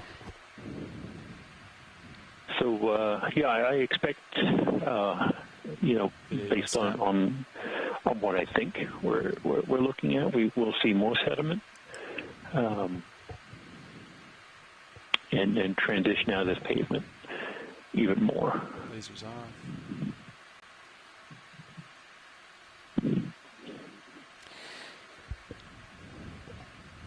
I think this is an ophidiid fish, one of these cusk eels that we've seen. Though I wouldn't quote me on that. Unfortunately, I don't think any of our fish biologists are sadly not on the line right now. But we're getting some really great detail there of this fish that hopefully they'll be able to identify that this species from later video. What we have heard from the fish biologists, working hard against the current. Very much, yeah. And something we have learned from the fish biologists when they've come in is that when we see fish on the bottom like this, they're very often species that are looking to scavenge in the sediment, so they will be eating prey items that are closer to the sea floor. Lasers on it. Is that good, Watchley? Yep, that's great. Thank you, pilot. All right, keep moving. Do another sweep. Same thing. Looks like little local returns, but no walls or anything coming up. I agree. Looks clean.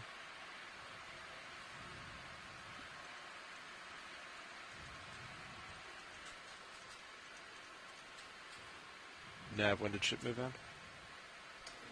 I haven't called down yet, but wow, look at this rise. Chrysogorgia, Hemicorallium, Paramaricia. Copy that. Just start naming these species as we go by. If you want to keep track, when this thing starts like spinning, that means the ship stopped. If you just want to manually keep track of that for us, we might be able to put moves in a little Metallogorgia. Probably been over for like beautiful. Understood. And then, so just keep track when it starts spinning. I think I spoke too soon about, we're going to see tons of sediment now. It's, we've just come back out of it again. Sound good? Really curious. I love these curly bamboo coral whips. We've seen a few of them now. Some of them seem to grow straighter, but there's at least that one morph that almost seems to corkscrew. And the one we just passed, I think I'm going to go back and look at the video later, but I think it had a branch at the base, which is kind of unusual. Oh, interesting. Interesting.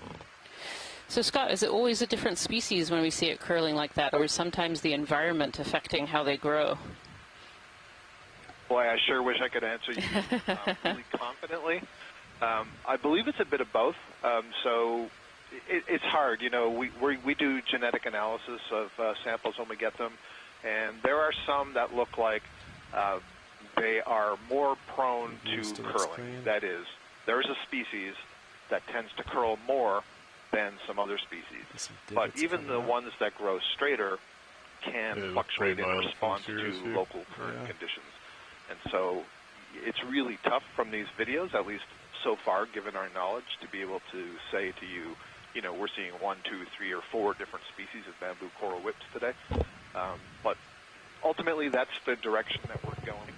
All of these close-ups that we've had on this expedition and other expeditions are really valuable because eventually we will correlate those with when we do have the opportunity to take a sample and get the genetics and look at the morphology, we'll be able to compare that.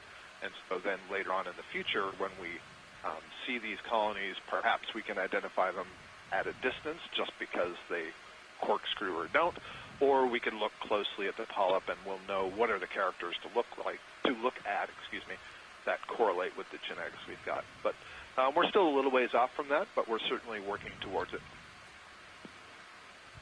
Yeah, thank you, Scott. And that's one of the reasons these observations are so important. So historically, a lot of these corals have been identified from skeleton, and they were collected, you know, using older techniques, so using dredges or grabs. And these days, we're able to actually visualize a lot of these species on the seafloor, sometimes for the very first time. And that gives us ecological information, so where they grow, what species interactions they have that we wouldn't usually see. From a grab sample, and it also can give us really vital taxonomic information too. So where there were questions about the taxonomy, very often if we can visualize these species on the seafloor, it becomes really obvious. And that bamboo is a really good example of that. When that was caught up in a small science trawl and brought to the surface, you might only see short, straight pieces. You might not realize that one is curling. And so being able to see it on the seafloor is really incredibly helpful to defining the taxonomy of some of these species. I'd say let's just keep Now this is really interesting, Jason. Right. Oh, I'm sorry. Go ahead, Scott. We have what, about 100 meters Well, I left? was just going to say another. You're probably going to talk about the difference between the ripples and yeah, we'd like the to put in another ship move. We're looking at a range of I was actually going to pull Jason on the line a little bit because this just seems to be a bit of a transition here in terms of bottom type. Copy that. Thank you, Bridge. Yeah, I would like to say I know what's going on exactly, but we're hitting another topographic point where we're getting even the gradient of the slope is getting even shallower. So we're particularly possibly seeing more of the sediment plain and distribution of these coarser grains is kind of more spread out. Things aren't getting funneled into these tighter ribbons. You can see from that shot there are these shadows of darker material behind all of these rocks, sort of where coarse material is being deposited behind them by eddies and other things where we see. Have we been seeing vibration on the 6-8 for a lot of the day, or is that there was these currents passing through really rapidly. So we can definitely see that the current's going left to right in this view. Because this morning we were seeing close to. Jason, I saw that we'd come over a lip. When Rian was talking there before, we were seeing a lot of ripples. The ROV turned, so we could really see along those ripples. And then it almost looked like the seafloor was raised ever so slightly, like a lip, and then we dropped down, and it got really smooth. And it suggested to me that, as you said, there's a shadow there. There's some little eddies and so on, and then as you move farther from that, I know. Like the second shift today, we're fighting it pretty. Yeah, it's coming up. This is kind of now pretty much sticking up there without much around it, so it really gets affected by these variable current directions. While I think there's clearly a dominant direction, and we see that in the ripples in terms of their their regularity. They're not crossing and cutting, and we're not blending different ripples in different orientations. Everything seems to be going in the same direction. But these little lips and hills almost with these pavements on top are really, I think the current flow gets broken up, and you do start to see, these vortices and eddies that form, and right now is a fantastic. If that rock wasn't there, it would almost look like this is completely covered in sediment.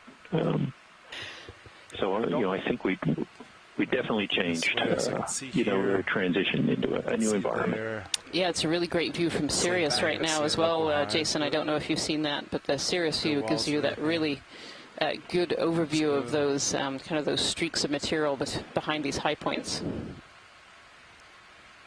After the contour that Sirius is passing now, we don't really have any. Yeah, right about now is when a wiggly, floaty water column thingy should be coming by and take all the focus away from the really cool bottom. While we're waiting for the wiggly, floaty thing, I'll say, just to follow up and finish up on what we were talking about earlier with respect to those spiraling, corkscrewing bamboo corals and the value of all these observations. Another thing that we need to look at, we've been talking about the ecology here, and clearly we have these strong long-term currents that are giving us the ripples and the various patterns in the coral colonies. Another thing for us to look at is, on average, you see more of that coiling type of colony where you see these ripples and evidence of the fast current compared to a seamount or a flank of a seamount where the currents are lower. And that would help us answer this question about, is this a response to the local environment, or is this a genetic characteristic of that species? Yeah, absolutely, Scott, and really goes to the value of visiting different areas on a seamount to look at these different morphologies and potentially different species. Those kind of ecological observations are so incredibly important.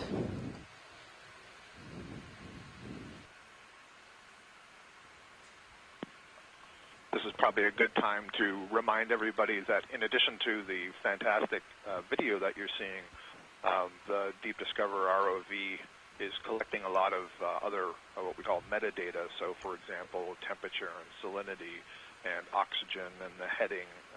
So all of these variables can be tied to the observations that we make. And so when we compare between different dives and different seamounts and different parts of the Atlantic and the Pacific, we also have that data to use to try to tease out which of those various factors We're looking at an off-bottom time at 15:30 local or 19:30 UTC, so about 25 minutes.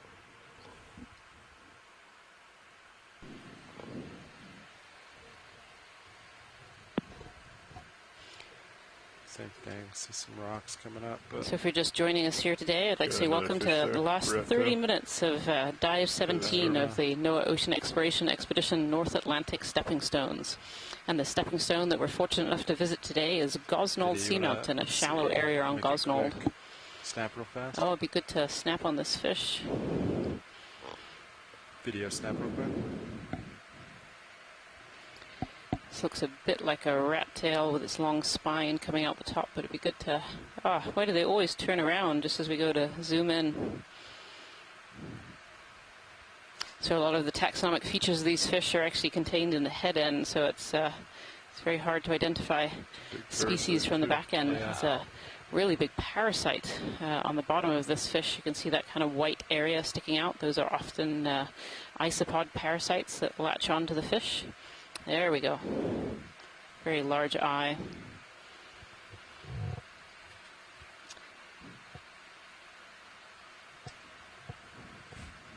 All right. Sure it's not a koi fish? Is that good, watch it, or you want me to? Yeah, that's fine. Thank you. Sounds good. Video, yep. Copy that, Bridge. And could I get an update on that squall?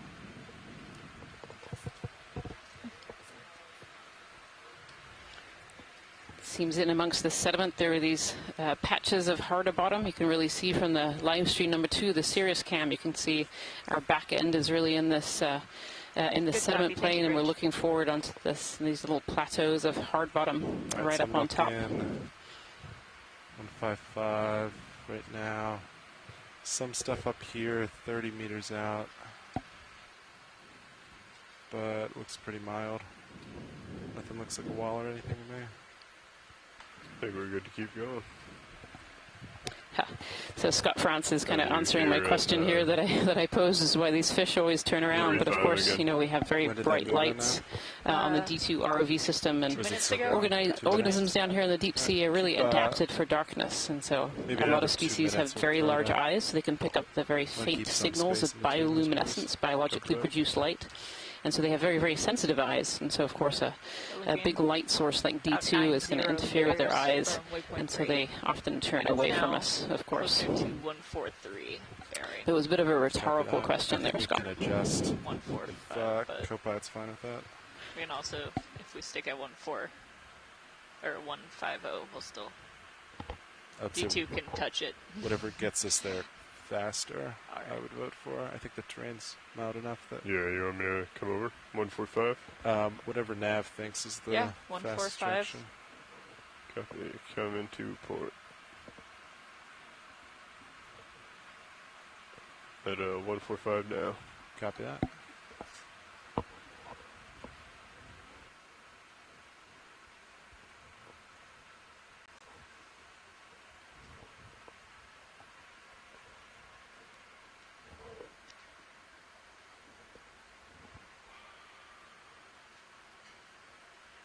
Alright, so the pass there. Yeah, looks pretty flat, looks good.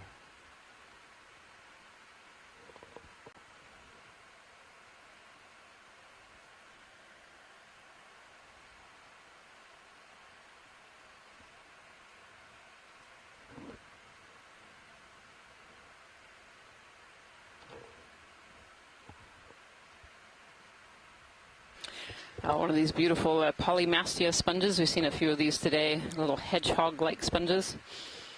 We see polymastia quite commonly in the Gulf of Maine, near my home at the University of Maine. So it's always fun to see those in the deep sea, look like little hedgehogs. And you can really see how a lot of these larger organisms that we've been seeing throughout this track are now getting very concentrated on these more sparse areas of hard bottom. It's a very different set of organisms that live in the soft sediment than do in these hard bottom areas.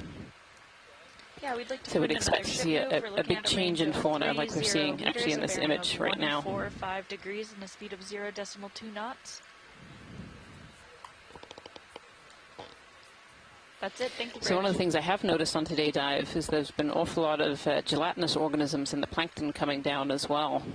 And that could be a factor of our depth. It could also be a factor of being at the very top of the seamount too, where a lot of these currents are really consolidated on the tops of these features. But we've seen a lot of different jellies go by, both in the main camera on D2 and also in the Sirius camera today.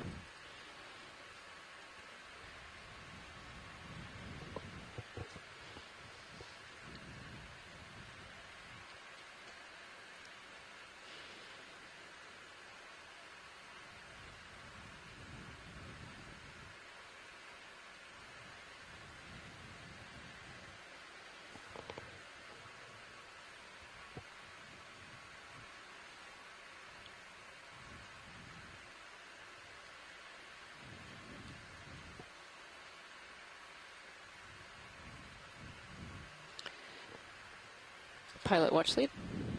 Watch lead go. As we transit through here, is it possible to get a zoom in on the sediment on some of these riffles wherever is convenient? Yeah, absolutely. Give me 1 second. Thank you. But yeah, I'm just going to look up current first. Seeing these sediment ripples here with slightly larger material inside the ripples, as well as coarser grain off to the left-hand side of the screen there as well. You can see those rocks in the distance and hard bottom with all these larger organisms living on them. We had a bit of a zoom in on the sediment at the very beginning of our track and found a small collection of those pteropods, those shells.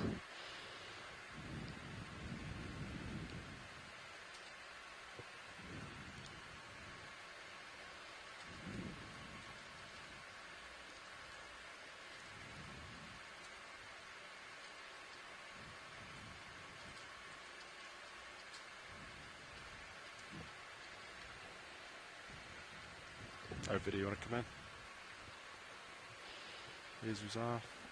Is that a good spot there, watching? Yeah, it's a good spot. Just having a look at the composition of the sediment here. Jason, if you're watching there, see these pteropod shells in these sediment waves and this much finer grain material. Yeah, it's got little bits of the ferromanganese crust that they're broken off, some smaller pebbles. That of some origin, obviously coming off these more pavementy areas, but pteropods are definitely forming that white band that we see. But you also see the darker material and the white band of pteropods. It's always in the same sort of arrangement on each of these ripples, and that speaks to kind of the density of each of those materials and how it's dropping out of the different flow. As you go across these ripples, the different density particles are dropped out at different times. Pretty good. We good to keep moving? Due to flow separations and vortices. Video when you're set. Come on out. That's really great. Yeah, it's nice to have a zoom in on that sediment. Go ahead, Jason. Tells us, the arrangement of the particles in terms of their density tells us, which way the flow is going, and also something about, the strength and persistence of those flows. Yeah, so we got about 16 minutes left. Here we're seeing, more of these shadow areas where, sediment is being stripped off,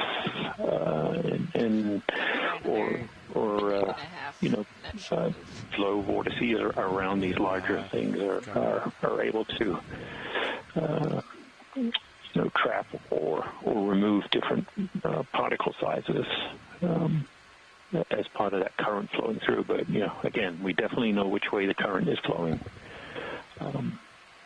by looking at this bottom.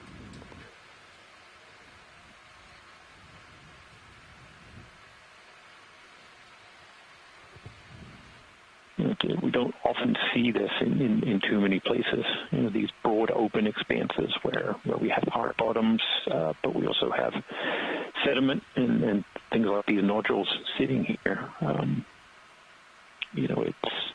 It's not commonly something we see too much of, and just the expression of the sediment transport driven by these stronger currents is quite fascinating.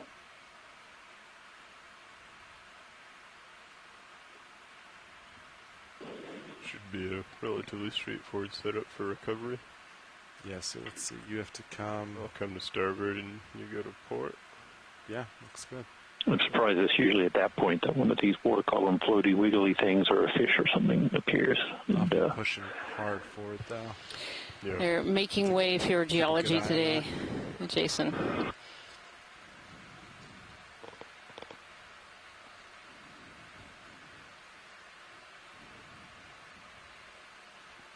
Yeah, we may want to have the ship come over ground sooner rather than later once we start coming up to help you with streaming.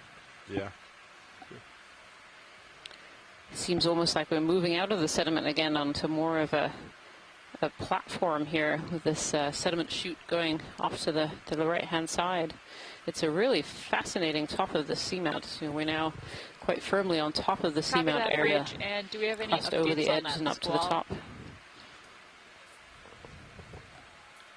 Ian, I don't know if you saw my comment in the chat, but I now believe these corkscrewing bamboo corals are a different species from the ones that are growing more straight, and that's based on observations of about 60 specimens of bamboo coral that have been collected in the western North Atlantic. Good copy. Thank you, Bridge. And all of the ones that have a curly feature like that we've collected, only 3, all right, how much time all fall genetically into the same clade, the B1 clade, 13 separate minutes. from other. Copy. Let's do one last 30 meters. I'm looking out. Looks clean. And I want to make sure Sirius is nice and settled before we come up. Oh, it's great to know, Scott. No, I didn't quite catch that, I'm afraid. So that's really great to know that we're seeing different species of these long bamboo whip corals that have been pretty much throughout this dive from the very beginning. We've seen some of those long bamboo whips. And of course, we haven't come up much in depth. Go ahead, Scott. No problem. We know for certain that, in the Atlantic and the Pacific, there are probably at least 7 different species distributed across different genera that grow in this whip-like morphology, or that have some period of their life in the whip-like morphology. It may be that once they're much older, they'll put out a separate branch. So distinguishing them in video is really hard. As you've seen, it's hard enough for us to distinguish all of the branching forms because there's a lot of overlap there, but if they don't branch, as you can imagine, that's even more difficult. Definitely, for sure. It can be very difficult to identify species sometimes from images, and very often that's a factor of that we just don't have enough images of species that are absolutely defined. But it's certainly something that we're building on as a body of scientists who work in the deep ocean and work on these deep sea corals and sponges, is trying to build those visual guides so that people are able to identify these species in the future.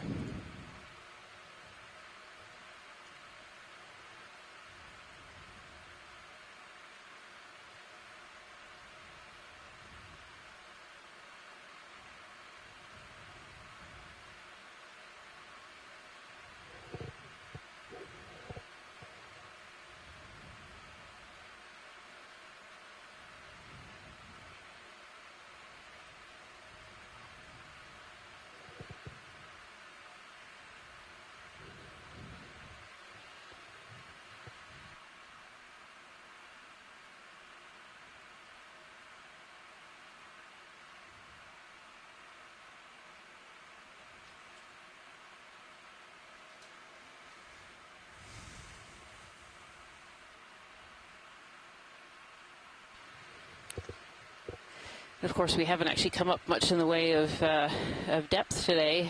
We've been mainly transiting along the top of this seamount, so we came across the top and up this little step feature that rose up about 70 meters or so. So right now our depth is 1,714 meters. And so this has been a very different kind of dive today. Most of the other dives in this expedition you will have noticed will have been on the top of ridges or going up wall features. And so this is part of exploration, is looking at different areas on seamounts that might have different seafloor morphology and certainly different biology as well. Anything in the cameras or lights. No, the levels are still good. It doesn't look like fiber related. We're seeing another Enlapsamia rostrata here, this beautiful bright yellow scleractinian coral that we've seen a couple of so far. And they definitely seem to, we didn't see any of those further down on the more sloped area. They seem to, at least in this location, be just up on this top. Grayed out, timed out.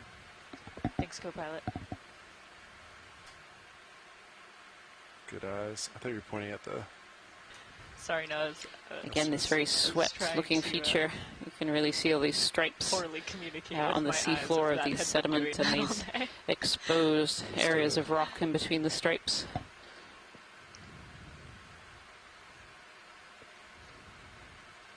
And then presumably some of these larger rocks are ice-rafted drop stones. Would I be correct in thinking that, Jason? Or are those part of the original seafloor?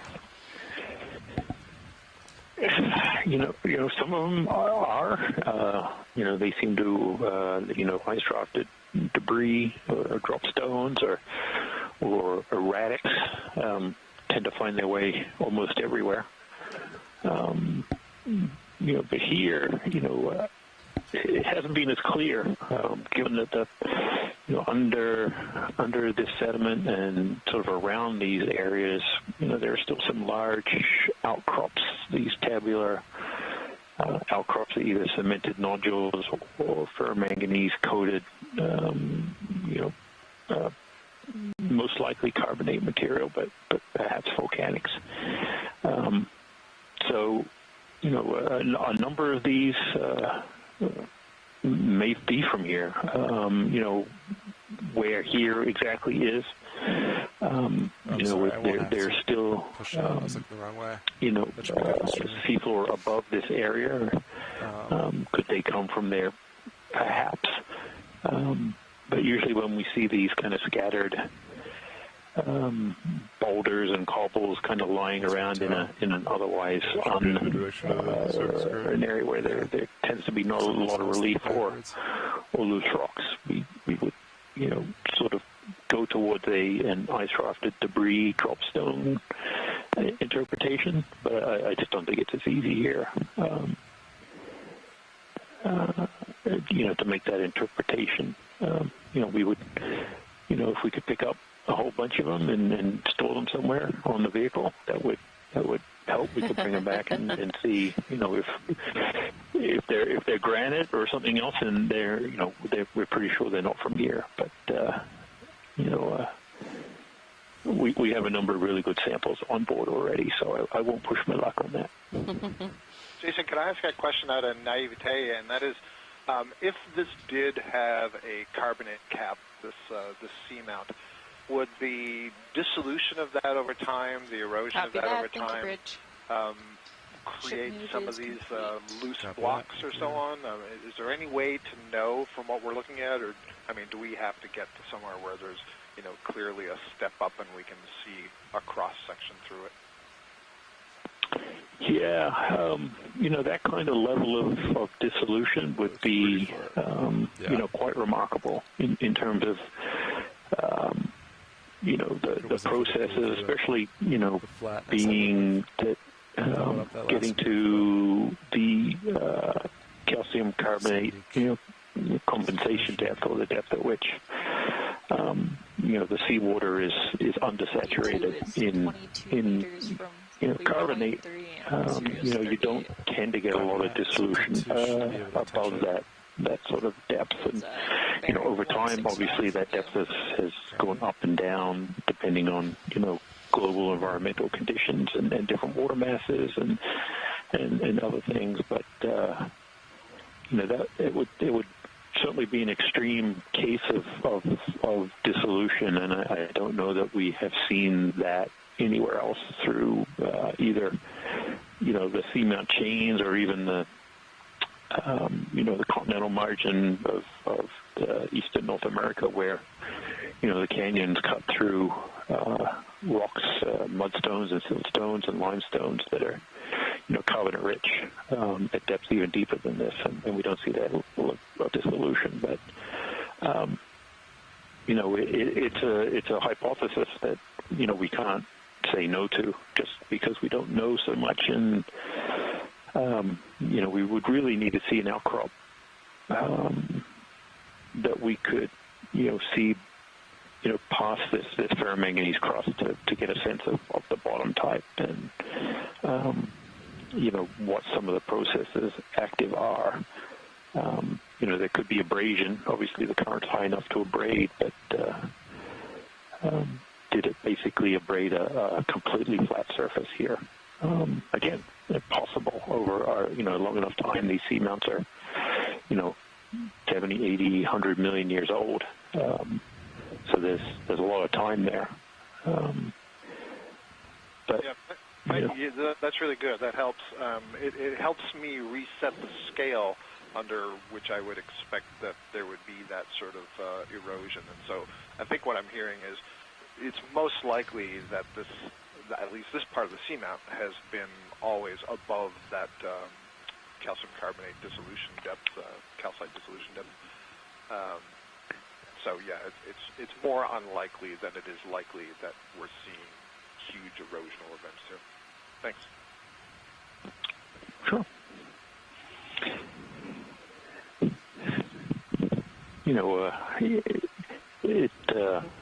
Fish coming up. Trying to understand the processes of creation and modification are, because we just don't have a lot of observations on most of these seamounts, it's kind of evolving, so to speak, that, every time we come down here, we try to learn more and kind of piece it together. Geology is kind of the science of trying to read the history of what's locked in the rocks and sediment. Whole parts are, say whole pages of that book are missing, and we're going to have to interpret between them. So these observations sure help, to help guide what we do next. D2 is pretty much on that last waypoint.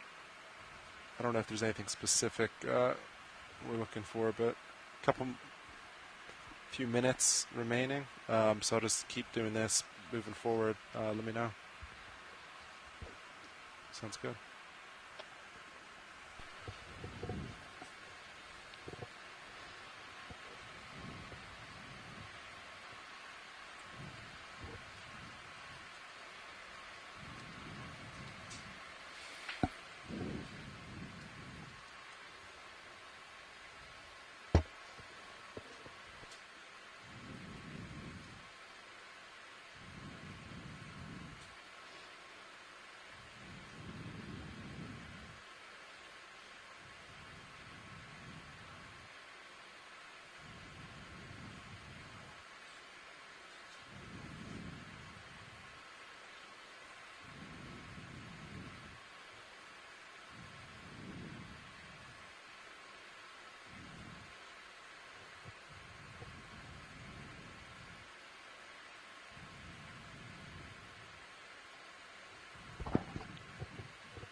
The last few moments of our dive here, and we're on again one of these platforms where we've seen these really abundant deep sea corals. We can see some beautiful of these large black corals, some of these stalked crinoids, these metallic gorges, these little umbrella-like corals.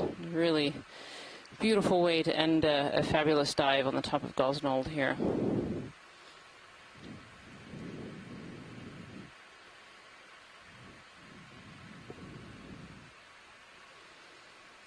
Paramaricia and a couple of different species of sponge. These Hemicorallium parantipathes.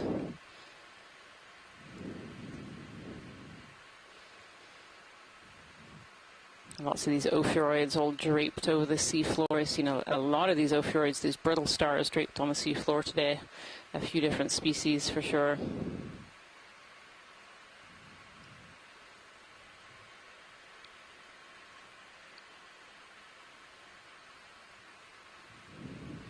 Scott France here is noting that there's potentially at least two types of paramecia here.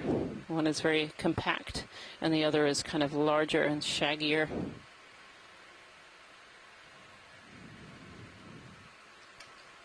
Pilots. Tina Moltzover is just reminding us that those Leopathes, those really big orange, those black corals really prefer the tops of these features, and that's certainly what we've seen as we've reached the top here. Right, well, actually, we're going to start setting up. Time for us to start heading up. But yeah, we're on that last waypoint. Yeah. Perfect. Thank you so much, pilots. No problem. So that is the end of our dive today, dive 17 of the NOAA Ocean Exploration Expedition, North Atlantic Stepping Stones. And today we're exploring the very top plateau of Gosnold Seamount, a very different environment than we've been looking at before. So from everyone aboard the Okeanos Explorer and all our scientists from shore, I want to say thank you very much for watching us today, and I hope you will join us again tomorrow.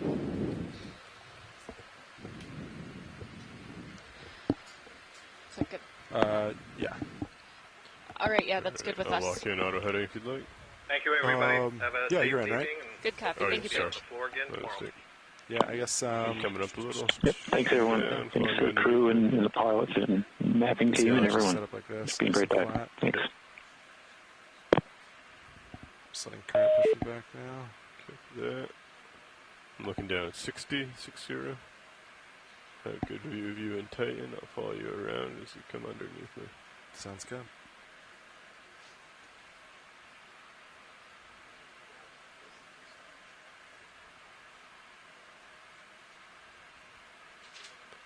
Dropping down a little more.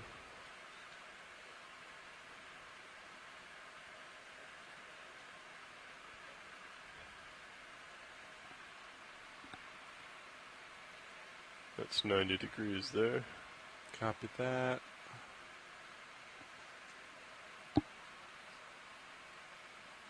All right, Delta 17, you want to come up maybe just a couple meters? Copy that. Coming up, Delta of 20. Copy that. Looks good. Hold in there. All right, so you're going starboard, I'm going port. Yep. All right, you ready for that? Heading around.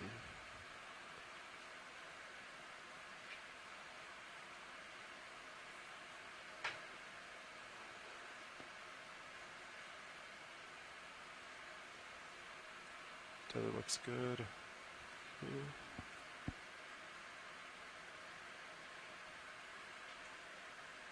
All right, I'm lined up. I'm going to start pushing forward. Copy that.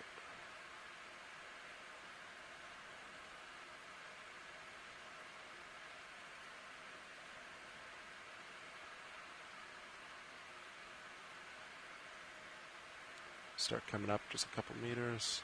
Copy. Not really needing to push forward at all. Starting to come into view aft cam. Delta 20 there, and rising.